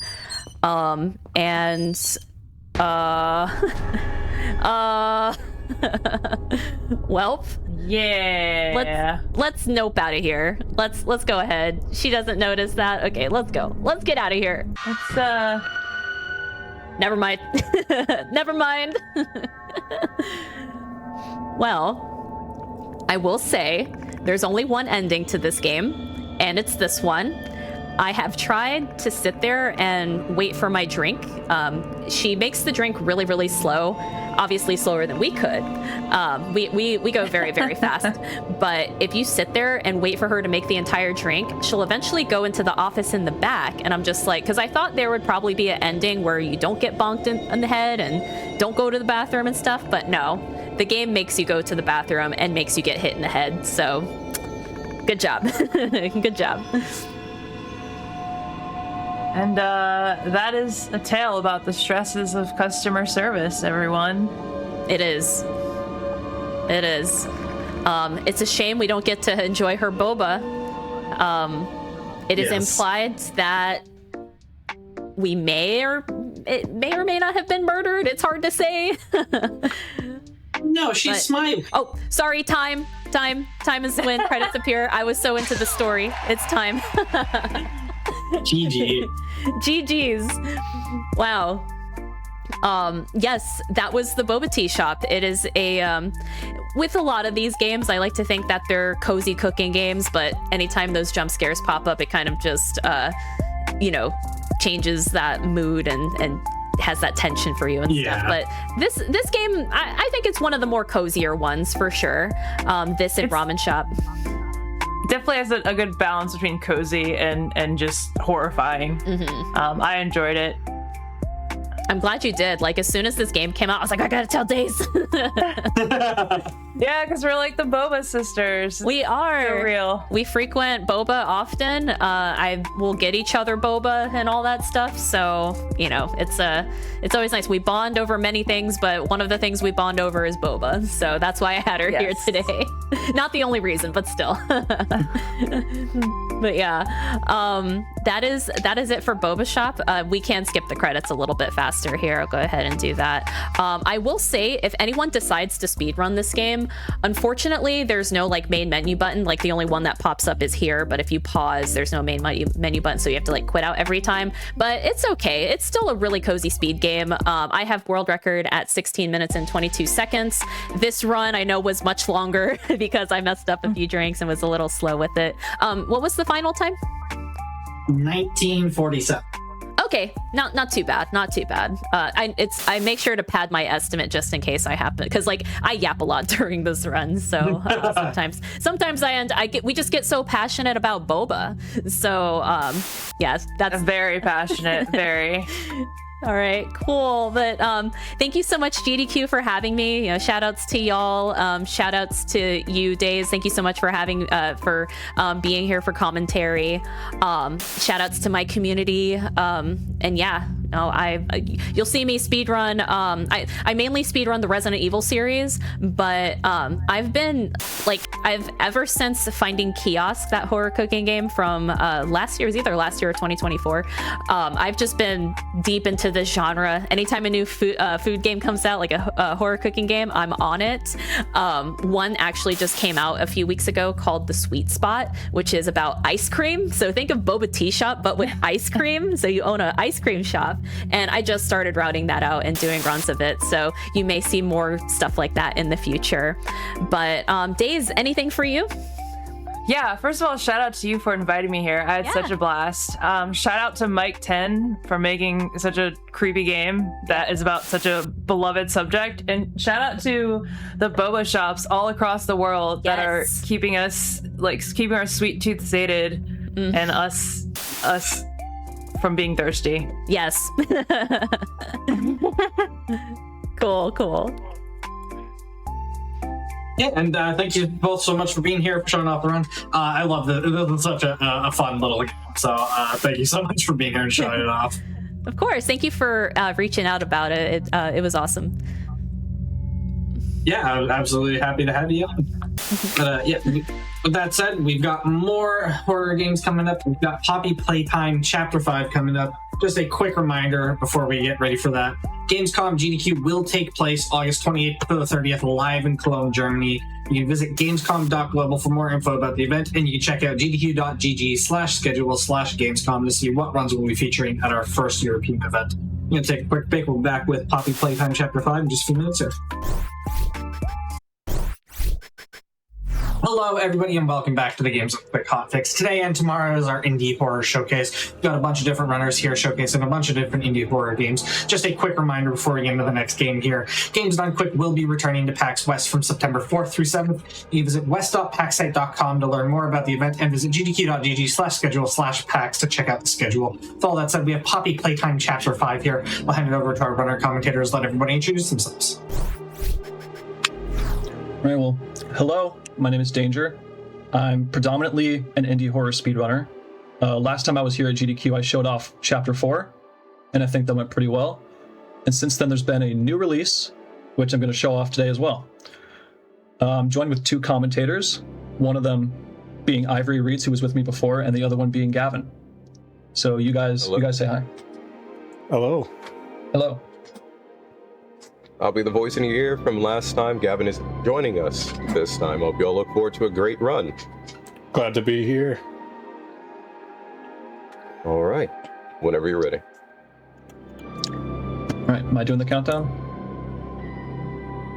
Yes. All right. 3, 2, 1, go. All right. Let's dive in.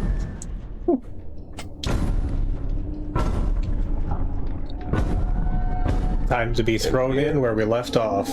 Where we were left off last time. With Huggy Wuggy. Like you never left. He looks so friendly.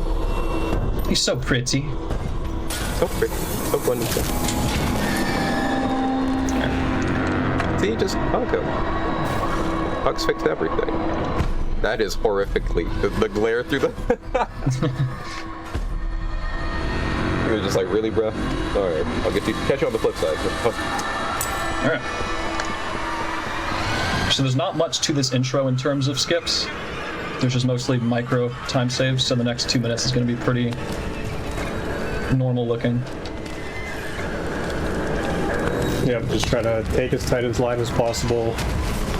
That's basically it. Yeah, this run is pretty exciting because it is more of a showing of just consistency, like a good rate. So the more consistent your lines are, it's pretty much comes down to mostly technique. And some of the techniques that you would see in a typical run won't be seen for broadcast reasons, where the screen would go black for F4ing and some other resets. So you're going to be seeing just a smooth, steady procession into some cutscenes, and then some really exciting movement coming up soon. Yeah, that's one thing that this game has kind of, in my opinion, really improved on is just the grab pack swinging. Like, there's a whole bunch of launches that you can do that are just... Some of the games have some areas where you can kind of use it, but it's not as prominent, in my opinion, as it is in this one. Yeah, this one is all about that Spooder Man. Spoon Man is what people call it for some reason. So, you're going to be seeing a lot of cool movements throughout the run, here and there. But pretty much just smooth little stompies going in a direction. Not much else beyond 2 points of contention, but Gavin, those you might have missed it already, Gavin did like a really exceptional skip at the start where he jumped over the gate that saves you like a good amount of time. And that's like a deterministic skip for world record pacing. He just, whether you all realize it or not, just hopped over that fence and got in right after the conveyor belt. So his pacing's good so far. He's doing excellent. Danger's locked in. It's going perfect. All right, here we go. Just stomping their way. Slowly but surely. Giving Huggy a hug. Oh, nope, never mind. One day, maybe. One day. One day Huggy's got to get his hug. I mean, I could give him one, but I don't really want to. It's not really good for time. That's true. He understands. It's all about pacing. Should only give him a hug when it's good for your health. And these ones aren't very good for your health right now. It'll downright clog your arteries with how, you know, how sweet he is. Here we go. Just turning the wheel. Danger at the driving wheel. The pacing's looking so... Do not let me take the wheel. Yeah, but I trust Danger blows up walls when he takes the wheel, see? I like that part. Alright. So far, so smooth. Okay, now here's an interesting point. Depending on this part is RNG, as far as I know. That if he Huggy Wuggy grabs around 6 to 7 times, you see his arm pop through, you'll see the horror. He's gonna be trying to get that hug in. Then you're pretty much good. If he goes over 6 or 7 times, then you lose a good amount of time here. But there is nothing you can do. You just have to hope. Key. So that's 1. Okay, 2. It's between 6 or 7 times. That's the. Like he just happened to pick those 2 numbers. They just no other reason. To have been. No other reason. This is 6 or 7 times. 4. Okay. Let's hope we're lucky today. How are you feeling, chat? You feeling lucky? 6. This should be the last one, hopefully. Okay, take out the last light. Yes. Did not. Oh, that's so good. That's so good. All right, Let's go. RNG worked 5-second time save.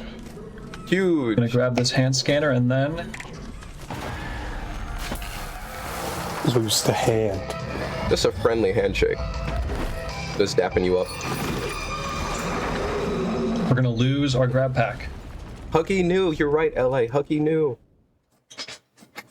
Like, this is for GDQ. We gotta let it happen. That's so good. Broken things.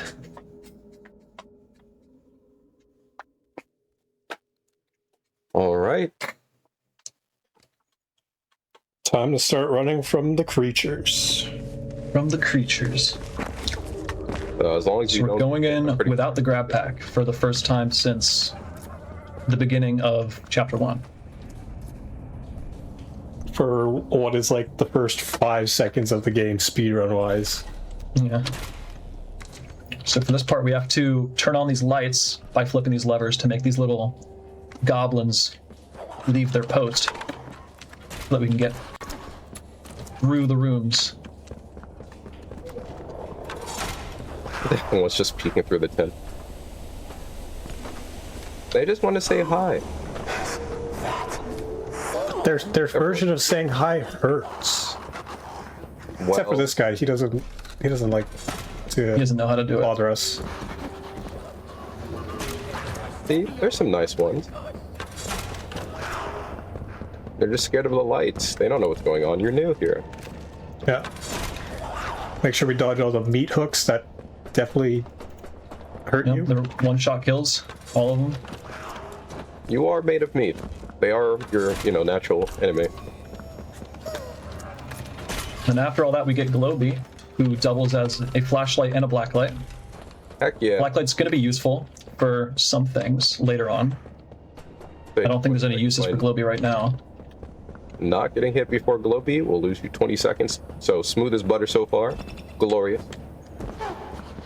Looking excellent. Jump over the tent. Time for a little crouch dodging. Love to see it. Weave.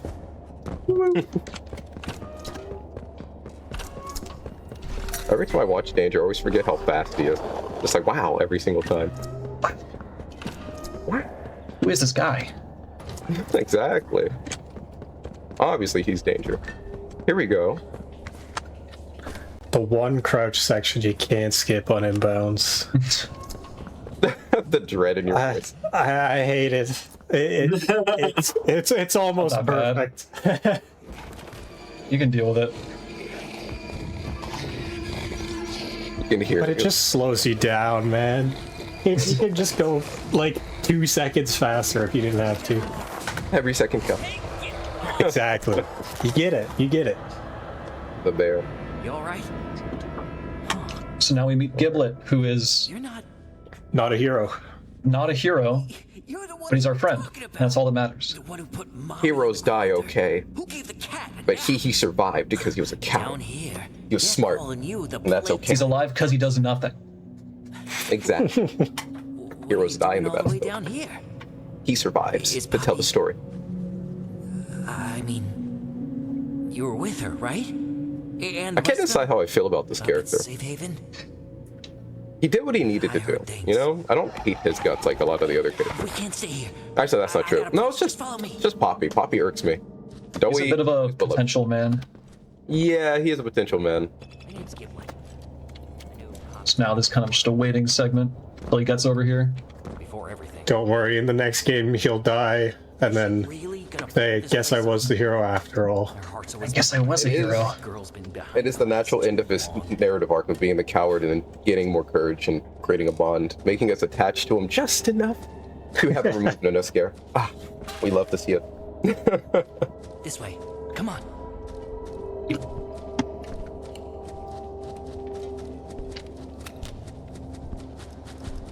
Just waddling along. Come back.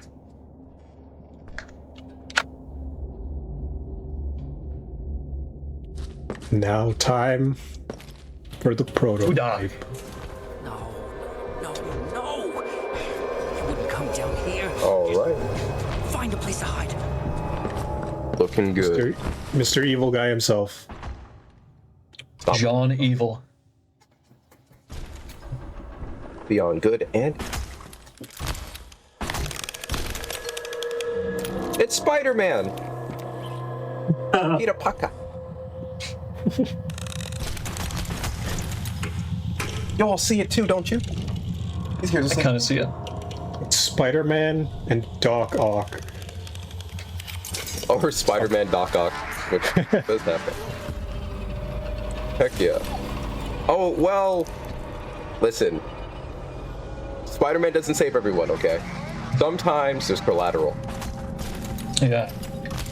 And sometimes he needs travel snacks. He's just he's hungry, okay? Travel snacks. Like, if you're doing all that web slinging, you gotta save the day. You gotta get a snack in. Gotta get your calories in. But yeah, that's our first physical look at the prototype. We'll see more of him later. But for now, he's just a pair of legs.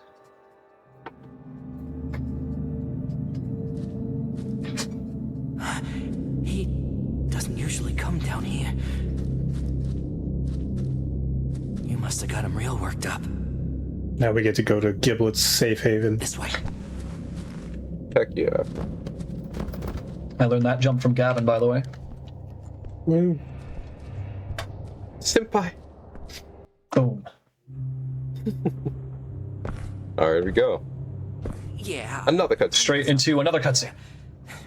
Another one. Fancy murals on the wall and string lights. This is the last cutscene for a while, I think. This is And I true. have plans. Yeah. I'm not gonna be down here. After this, we get to actually do some tech. Yeah. Look, I'm not the kind of guy who spends time feeling Pretty sorry for straightforward. himself. I mean, the way I And see then tech comes in. it's a tragedy. And then more It's cutscene. meant to be. And then freedom. And then more cutscene. You think this is an accident?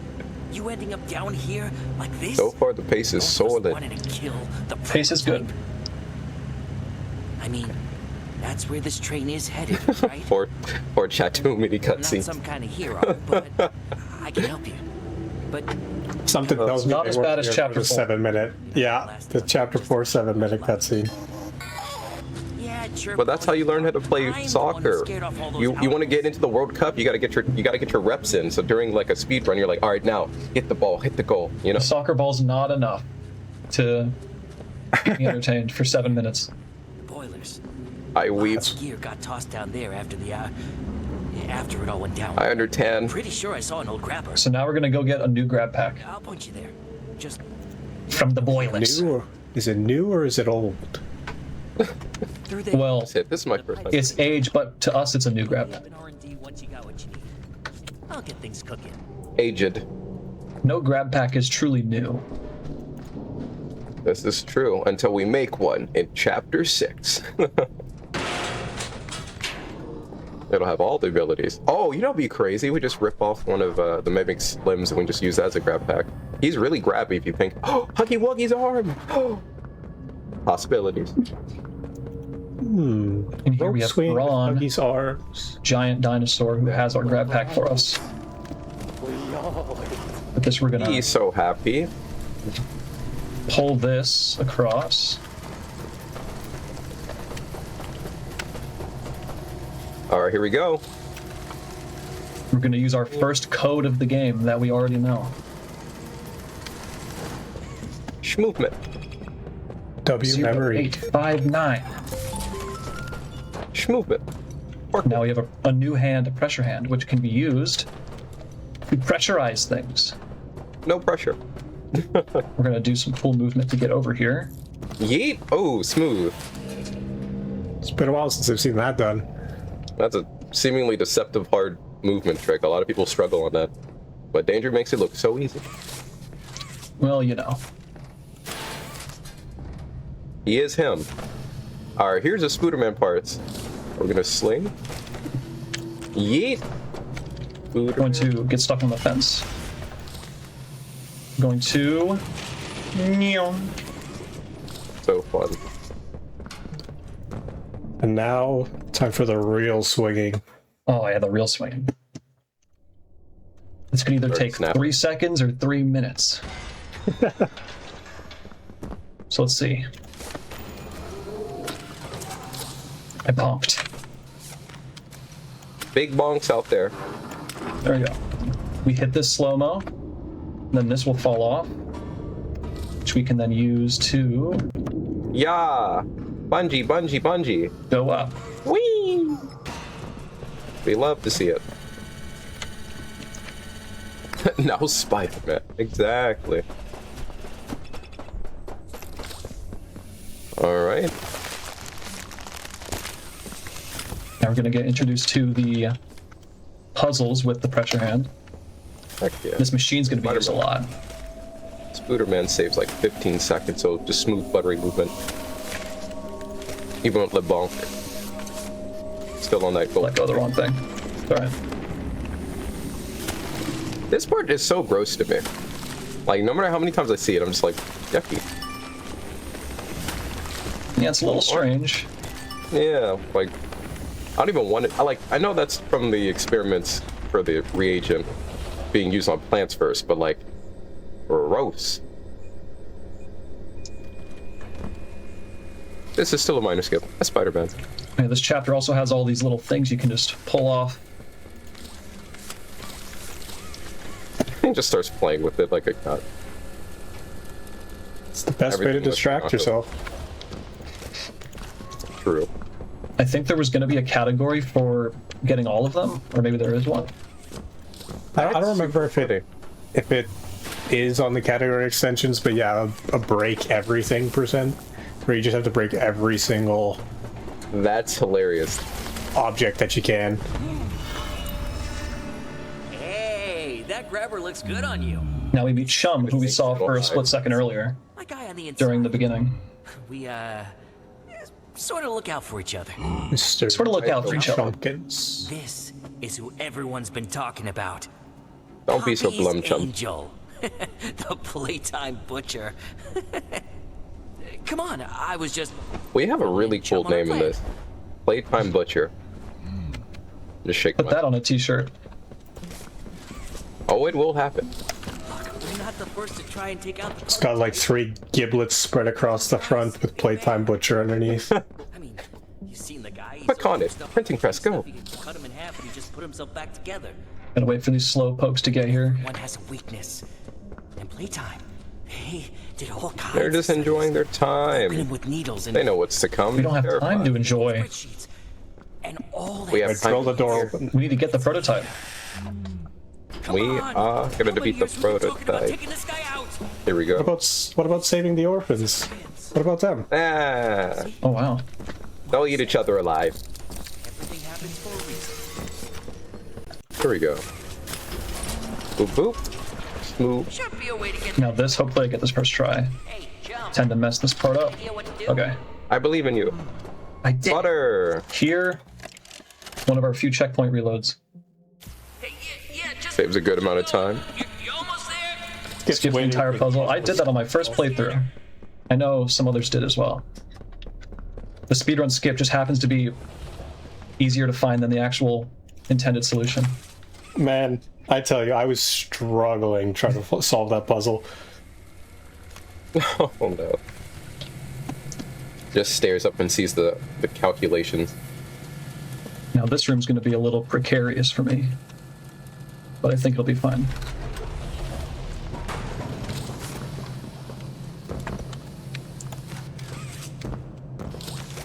I have to go up here and look at this number on this thing. 24. 663. Are there two things there? There's two things there. You can look at it from the right to see what number. Oh, wait. Yeah, the code changes each run, so you have 29. Oh, how do I see it? 902. Alright. Bit of a bad spot for it, but 902. Great box. Yeah, you gotta do the box to save some time. But you actually have to remember or learn the code every single run. Yeah, that code's randomized, because why not? Code is randomized, the position is randomized. I don't know how to grab that. This is one of the runs that has a little bit more RNG points, but you did great, Butter. It is what it is. Itty witty. It's a lot of these rooms throughout the game as well. Just to waste my time. Alright. So we're baking case. With that, we got these magnets, which we can use to magnet. Magnanimous. Unlocks a lot more swinging that we can do. Circle, triangle, star. I just have Chandler playing in my head. These levers you have to kind of pull really slowly because the sound effect of pulling them is a lot earlier than pulling them. And then more butter straight in the hole. Hole in one. Alright. Pacing looking good. You're smacking the buttons. Oh, I'll do that later. I need to pull that a little more. Fine-tune adjustment. Just let go a little too early. There we go.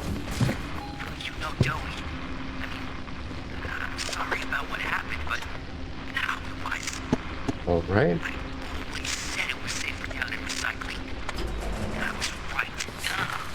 Here we go. No. It's the biggest mistake you're going to see in the entire run. Exactly. It's perfect from here on out. Reality just wanted to swing again. We know what this is. We know what this is. Take that home with me. Yeah, once you get past the RNG section, which was this, you have everything unlocked. Yep. Hey, you found something. Yep, it's glowing, but it's fine. John, what is this? Everywhere where the light shows you. Oh, that means you did that skip. Sounds spicy. And looks like the prototype. Pressing E to give him the papers early. Yeah. Got it stored on a backup in IT. We can get there from the. There's a lot of E spam, so throw some E's in check. Can get us in there, right? You'll be seeing more coming soon. Yeah, can we get some E's? Talking about no, this is a chance. So you're gonna have to spam E at some segments to basically jump past any delay. So the reason why he's glowing is because you handed the papers so quickly, he went Ultra Instinct, tried to dodge them, but got caught because Danger's too powerful. But you'll be seeing more of this in the memory section coming right up. Yeah, if you go back and slow it down, you might see it, but it's really fast. It's too fast. I mean it. Too furious. It's on the quarter frames. Right now. Could go up from the pit, but let's see. He looks super cool. He's ore farming. Could risk Sweet Street. He's just staring at you just innocently. Not a thought in that head. Head empty. Head empty, belly empty. We go in his belly to hide. Belly full now. We are being digested. We have been betrayed. Panic! Panic! Claustrophobia. My hunters. Shall pursue. 1170. So now we're just hiding from the prototype. I need you to repair. I don't think Chum is looking the right way. I don't see the prototype flag. He's not looking the right way, but Chum. There it is. Oh wait, there it is. That's Spider-Man. We did it too fast. Chum just didn't know where to look. He was like, "End scene. Wait, where am I supposed to look? Ah, just stand there." Oh. This is a safe place indeed. Perhaps even a safe haven. It's a reference to chapter 4. Just doing snaps. I appreciate that one. I appreciate that one. Because there's no 7-minute cutscene apparently. No, he's just throwing up gang signs, just, you know, letting you know that he's cool. And believe it or not, this is the last time we see this guy. No, he knows it too. He knows.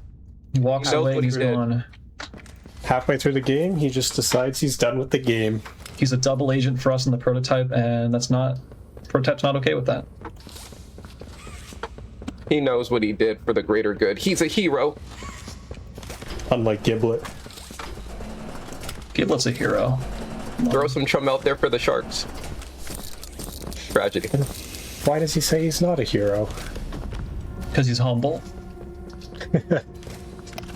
Be humble. Alright, now we're just going through some straightaways. This heavy battery! So heavy battery that'll either go fast or slow. Everyone hates going pretty thing. fast. Too heavy. Hey, you're so strong. You're so strong.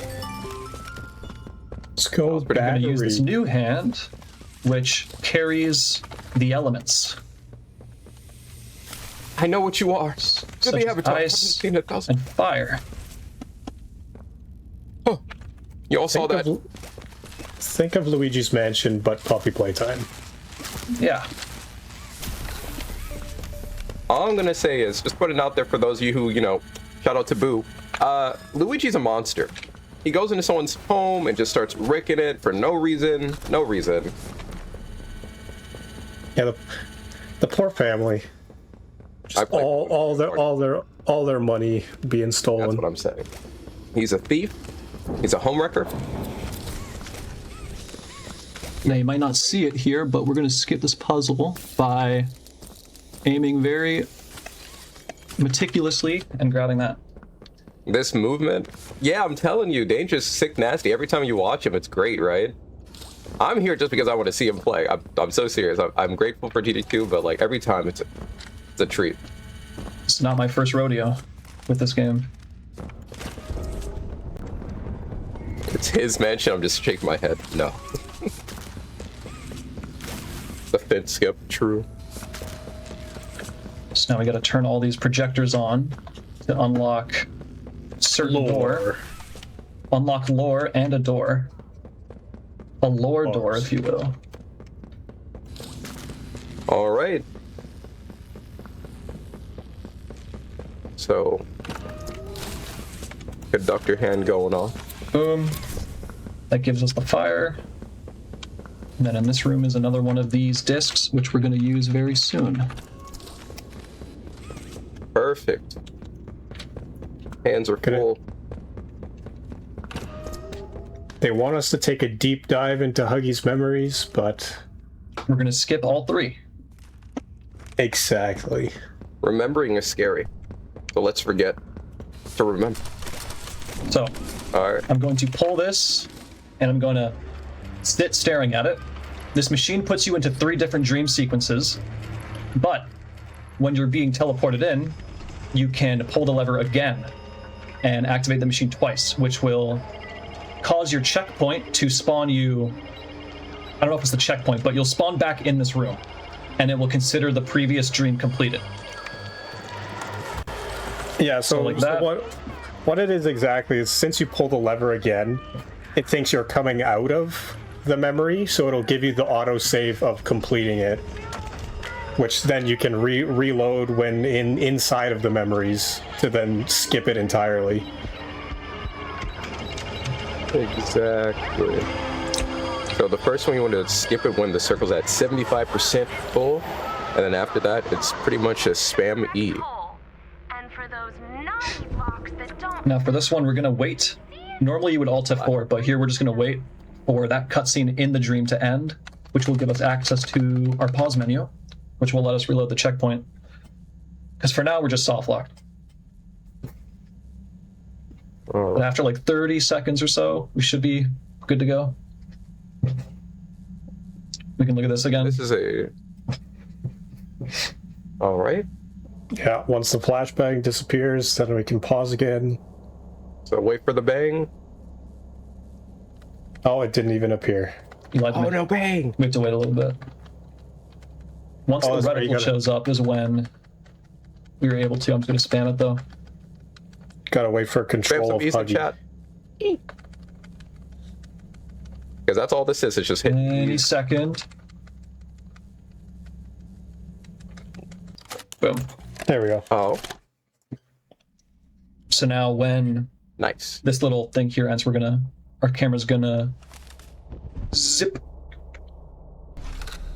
And then we're gonna do it again. Freedom.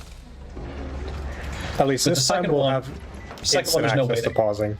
Yeah.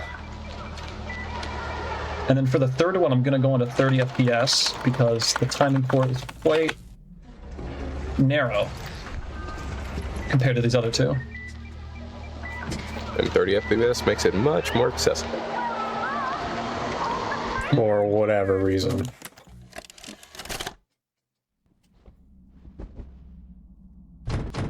Heck yeah. So I'll just do it now. FPS 30. And this is without Alt F4, which is an option. Easy peasy. Nice. Easy. That's a lot of saves right there. So memory 1 saves you 4 minutes when you skip it properly at 75% circle. Memory 2, wait for fully white memory to spam E to skip the memory. That's a 3-minute save. And then the last memory is a 1-minute save. And you just raw spam that E and you get out of this pretty quickly. Gomez, this is Louis. Unfortunately, with this one, we do have to sit through a lot of the cutscenes still before we get zipped back. Same code. You just got fat fingers. But big saves, good stomps. Still big saves.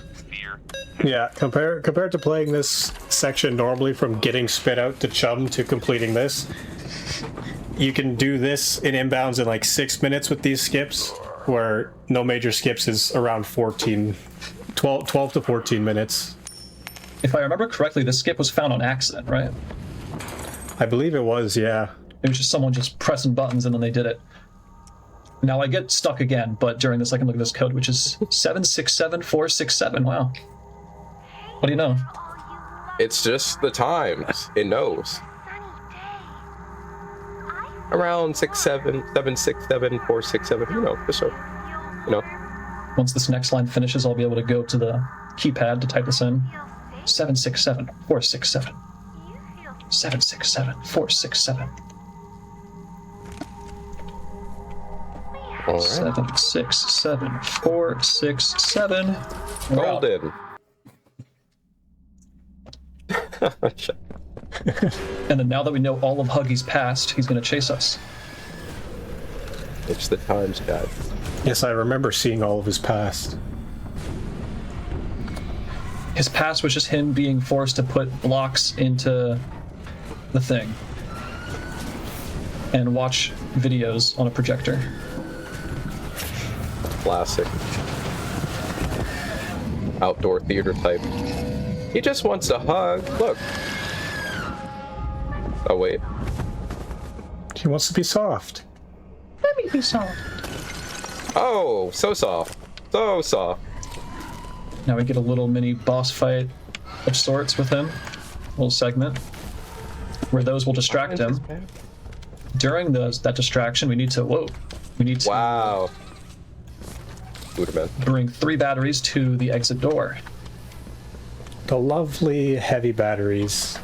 Heavy batteries that sometimes go in. Yeah. But these batteries struggle a lot with going in to the thing. It goes in the square hole. No, that's wrong. It goes into the circle one. Everyone knows that. There we go. That. Oh. And now Huggy's out, so we have to do this again. Ignore him. The confidence.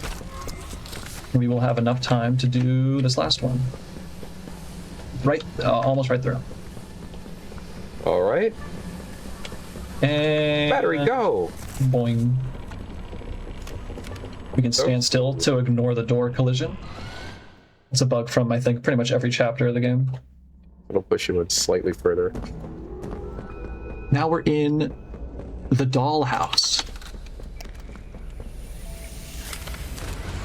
where we will power this little Huggy truck, and we will go zooming at speeds you've never seen.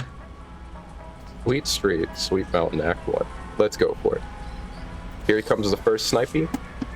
From a good distance to hit this to save some time. Watch this. Boom. Bam.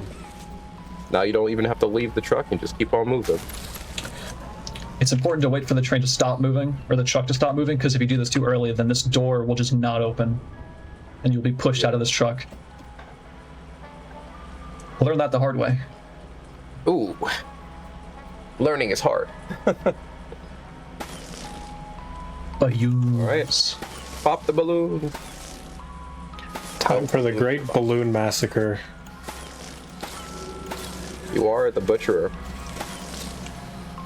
Now we know why you monster. Playtime butcher. One more snipe right here.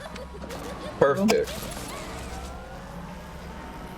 No doors shall open other than the ones in front of us. More balloons, more victims, yes. The helium filling the air, yes. Revenge for what they did. You know what they did.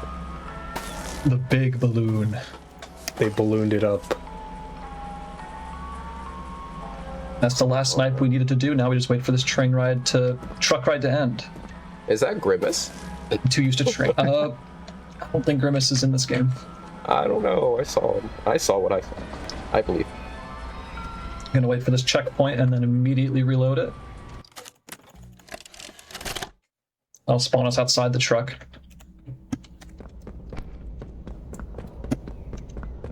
Then we will... launch. Grab this, stand outside the truck, and we fly. Yum. Where we meet... Kissy Missy. This isn't Kissy Missy. We meet Lily Lovegrades. And this is her dollhouse. Hello, Doc Ock. We all know this is just a Spider-Man episode. Alright, tea time. That's who the prototype is. It's Venom. Oh. That makes sense. Honestly. Honestly. That's not a nice thing to say, Candy. Now this part's always a bit scary because there is a new game plus glitch where basically in this area, if you go on new game, if you start a new game after playing this section, sometimes the triggers do not reset, which means that you start doing stuff out of order, which I don't believe causes a soft lock here, but it skips pretty much this entire thing, and it can cause a soft lock later. But I can tell we don't have it right now, so we're good to go. Poppy was humming and not... If Lily's humming, that means you're broken forever. If Poppy's humming, you're good. You're alive. Spooky. Haunting hums, I can hear them. I know, Sam. And then the only way to fix that is to just completely close the game. Reopen the game. Sometimes you have to delete your saves as well. Sorry. I had to do that earlier today. I had to delete my saves to fix it. Even the game save files are haunted from all the crime that we've done. For Looks at the balloons. I thought if we could just get the orphans out. We tried to cross Sweet Street. Right. So now we gotta free these two and get out of this cursed place. If we'll be free. you can help us get out, Maybe. Then we can have our hour of joy. Cut to credits. Every hour is an hour of joy with Danger speedrunning. We know it. True. First, we gotta bring the crumpets to Tilly Lily. Real quick, the crumpets are actually always the last one you open, so you just like spam the doors open, and it'll be whatever one you open last. There's theoretically no faster way. You just pop up and grab the crumpets. So everyone, just grab the crumpets. It's tea time. It's time. To miss this. We're gonna have a tea party. You're all invited. Now we gotta find 3 friends to bring to the tea party.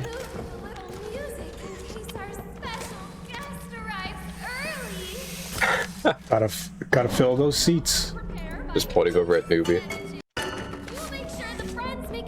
Baby. We gotta wait for, I think. Alright, now we're just gonna slam dunk babies. There we go. We're gonna zoom Throw them into the chair. across. Straight up Lion King it off the edge. Yeah, type stuff, you know? Still missing. Just chucking them off.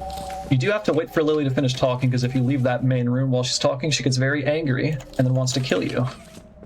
We don't want that. We do not want that in our speedrun. And while I'm waiting, I can just do some trick shots. Huge. Just warming up the glutes. I believe right here is where I can stand. And you get pushed a little bit forward, and we're good.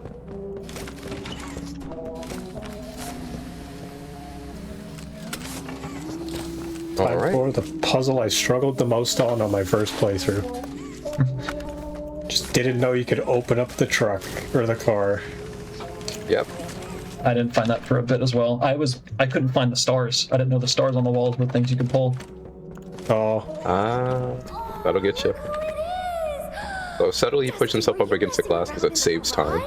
For the car window, if you just do it because it just is quicker to grab the doll and get out.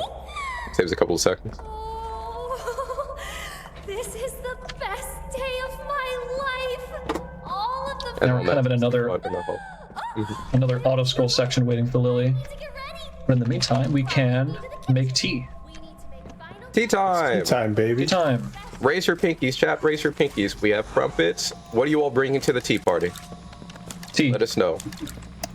That's probably necessary. We need to bring tea. Tea's covered. So what do you all got? I'm bringing the party. The party has been brought. Who's bringing the Bringing... Not me. No, it's not. Oh, look at this mess. We need to tidy up. Return my recipe book to the nook upstairs. All right. I get everything. Completely not necessary to do the tea part, but it's fun and it's nice. T% world record? True. What's going on? Let's. Wait, hit that. Yes, it is. That's the case. Got a world record for tea time. Tea time world record? I thought. Well, before that was. What world record? T5 world record. No, chat's just being silly. Oh. I was like, did I get something? We're going like to hot tea any percent.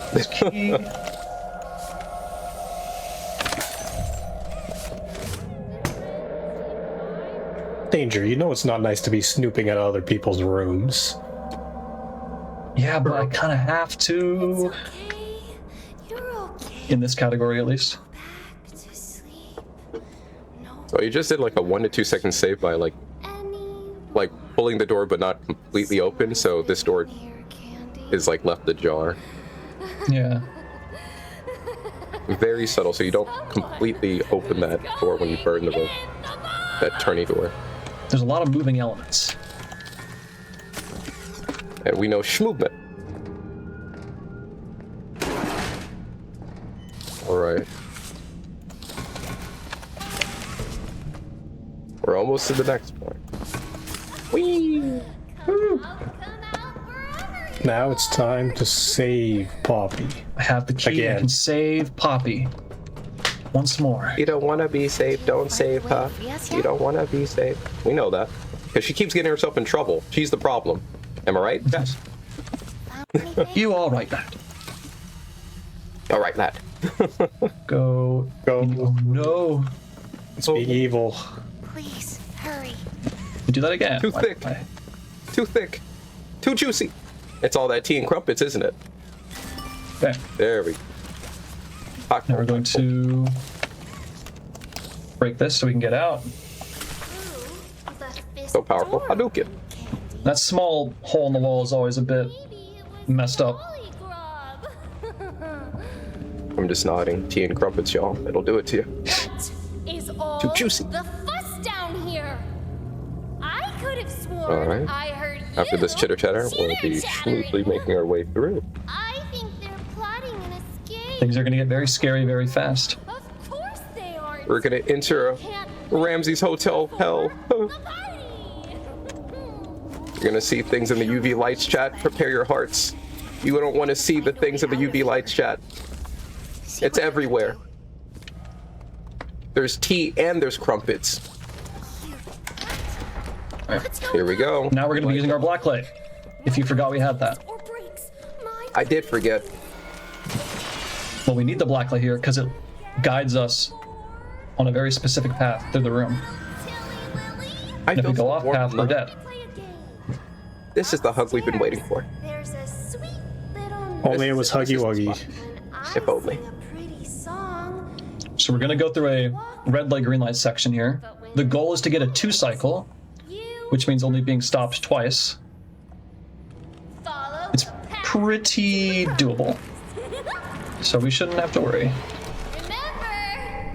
All right, everybody. Welcome to Ramsey's Hotel Hell. We're following the trail of a bad hotel owner. We pulled out the UV lights and it's just a mess. We're gonna do that. All right. So you grab the floor to keep it going. Come on. It's spooky in here. Squid Game. We know where the squid's been. Tap forward a little bit. Careful, careful, SpongeBob. I'm not confident about this, actually. You got this. I'm confident. You're fine. That was, I think, a little close, but I did it. I was a little close. I didn't get too far on the second one. So now this is the longest cutscene in the game, I think? Or the second longest cutscene? What? Yeah, something like that. This and the cutscene at the end of the game are pretty long. Yes. We get to have our tea time. Tea time. So nice. Guest is going to be. She's so excited she didn't need the chair to enjoy her tea. He's going to kill them all. She's not crazy. No, Candy, not at all. She's always. I forgot to look at my phone, so I actually don't know exactly what time I'm at. I think she's a little. 46:14. Annie. 46 already. Yeah. She is a little. It's been a breeze. Annie. It's been too much of a breeze. I don't know it was that long already. My case. Oh, please rescue the orphans. You're doing great. Please blow up the whole. Game is just so jam-packed with stuff you can do that you forget how long you've been going. It's been 81 years.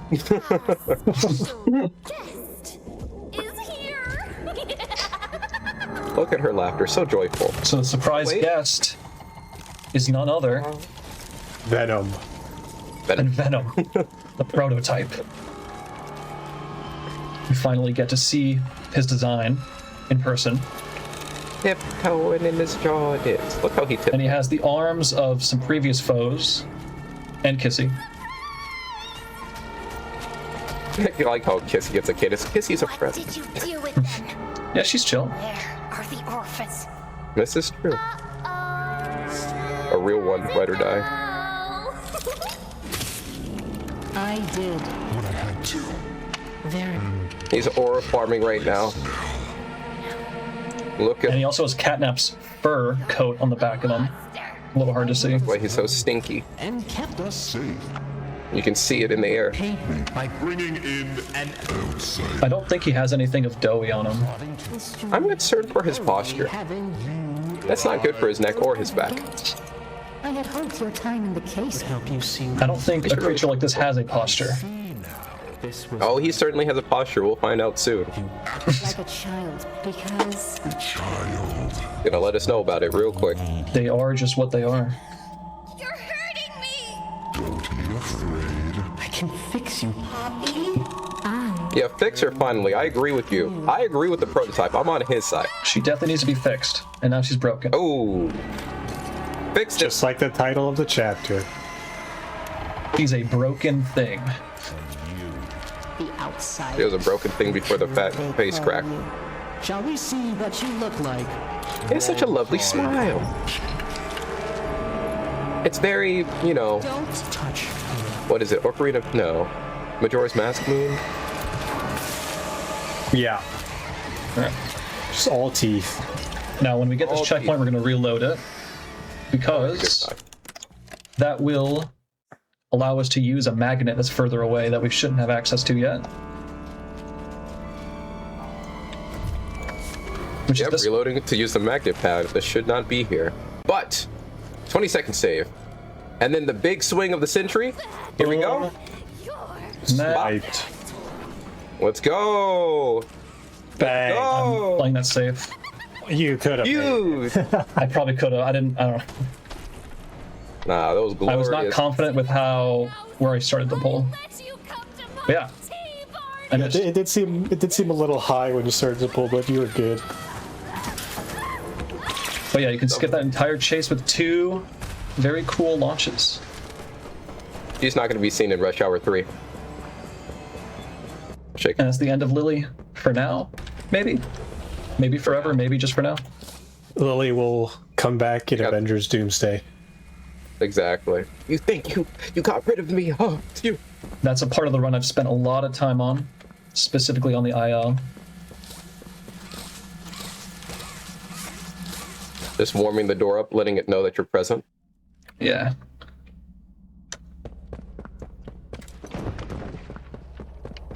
Scooter man.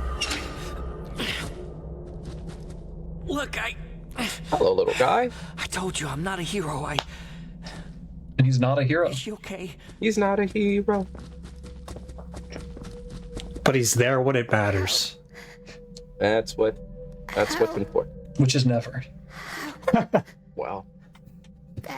Give him time. He'll save us. He'll save everyone. You're gonna be okay, Poppy. I like how done she is. She's like, well, it can't get much worse than this. Yeah. It's whatever. It's GG. It's just my face. Is that you? This is life now, I guess. What did he do to you? She knows she deserves it. Don't worry about me. Oh. Okay. The things they did. This next area, reanimation, is, I believe, the last RNG dependent place. Yeah. I agree, Jim. I think so, yeah. Look, the plans. This one has a code hidden throughout the room that can be placed in like 8 or 9 different locations. You have to piece it together. In reanimation. But we got this. There's one spot it can be in that, if it's there, you're probably better off just guessing that digit, which I'm gonna do. If you get it. If that happens. It won't happen, but if it happens. But one of the biggest risky parts, the big Spider-Man was cleared, so this is just pretty much a cakewalk from here on out.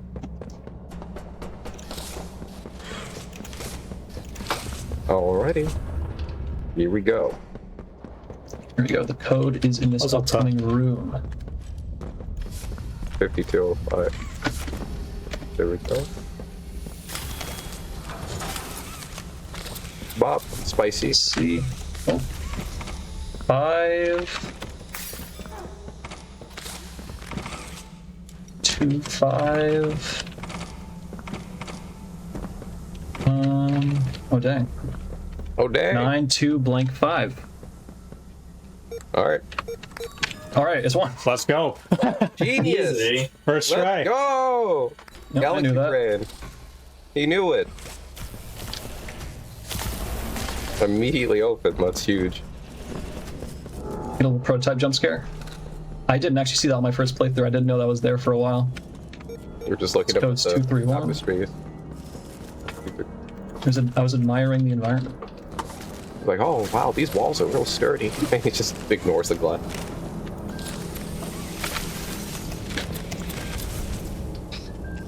They know how to build a factory. They really do. Just snipe that battery. Yoink. Put it in there. This room is a bit chaotic, but bop, bop, bop, bop, bop, bop. Smooth. Whee. Gorgeous. Parkour. Look at him go. Gotta activate all the power poles. Grab that lever. Now launch. And then let's see if I can do this. Sometimes you can grab this gear and turn it through this thing. A little bit. There you go. Oh, you let go of it. But yeah, there you hit the ceiling of the thing, so it decided to cut your arm off. Blah blah blah. Blah blah blah. Oh. Put that battery in, and then we're out of there. Now the rest of this run is skill, I think. And you have that in abundance. And I have that. Oh, we got the hug. Many skill, many speed. Much. Our final chase with Huggy. Say it ain't so. Say this isn't the final time. The final time ever. No. I don't know how that hit. Sniping. Skill in abundance. Alright. Avoid the goo. Snipe that from a bit away. Fly over. Whee! Now the long-awaited reunion between two things, two differently colored things.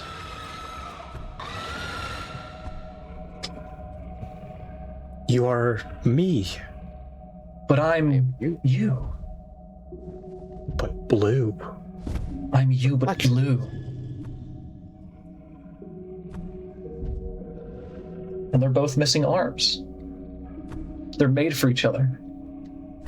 Don't you know it is how you fly when there's no else around? It did get pretty quiet. This is true love right here. The scene is missing like a vocal cover. Exactly. Where are the edits when you need them? This would be the perfect. It's gonna get okay. Prepare your hearts, chat. Prepare your hearts. Yeah, it's too precious, but for those of you who will cry, it's okay. Get the tissues out. It's too much.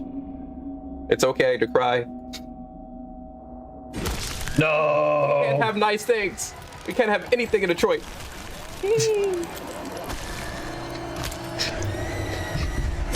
Everyone's dead. No. This is the last time. No more hugs. Now, final chase. Which part of it? Gotta catch that train, CJ. All right, so he's crouching during certain parts here to save time because it's actually faster when, you know, maybe he's posturing on him that's shaking the train and you don't want to slip, so you just get real low and just keep a steady pace. So crouch when it shakes, you feel me? Yeah, the slow motion effect they put on you does not apply to when you're crouching, so you can go a little faster. Grab that. Can't have anything in Alabama, I agree. To that, and then we're gonna do something a little risky. Risque. Parkour. All right. We're gonna zoom all the way across. Now here we're jumping to dodge some more slow-mo.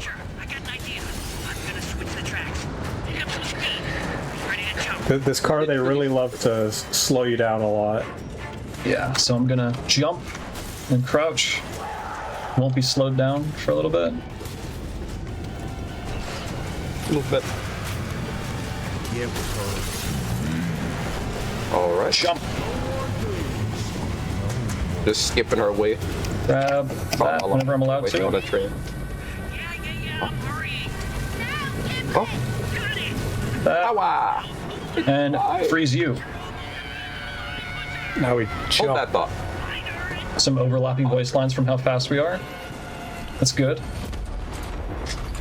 You hear that, chat? The voices are in our head. They were there the whole time. Alright, sweet. Now the prototype is dead. Not.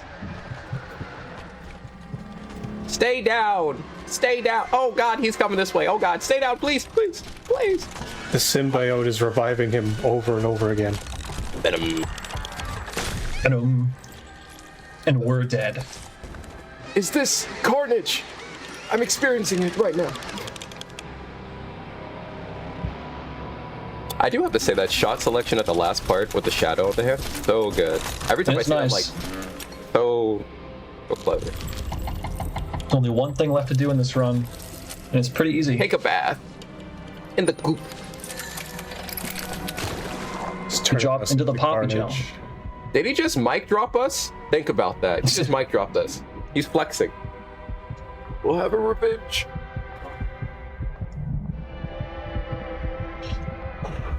All right. We slowly suffocate. Do we need to breathe is the question. Depends on who or what we are. Excellent. That's still not exactly confirmed.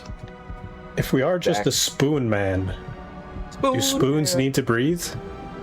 Do spoons need? That's a good question. Some air. We'll find out next time. We hope. We hope. We hope one day.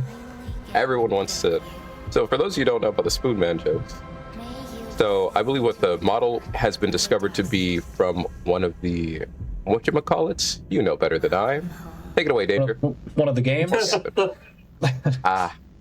From Project Playtime, their kind of Dead by Daylight game, the player model they put in is just like a wooden doll, kinda. Yeah. That's exactly the correct difference. In all a bunch of different colors. But the main one's the yellow one. Poppy, The yellow spoon. I couldn't. The yellow man. He took her. Yellow man with the yellow crown. Kissy is. I don't know. I don't. But yes, everyone calls the character in Poppy Spoon Man, so that's why it's Spooner Man. Spooner Man, if you will. That's why he's been Spooner Manning around the entire chapter. And Giblet's not a hero. Now, final thing we have to do, we need to go into this next room and pull 2 levers through the wall. And the run will be over. Astral Spiff. I'm gonna turn this corner and then I will snipe. Sniper, no sniper. That hand went invisible. And there it goes through. Time. The run is over. And so, what time was that? Here's a fun thing. Like 101. 101? That's great. 101, like 15. Oh wait, no. A little bit over. I'm on for Now you don't get to see it, but the doctor from chapter 4 is back. He's behind that door. But the door's not open. He's not. You don't get to see it. Anyone there? Let me in, please. So 101.29.7. That's good, actually. That's better than my practice run earlier. It's locked in. Saving time. Excellent. So I hope you all enjoyed that chat. That is chapter 5. Any percent. And for broadcast reasons, some skips were omitted. Because it'll make the screen black, and that's scary. You don't want it to be dark. It's scary. Well, that's pretty much all of it. What the UV room does. All of it. There you have it. This one's the incredible. All right. How are you feeling, Danger? Excellent run. You feeling good? That went well, yeah. No major mistakes or anything. And a 101 is pretty good. I don't know what a retime would look like, but that would probably be like one of the top runs. Yeah, that was really good. You you hit some strides at some point. You started skipping to your loot on the train. You did really good. Excellent. That went well. Love to see it. Do any of you have any final thoughts or anything you want to give? Shout out to Danger. Danger's 51. Shout out to everyone. Ivory, Reeds, and Gavin. 61. Wait. Gavin is technically the current record holder of this category, but it's not a verifiable run. Technically, I have the record, but I forgot to record audio, so we don't count it. All right. That's it. If you want to check out the real good runs, like even more broken runs than this, then on speedrun.com, there's all 5 chapters you can go look at, and there's some really interesting tech that there's an out of bounds, boundaries, unrestricted. Those ones are pretty insane. Heck yeah. So Danger 1451 on YouTube, Danger 1461 you can find live on Twitch at time. That's all. That's all. Thank you all so much for being here, for showing off the run. I mean, everybody loves Poppy Playtime. I don't think I need to say that. This is a great game with great series. So thank you so much for being here and showing it off on the Hotfix. And we've got a few more games coming up for you tonight. We're going to be showing off Amanda the Adventurer 2 in just a few minutes here. Just a quick reminder before we go to that break here. If you are ever curious what's coming up on the Hotfix or interested in running anything at GDQ, you can always check out this week's schedule and submit your runs to be showcased over at gdq.gg/hotfix. We're going to take a quick break. We'll be back with Amanda the Adventurer 2 in just a few minutes here. Hello, everybody, and welcome back to the Games on Quick Hotfix. Today and tomorrow is an indie horror showcase. We've got a bunch of different speedrunners here showing off a bunch of different indie horror games.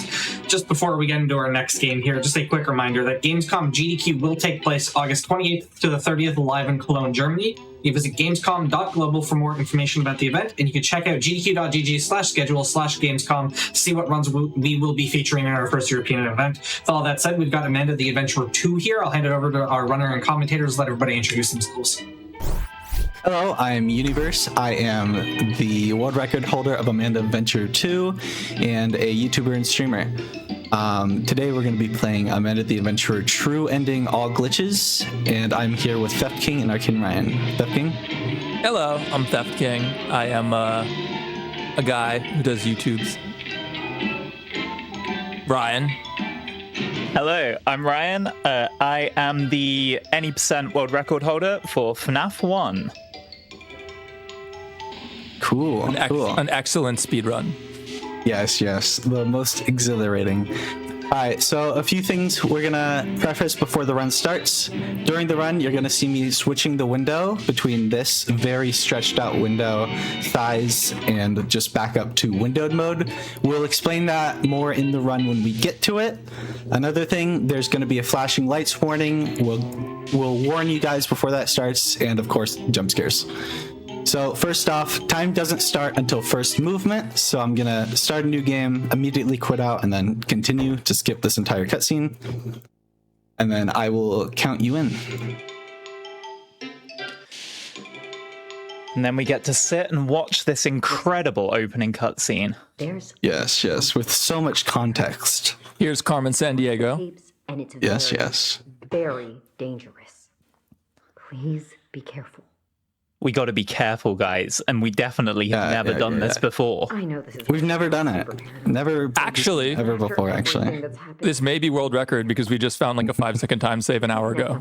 Maybe. I just gotta not lose 5 seconds, which I probably will. I'll call you on the 2-way. Nah, you'll be fine. Right, I'm gonna count you in. 3, 2, 1, go. So one of the interesting things about this game is that the codes are not random. They're the same every time. So that definitely saves a lot of time versus a casual playthrough immediately. Amanda the Adventurer. Go on. No, I'm throwing it to you. It does mean that we get to skip the awful first puzzle, which I tried going into this, and I could not solve it without using our answer sheet. It took me like an hour and a half, yeah. It's a horrific puzzle where you have to get books and scan them.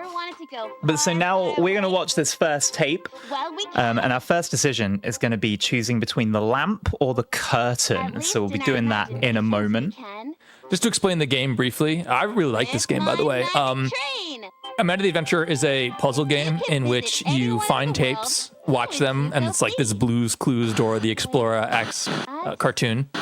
And the tapes you watch influence the library you're in, and there are puzzles, and it'll all sort of become clear as the run begins. One thing also is that the first time you view any scene in this game, you have to watch it. Later in the run, we will have to watch scenes over again, and it will give us the option to skip them. Wow, it's so dark. You also saw there the word dad come up at the bottom. Normally you'd have to type that out, but you can just copy and paste into the game. So we've just selected the lamp there, and now we are going to be doing this train puzzle where you've got to put the pieces in to connect the track so that the train can go from the start point to the end point in one continuous journey. This gives us a tape, but we're not going to use that. What we actually need is the trigger in the game that lets Wooly appear on another rewatch of that same tape. So we'll get to see that momentarily. Yeah, there's a lot of triggers in this game that are important to getting the true ending that we need, but they're not always what you think they are. You know, there are certain tapes that the game expects you to watch, but you can actually just pick them up and drop them and then quit to menu. That's another thing, by the way. This game isn't normally timed RTA. Load times are removed, and time in the main menu doesn't count. So here, Uni's going to quit to the title screen and continue, and what that'll do is that'll warp us back to the start, and he's going to do this crazy glitch where he minimizes the window. First, he unlocks his cursor by clicking this computer monitor. There we go. So now he desynchronizes his cursor, does this glitch to mess with his FOV, which lets him grab this tape through the glass, which you're normally not able to access for quite a while. So you'll see his cursor still desynced from the screen. That's because it thinks he's still on the computer. And here we go. So this now we get canonically, which tape is this? I forget. This is tape 4. Tape 4. So we just skipped from tape 1 to 4. Yeah, and we never watched 2 or 3. We are playing bandits. Who needs them? Who needs those tapes? We'll also skip tape 5 as well. And as mentioned before, Uni just has a document with all of the answers that you normally type in that you just control V straight into it to save time. Bandits hide all kinds of things. So you'll see that happen in a sec with the normally you type north, I believe, and yes. In this case, he's just going to paste north in and instantly go. Yeah, because the game just uses Windows inputs, so Control V, copying, pasting, all works just fine. Hidden deep in these woods. And just this game is really cool. I actually really love this game casually, and if you haven't played it, I'd recommend it. You're not going to be really spoiled watching this run because it's such a sequence break nightmare. So yeah, you really don't see a lot of the story in the speedrun. We skip over a lot of the key points. Yeah, the animations in this game are excellent. Oh yeah, the secret tapes are interesting. The game really expects you to watch them, but we're just going to pick them up and drop them, and then quit to menu, and then you're just gonna. The game considers that as if you watched them, and that's the main prerequisite for the true ending. So we've got the opossum coming on screen now. We are going to defend Amanda from this opossum. In most cases, it is quicker to defend her because there'll be a period of time that the game waits for you to click on the opossum. Or not click. Or not click. But there are also some cases where we need her to get attacked and we need to let the possum do it. So we'll point those out when we get to them as well. And there's Wooly, again, everyone's favorite character. Yes. Excellent voice actor. I mean, all the voice acting in this game is really good. Let's get to digging. I do like the voice as is the animation. I don't have a shovel. Bandits should always listening to the voices in this game as well. I'm so used to like being able to identify voice actors when I play games, and it's quite. I've not recognized any of the voices in this one yet. Yeah, it's also very impressive considering the voice acting in the original itch.io pilot demo was really bad. It wasn't and it's the same voice actors. They really got very good for the full releases very quickly. Yeah. Amanda. Part of that might just be voice direction, but they really figured out how to embody these characters. So poor Wooly gets left in this hole. He's kind of the punching bag in this game. Although, if you play the third game, you might not empathize with him so much. Actually, you know what? No. I do empathize with Amanda, though. Really There's some scenes in this game where I just feel really bad for her. Yeah. No, this game is really cool. Like, it's a pretty unique concept, you know, in a genre that is sometimes saturated with very similar concepts. So Monster Amanda shows up. We don't really get to see her much. We have to give her any plushie here because we need actually her to kill us. So I guess jump scare warning, but yeah. Yeah, this is a scripted death that we need to happen because this helps unlock some of the stuff that we need later on. So once this happens, we're going to rinse and repeat. Exactly. Back Amanda the Adventurer. So now we're going to do the first tape again, but we're going to do the different route. Instead of the train track route, we're going to do the piggy bank route. And the piggy bank minigame requires that we place a piggy bank next to the TV. And when Amanda gains money in the tape, the piggy bank does. And when she loses it, the piggy bank does as well. And the goal is to end the tape with exactly 10 coins in the piggy bank. So this is the same tape that we just watched before doing the train. Hi, friends. And then this time, instead of clicking on the lamp, we are going to click on the curtain. Well, we can. There's a little piggy bank that we're going to get to play with soon. At least in our imagination. And there's a trick here, and this run's actually done on version 1.02, which is, I believe, the release version of the game. Mainly for this trick that he's going to try to do. It's very difficult. But you can place the piggy bank on the X mark next to the television, which is how it will increment or decrement the coin counter based on what happens in the tape. But you can also drop it onto there in a very specific way so that it stays there and is close and easy to click, but is not technically on the X and thus will not be influenced by the tape. And that's a glitch that was ultimately patched in later versions of the game, but it's very difficult. So we hopefully you can get it at least once. I wouldn't call it a glitch, more so a mechanic that was changed. Yeah, fair enough. An exploit. Maybe not even. All right, so that's socketed onto the X. Now it's being influenced by what happens in the tape. So when Amanda gets coins, the piggy bank's counter is going to increment. And if she loses them, it'll decrement. I love the idea that you can travel to all of these places for just a handful of dollars as well. I wish it was that easy in real life. Yeah, no kidding. $2 for Paris. On the magic train. It's like, I live in the UK. I still couldn't go to Big Ben for £4. Let's see what I have in my piggy bank. I saw an advertisement recently that said, see rock shows in New York, get tickets as low as $10. And I live in New York City. You can't get Chipotle for less than $10, let alone see a rock show.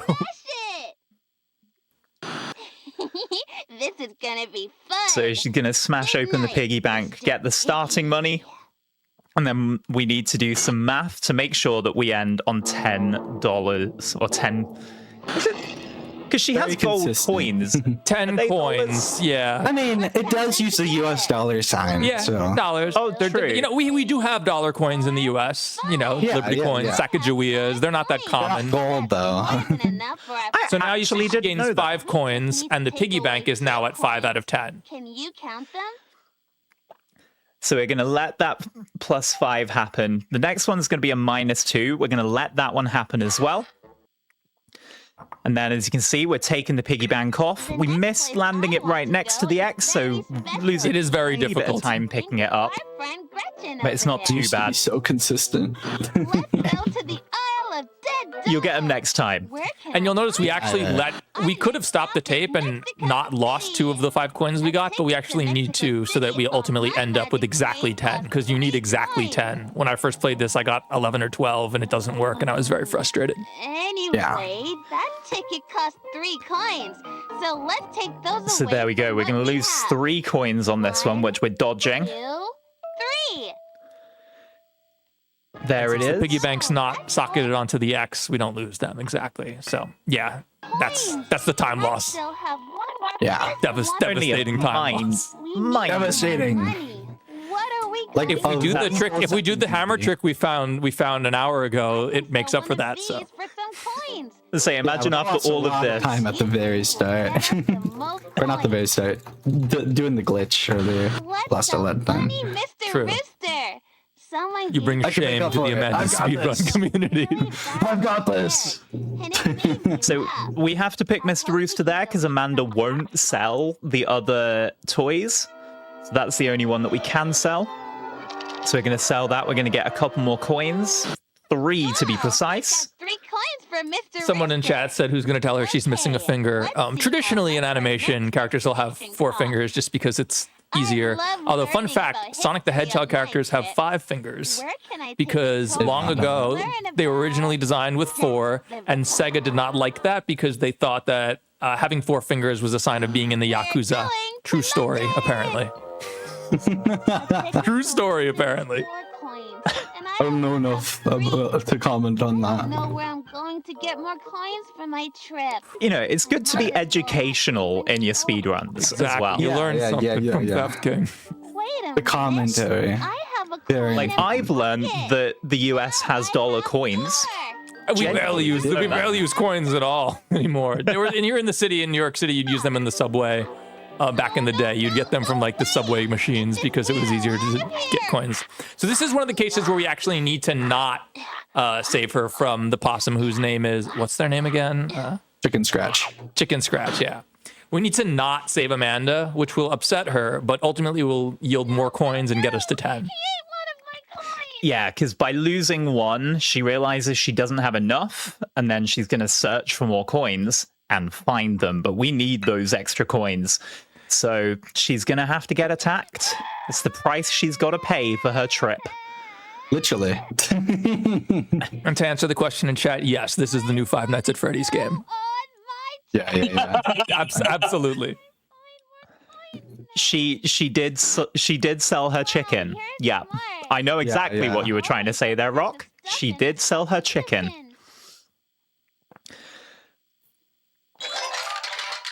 All right, so now we have 10 coins. We got a strange glitch here last time where the piggy bank took like 5 times as long as it should have to explode. Hopefully that won't happen. We don't know why that happened. Yeah, I've never seen that. And you need to have the piggy bank socketed onto the X when the tape ends. That's the trigger. And Wooly! So Wooly didn't show up before, and now he does. Or he wouldn't have. He wouldn't have had we tried this prior. Right. You need to get the bad ending where Demon Man, Monster Manda kills you. It's fun to pretend you can go places, isn't it? But we love that Wooly's here. Wooly is everyone's favorite, and he makes us happy, and he makes us smile. True. Except for when he's mean. Except, we later learn that Wooly's not necessarily the nicest guy, but he's adorable, and we love him, and his voice actor's fantastic, so... Yeah, Beishi, I'm here because we're playing a FNAF game, obviously. Yes, exactly. Right. Sure. Will it happen? Okay. Oh my god. Oh my god, it happened again. This should not be taking this long. It's supposed to be like a 5th of this time. There we go. Yeah, okay. We don't know why that happens. And why it happens like that long again? Because like if you want to pick up this game, but that's like twice in the past 24 hours. Yeah, if you want to pick up this game, this record is very beatable. We'll just say that. There's a lot we don't know. So we just solved some puzzles there. Once again, the answers to them never change, so we know what those answers are. We exited to the menu there because that actually... First off, it teleports us back here. And we're going to do that glitch again to grab. Sorry, I got distracted by you going, hold on, then. Yeah, you have to use Windows key up and Windows key down to minimize and maximize the window. And you need to set up the window to be in that crazy dimension prior to the run. So we're not going to do that tape just yet, though. Yeah, we just grabbed it. No, right, this tape is quite long. Normally in this tape, in a casual playthrough, Wooly will explain a story, and you're supposed to run behind him to the books on the table and open the book corresponding to the characters that he mentions, essentially. We're going to ignore that completely and just select the books that correspond to the characters on the pages on the back wall, going from left to right and top to bottom. And that's not the story Wooly wants to tell. Wooly wants to tell more of a generic story about a knight saving a princess from a dragon. But the story that we're going to tell is quite different and a lot darker. And if we tell the story as Wooly intends, Monster Amanda will kill us, and we will accomplish nothing. So. What do you do when you're feeling And yeah, all piggy banks over 30 experience the same thing. We can't judge. You know, it happens. Okay. The piggy bank will be back, and that's why we're actually watching this tape. What makes you think I want to go on Yes, because right now? this tape Even paying attention? is I feel weird. Leave the one that gives us the hammer. Yes, that's where we found the time save. Go on an adventure in my I got confused then because I was looking for it in the notes to double check, but I forgot we deleted it because we don't need it. And you will, before you saw it, you saw Uni solving the puzzle box. We're going to solve that 2 more times throughout this run. There was recently a video on YouTube. It's 3 times, actually. I said 2 1 more for the times. first key, two for the next secret tape, and then 3 for the... Oh gosh, 4 times total. Yeah. A video recently came out criticizing that puzzle. I don't think it's that bad, but the point is that it's not random. It's not randomized. It's the same every time. So it's just a matter of memorizing it or having a document that tells you what the solutions are. There was a brave I don't think there's an issue with puzzles being the same on each playthrough. Because, like, you know, a good puzzle can have a single locked-in answer. Like, I don't think that's the deciding factor. It's also a good thing, in my opinion, to have the option to Google the answer if you get stuck. Yeah. True. Although I played this game at launch and there was no answers, and it took me, I think my first run, my stream of this game took like 6-7 hours or something like that. It's actually a long game if you don't know the answers already. Yeah, and if you watch all of the tapes that we're already seeing half of. Or listen to the radio broadcast that lasts like 20 minutes. Yeah. And gives you nothing. Do you want to stick with this choice? Right, yeah, for tape 5, which we skipped. We're on tape 6 right now. I saw in chat someone said Amanda seems meaner than Wooly, and yeah, she does, but as the lore of this game is sort of revealed, Amanda is actually a pretty sympathetic character, and Wooly is nefarious and evil. As is evident there. That was so the Wooly's jump scare eyes. I forgot to talk about. Yeah, sorry. Wooly's eyes. We got to remember the flashing lights warning for that one. Definitely. Yeah. Oh, here's one of the got that in the animations notes of all time. And that was one of the animations of all time. I don't think it's as bad as Ryan and Uni do, but it's a little jank. I don't think it's bad. In the context of this game, which has a lot of jank and has quite like the older visual style, I think it fits. If I bought a AAA game and that animation was in it, I would get a refund. Whoa. If a character walked into a scene in a AAA game like that, have you played Garden of Banban, my friend? I actually haven't. AAA, come on. What are we on about here? It is a very unsettling animation. I will give it that. It's creepy. So there's Chicken Scratch again, the opossum, who is an opossum. I've recently learned that from a YouTube short that possums are from Australia. But fun fact, later on, you need to type his name.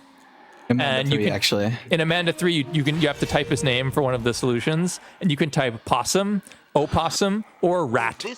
I assume that while they were testing the game, a lot of people just thought that it was a rat. They were like, all right, let's just accept rat as an answer. That's why I learned the rat. And I learned all of those same things about an hour ago from Theft. Indeed. The more you know. Like I said before, educational. Yes, I genuinely have learned so much from this.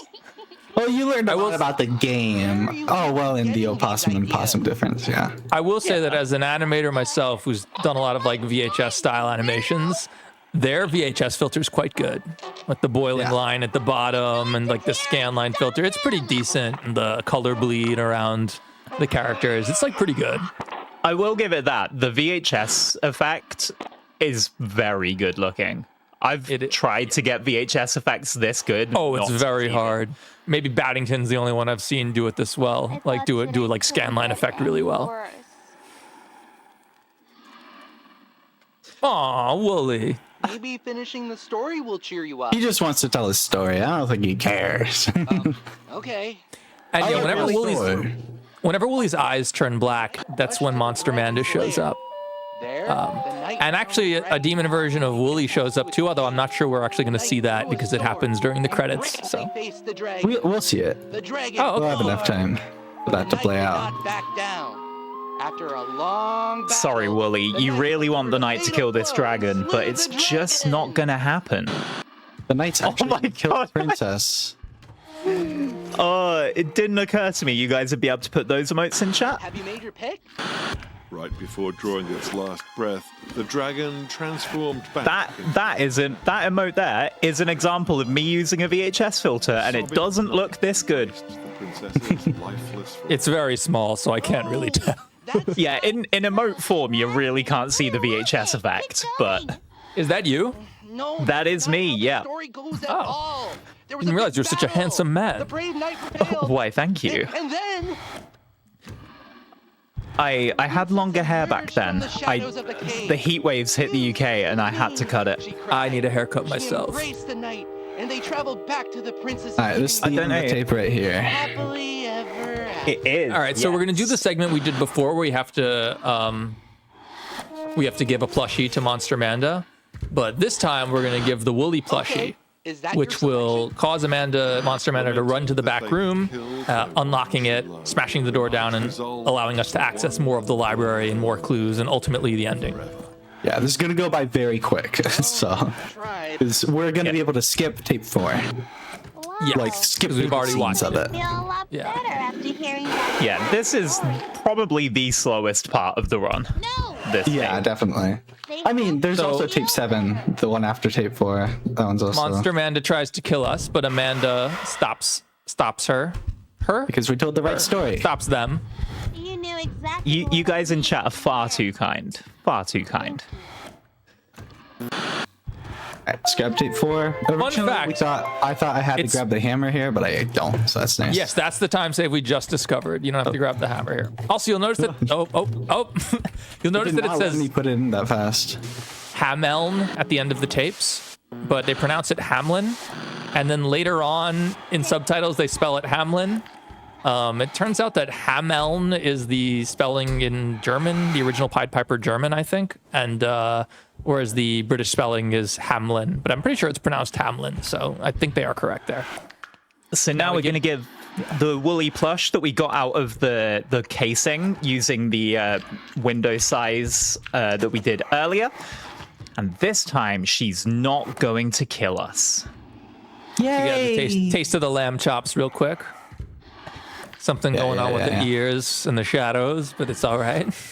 Yeah, the shadows in this game, I don't like some of the shadows of all time. Yeah, they're very low quality as well. I think the resolution's set to like 2 lowest. It's a Unity game. We just made a Unity game, so.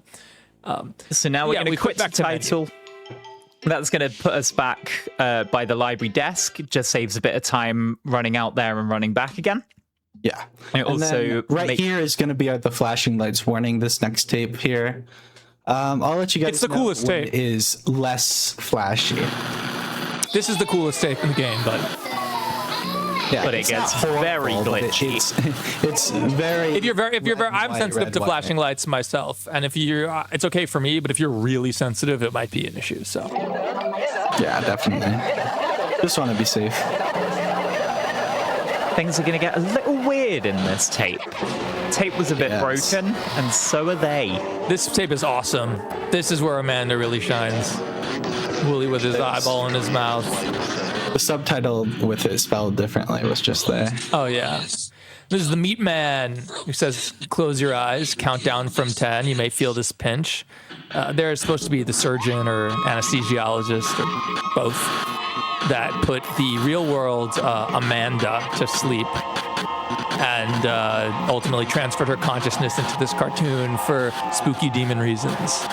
Yes, very spooky demon reasons. Hameln, follow us. All right, and there's the flashing lights warning over. So now we're going to dissect this frog. This is surprisingly precise. Yeah, it's such a small object. It's really hard, especially for me, to just aim at it and click it and then click the frog next to it, because especially trying to do it fast, I always drop the scalpel if I try to do it too fast. Yeah, because it sort of pulls the objects back in towards the center as you're trying to remove them. Just gets a bit finicky. Yeah, maybe I was a little early on that flashing light warning. I'm sorry. It's definitely not as bad as it was. It's not as bad as the last one, but you know, if you're very sensitive. So yeah, this is pretty precise. Conveniently, this frog we're dissecting has a roller skate wheel in it. That's crazy. And everything else we're gonna need, which is so convenient. Very convenient, yes. And also the fact that we can pass objects from the real world into the TV, just kind of the trippy Amanda vibes, you know? None of this is worth Yeah. You know what? I never even questioned that until now. No, we're just, I mean, we can talk to Amanda and we can point at things. Although, yeah, it's also a TV and we're like typing into it. But I guess that was sort of the style of Blue's Clues, you know. Also, this robot clearly has a socket for 2 batteries, but we're just going to give him 1 and it's going to be fine. Because everything is okay with the power of imagination. Yeah, I think it's meant to imply that we're like yelling at the TV screen, especially later when at the ending they hear Joanne through the radio, which we'll get to. True. So there goes in the single AA battery. Yeah, Hamlin. It says Hamlin there too. Hamlen plays Hamlin jingle. So they're not really consistent in the subtitles. I wish I could just put 1 AA battery in my Xbox controller and call it a day. Your Xbox 360 controller, I believe you mean. My Xbox One and Xbox 360 controller, actually. Xbox One controllers took batteries? I didn't know that. I never had one. Yeah, I have 2 right above me that take batteries. You have like 6 Xboxes, so it makes sense. Yes, I do. Actually 5, but you know. Who's counting? I think that just means your imagination isn't strong enough. All right, here we have to save. We don't have to, but we want to save Wooly and prevent Chicken Scratch from ripping his eyeballs out, because it takes a long time if we let him rip the eyeballs out. Not because it's about Wooly or anything, but just we don't want to waste time. This is a speed run. It is conveniently the right thing to do, but we are more interested in the time save. I mean, if it wasn't faster, we wouldn't save him. Oh, no, yeah. Conveniently, the right thing to do is the best explanation, yeah. We all know about the classic frog stomach wheel, and boy, there are still more items to come out of that frog stomach. It's going to get even crazier. Only one of them actually belongs in there, which we'll get to at the last one. Like we have, and now Amanda fat shames Wooly. Yeah. How dare she? Peach Pie is actually a reference to Amanda 1. True. We've done a great job. Wooly's eyes are black again because reasons. Yes, lots of reasons. Wooly's not looking too good. I mean, there. her eyes goes black too here. I think this in this cave is just because it's broken. Everything's going wild. Yeah, exactly. No, you were right, Amanda. We can fix anything. But hey, conveniently, that frog might just have exactly what we need to help this butterfly. Oh my god, a butterfly wing. What? That's also crazy. The stuff in the frog's stomach just changes all the time. It's you know. Yeah. Just Amanda things. Don't worry. As you do. The next item's gonna actually belong in a frog, I think. I don't know much about frog anatomy. We really can but I had to dissect a frog once in school. It was awful. We can't. I thank God. I don't think they do. I'm older than you guys, so I don't think they do it anymore. I never had to dissect a frog, but I did dissect a sheep's eyeball. Ooh. What do you find in there? Okay. I will say the fetal pig was definitely the most brutal science class dissection I had to do. It was not pleasant. And I'm not joking. We really did that in school. All right. We're done with this tape for real. Yeah, and so Amanda says we can't fix her heart, so we give her the frog heart, and she says, thanks for trying, and it's kind of tragic. All right, so here's Carmen Sandiego on the radio again. And she's outside the library. She's trying to get back here. We'll see her again momentarily. And this is a VCR DVD player hybrid, which did exist for a while when I was growing up. Yeah, I had one of those too. Really? Yeah. I used to get VHS. You're like 20 years old. I used to get VHS tapes from my school library when I was in like 2nd grade. Oh, wow. So I got cassette tapes. My first ever album I owned was a cassette tape, which we'll see later in the game. I got a Savage Garden cassette tape. Incredible album, incredible band. We should probably talk about the game real quick. Yeah, we just exited to menu there because we need some of these track pieces that are in the office. It's just quicker to exit to menu, load back in, because that spawns us right at that front desk. And we're now going to re-solve the train puzzle, but we're going to solve it completely differently because there are 2 start points and 2 end points. The piggy bank has a piece in it. We're going to use that as well. And unfortunately, this, if you're playing it normally, is just a case of trial and error. You just got to work. This took me an hour. It took me an hour to solve this. It was awful. I mean, it's a fine puzzle, except what I don't like about it is that you find these 2 blue pieces, these 2 straightaway pieces that you can place, but you can place them in many spots, including the wrong spots. And once you do, you can't just visually tell where you place them and which one can be picked up, because only those 2 can be picked up, not the others. The others are fixed. So people complain about this cube. Like I said, there was a video complaining about this puzzle box being poorly designed, but I think those blue pieces are actually the biggest problem with this game. That said, I still think this game is fantastic and I really enjoy it. So also, Stan from South Park is going to show up. I don't know if here. Yeah, that's Stan from South Park. If you're on the right, it's 100% him. Remember, Uni has screwed this puzzle up every time we've practiced this, so... In my defense, this time I actually memorized it for the most part, except for the apple. And the apple's always the one you screw. Okay, so we're going to pick up this orange tape and drop it. And that won't immediately give us the flag as if we've watched it, but later when we quit to menu, it will decide that we watched that orange tape. The true ending is unlocked by collecting and watching, in theory, all of the colored tapes, which are special tapes. But if you pick it up and drop it, and then later quit to menu and come back, it'll just set the flag as if you've watched them. So that saves a lot of time. And the same thing with the other code puzzle, that little lockbox that we just opened, same code every time. So who needs to solve the puzzle when we already know the answer? Someone asked in chat, this is a horror game, isn't it? This is the indie horror showcase. So yes, yes, all of the games on this stream are horror games. It's just slightly less of a horror because we are skipping a lot of the game here. True, true. This is not Carmen Sandiego. Fair enough. This is not the end of the run. We have to get the bad ending first to get the true ending. It'll unlock some stuff. So Carmen Sandiego shows up with a box full of tapes and smashes one. And then the spooky ghost spirits come out because, haunted tapes. That's crazy. I never would have guessed from anything. Oh, jump scare warning. Not really. Maybe. Run. So here, she tells us to run, and we run down this hatch, and Carmen Sandiego does not have an excellent fate. Unfortunate. Nah, she'll be fine. We're going to play the game again, so she'll be back. She'll be back. Yeah. And it'll go way better for her next time. Way better. Yeah. Maybe. It's all good. Why is there a tunnel? She'll survive.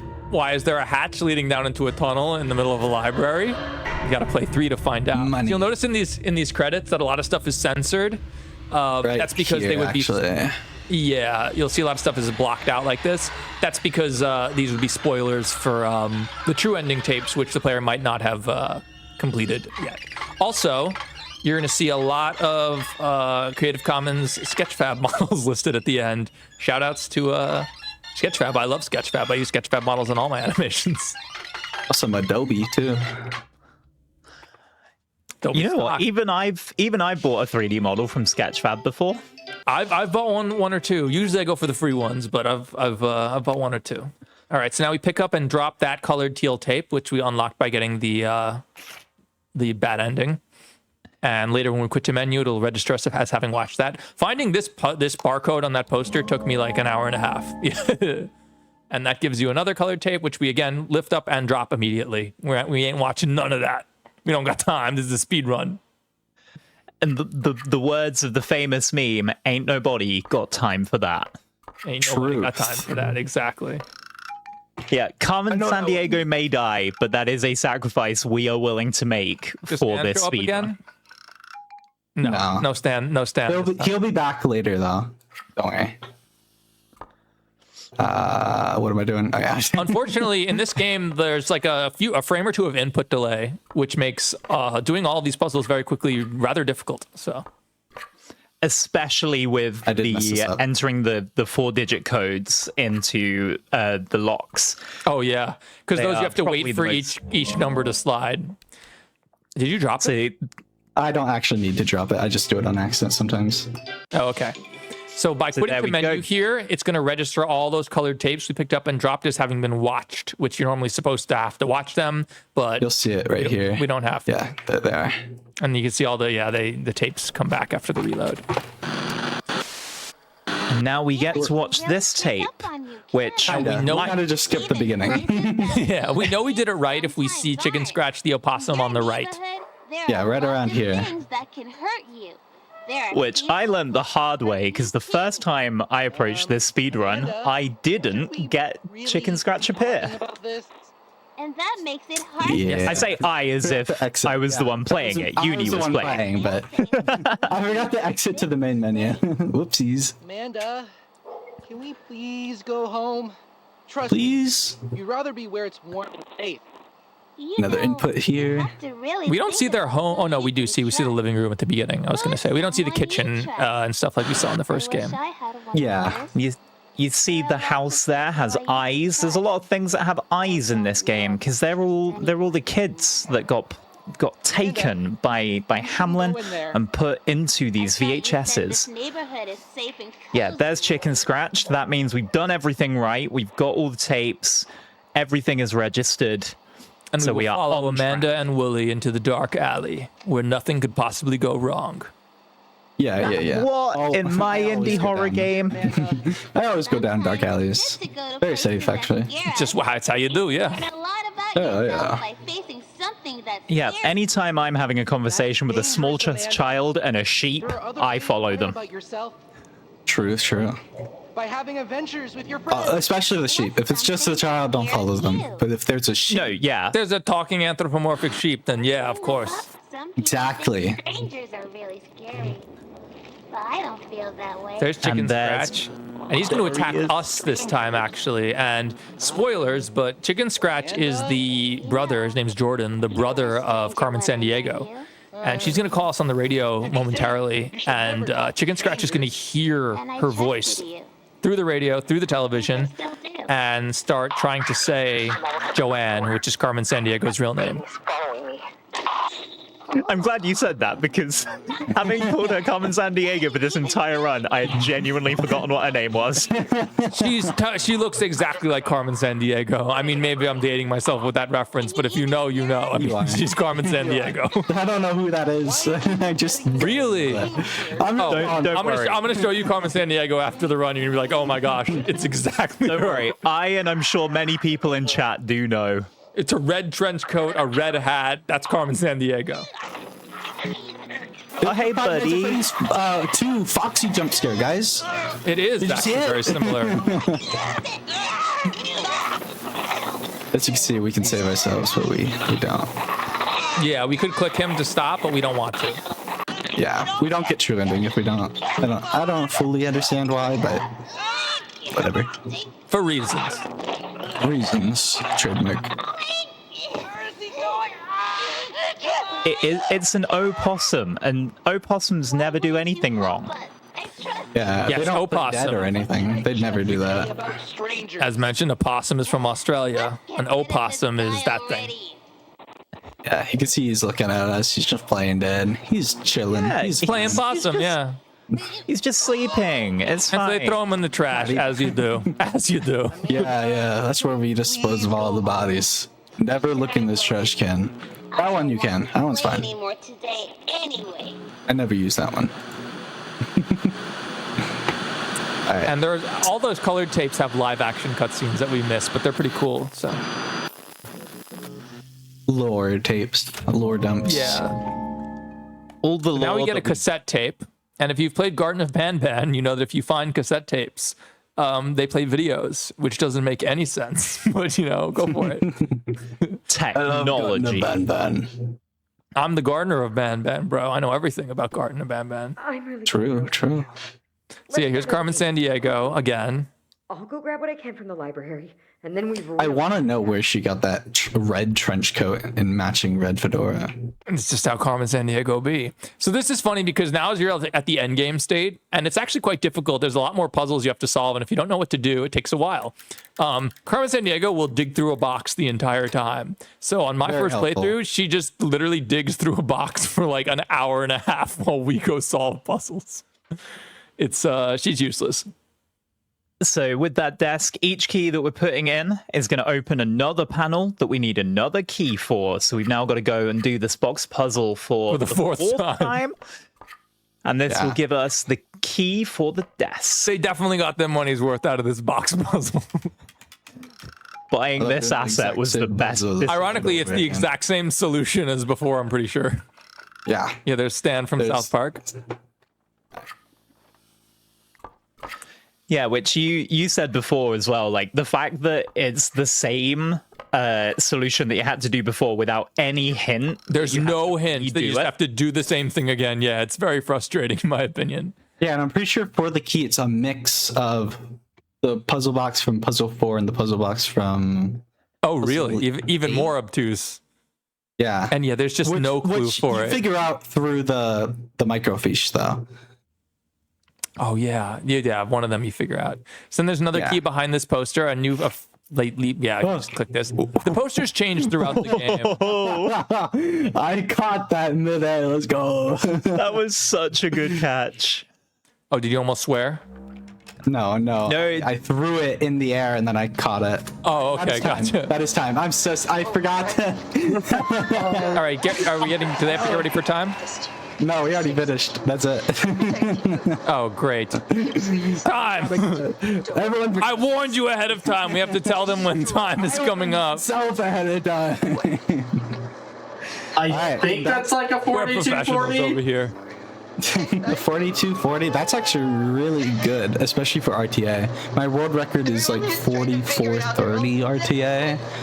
But I took a lot of time between like main menus and stuff. Yeah, so we need to retime it to get the true time. I won't be able to know if it's world record until I go through afterwards and retime it. But if you want to find out, check back speedrun.com/speedrun or Amanda the Adventure. Just Google speedrun.com Amanda Adventure 2. You'll find it. You'll see. And then True Ending All Glitches 2 hours from now. See if it's there. And at the end, we're gonna hear Kate's final moments, and then we'll see Joanne definitely survive. Kate was the player's aunt. Who dies in a car accident, apparently. Yeah, right. But it also seems like you could see her teleport in, her shadow just appeared. Yeah, I love that part.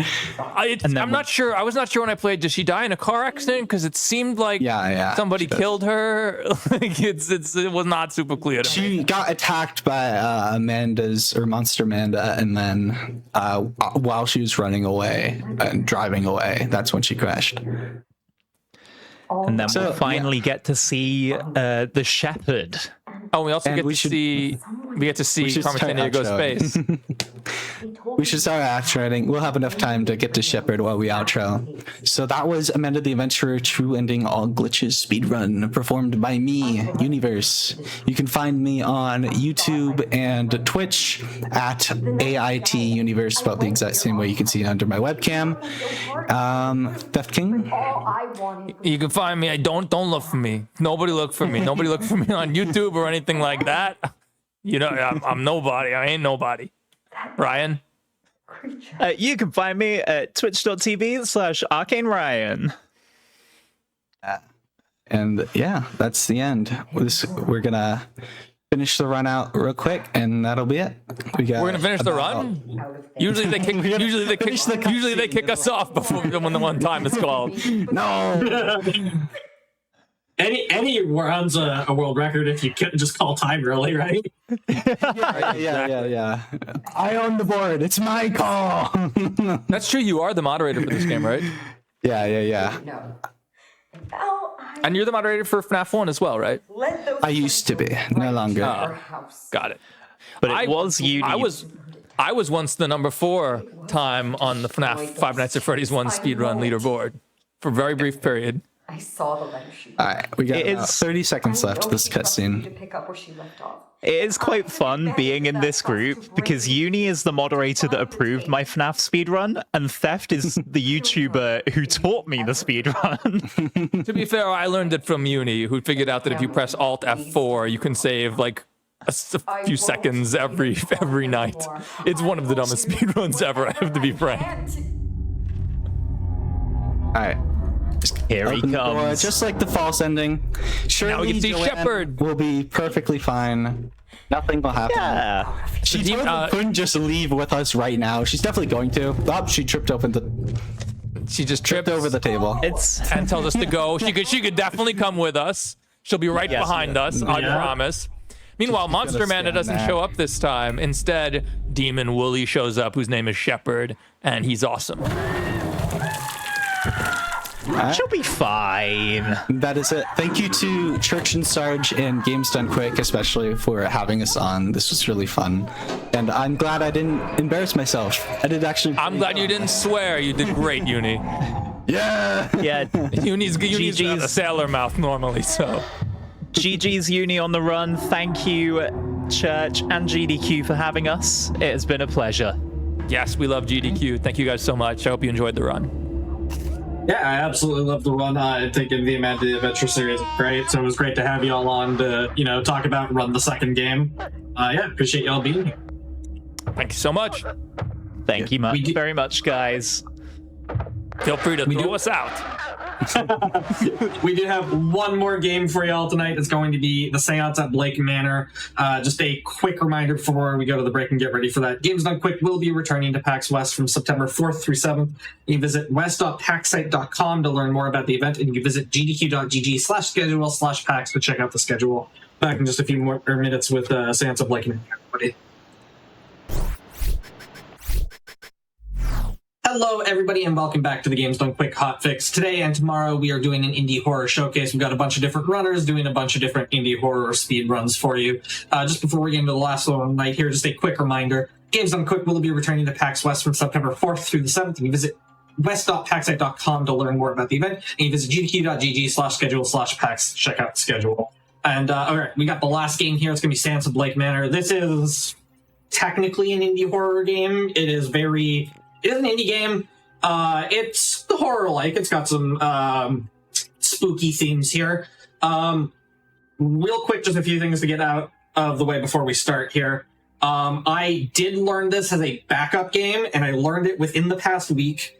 I had to reverse engineer a lot of the things here. So I'm all right at it. There's probably going to be a lot of road bumps. The other important thing here is that if you are interested in this game at all, if you're worried about spoilers, don't worry, there's not going to be any. There is maybe a minute of spoilers at the end. I'll give you a warning. That way you can just not look at the screen, and then you won't actually have any spoilers. Besides that, I can pretty much talk about it while we're in there. Time's going to start on clicking yes here. I'll give you a countdown in 3, 2, 1, go. We're gonna skip talking about the story a little bit, and we're gonna go straight into talking a little bit about the run. We'll have a little bit of time to talk about the story in a few minutes here. There is a very action-packed start of the run and end of the run, and by action-packed I just mean there's a lot to do. So right off the bat, we're gonna try to do a trigger skip here. We're just doing it's called save walking. None of these tricks have clever names. I just named them whatever I did because I did. But basically there I just saved and walked at the same time, which avoided the trigger of triggering that. We're going to do that again right here. This one's actually very important to hit. If we miss this, we're going to have to reload a save, which isn't a big deal. There's also a backup. We do have it here. Great, perfect. You'll also notice I did 2 manual saves at the beginning of the game. Those are going to be very important for tricks in just a moment here. Now, we're going to quick save here, and then we're going to load our first save. So right now, Mr. Varley is only ever supposed to be outside of his room for that specific interaction, and then he's supposed to go back into his room after we sign the book, and you're not supposed to be able to leave that room. But what we've done here, and you'll notice that it says, so I loaded the game, and then I quick saved over that load. So right now, I'm supposed to be in the lobby at 1 p.m., but it actually says front courtyard at 1 p.m. So what's happened is I've saved the time and the game states of the game over the position of the first game. So now Mr. Varley's not going to be in the room because of this save load glitch here. So we can actually get into this room much earlier than we're supposed to and do whatever shenanigans we need to do in this room. This is a huge time save. It skips us having to do the mandatory telegram skip, which would get Mr. Varley out of this room for us to come in here and investigate. And now we're going to trigger the cutscene that we skipped when we entered here. The reason we skip it in the first place is, and I do not understand the reason for this, if we do not skip it and encounter it right there, the game will soft lock. I do not know why it does this. It just does. So we have to make sure we get that here. We are basically at the end of the first day here. The first day is kind of a tutorial. We have solved the first mystery, more or less. Don't look at this hypothesis if you want to make it completely spoiler-free for like 5 seconds here. All right. I have made my deduction on the first thing. And now we're going to go into a pretty long dream sequence. It's going to be about a minute of drawing sigils. Varley here tells us that our room's ready. So we're upstairs, we're going to do a very small cutscene skip, hopefully. It does not matter if we miss it. And then I can kind of start talking about the game. So this is 1897 in Ireland. We are Declan Ward, a private investigator. We have received a letter from somebody, we don't know who, telling us that at this hotel, somebody named Miss Dean has gone missing.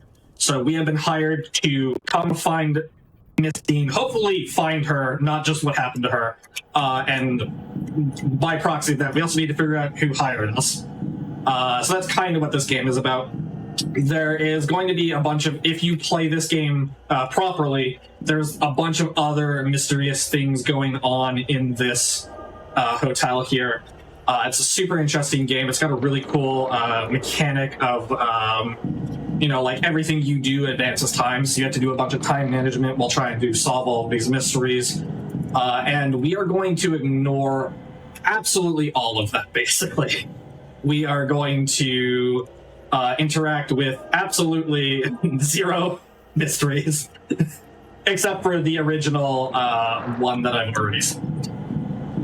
So I'm in like a dream-like sequence here, and I've got to draw a bunch of sigils.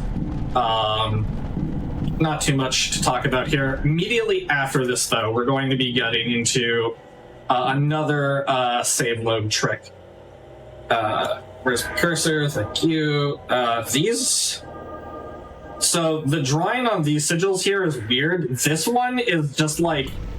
It just controls a little differently than all the other ones. I don't know how to explain it, but... Anyway. So what we're going to do here is... We're going to wake up, and then there's going to be a cutscene. Immediately after the cutscene, we are supposed to be forced into another mandatory mystery. One of the other patrons of the hotel is going to confront us and force us into solving a mystery. And that takes, like, I don't actually know, it's probably about 10 minutes, 5 to 10, somewhere there. That's just too much. We are not about. So we are going to not do that. And we're going to not do that by we're save loading again. We're going to abuse the coordinates of this.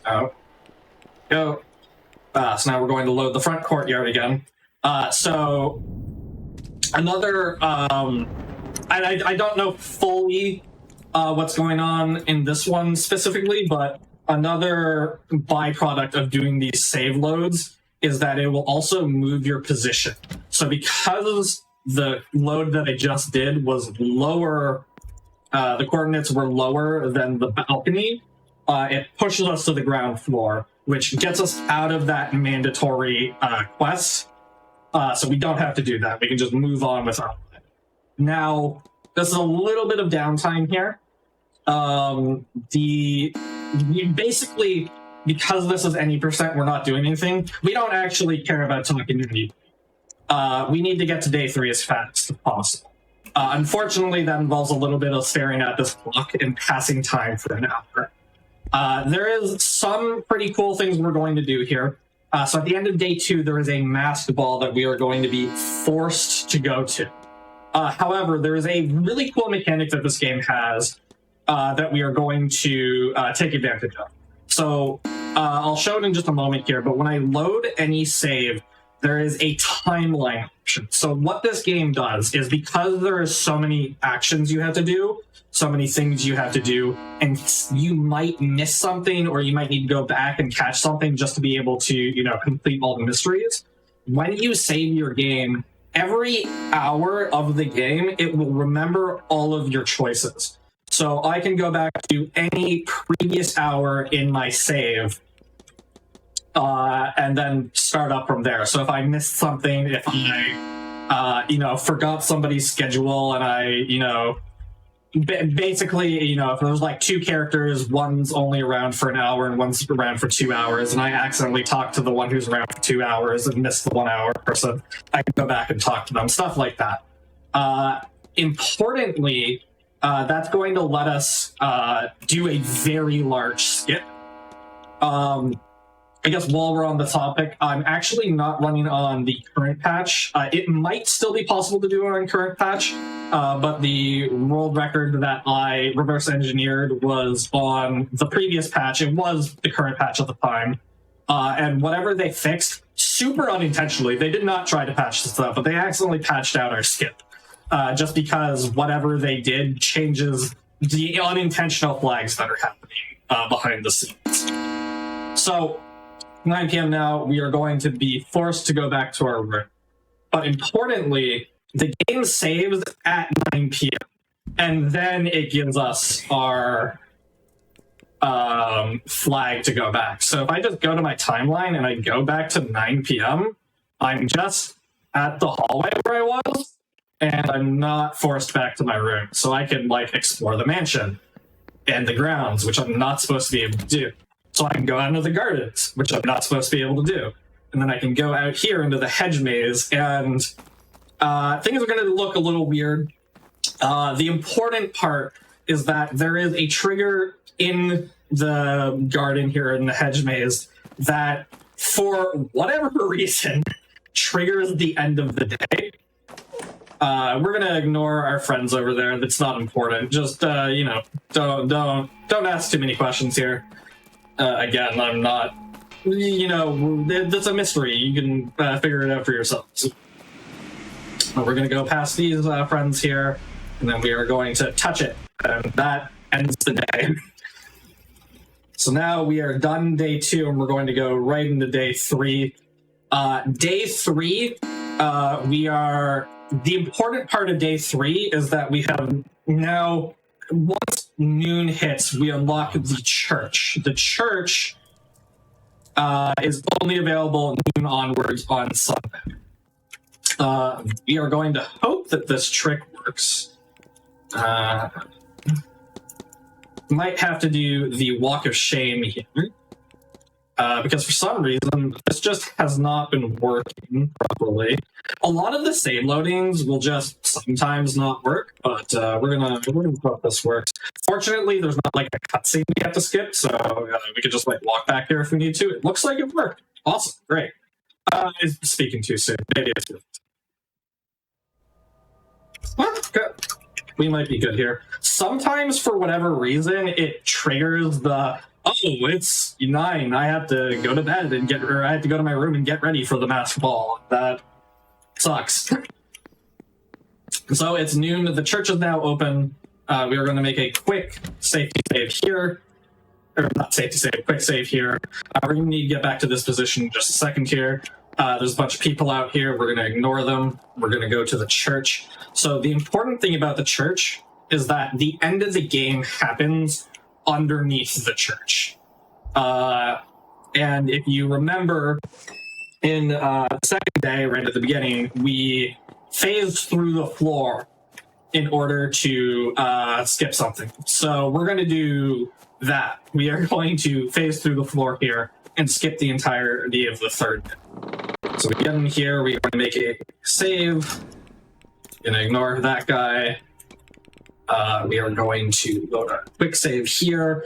There is a slightly faster version I could try to do here, which involves walking while the game is loading. I'm not going to do that because I think this is just a little bit more consistent. We're going to load the save right at the top of the stairs here, and that is going to push us through the floor. We are now on the other side of the manor. If you want to avoid spoilers, now is the time to stop looking at the screen for a moment. We are going to load this position over the church, and we should phase through the floor here. We are now at the end of the game. I could save walk here. It's like a second faster. There's going to be two important save loads here. Or sorry, save walks here. This one saves a little bit of time. This doesn't matter if I miss it, it's totally fine. There is one down here that is really important to not miss. So I am actually going to do a safety save here. Then I'm going to line myself up here again. Don't pay attention to these people here. I'm going to quick save, and then I'm going to load, and I'm going to start walking while the game is loading, and that does not work. Okay, so... No tears now. Game is now soft locked, so we're going to have to reload it. That's not a big deal. So basically what just happened there is I was trying to bypass a trigger. This trigger triggers the final deduction of the game. I haven't done anything, which means I don't have any of the clues required to do the final deduction, which means that I cannot complete the deduction and I just stand there forever. So we're going to load this manual save here.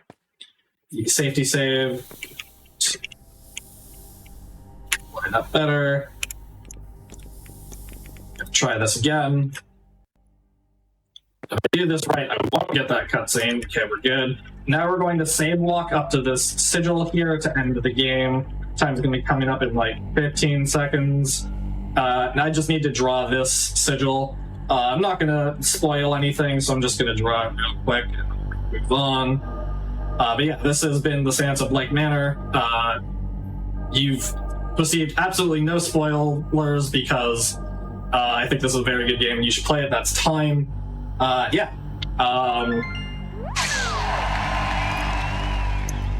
It's a very good game. It's done by Spooky Doorway, who has done the Dark Side Detective series. Very good game, very good devs. If you are interested in mystery, if you're interested in like fae and occult stuff, this is a very cool mystery game for that. And yeah, there's a bunch of different mysteries to solve. There's, I think it's like 23 people in the game that will have mysteries for you to interact with and solve. So it's a very cool game. If you are interested, you should check it out. And yeah, that's all I've got for me here. I was showing off a little of the tech and stuff, so 14-minute time is pretty good for this. Yeah, and thank you everybody for watching. This is going to be the last game we have for the night. We do have a bunch more games for you tomorrow. We've got a whole another 8 hours of indie horror games for you. Just a quick reminder here before we, end it here. We do have, I know I've said it a bunch, but we've got two big events coming up later on this month. or at the beginning of next month, it's going to be Gamescom GDQ. That's going to take place August 28th to the 30th, live in Cologne, Germany. You can visit Gamescom.global for more information about the event, and you can check out gdq.gg/schedule/Gamescom to see what runs featured at our first European event. Also, Games on Quick is going to be coming back to PAX West. That's September 4th through 7th. You can visit west.paxsite.com to learn more about the event, and you visit gdq.gg/schedule/PAX to check out the schedule.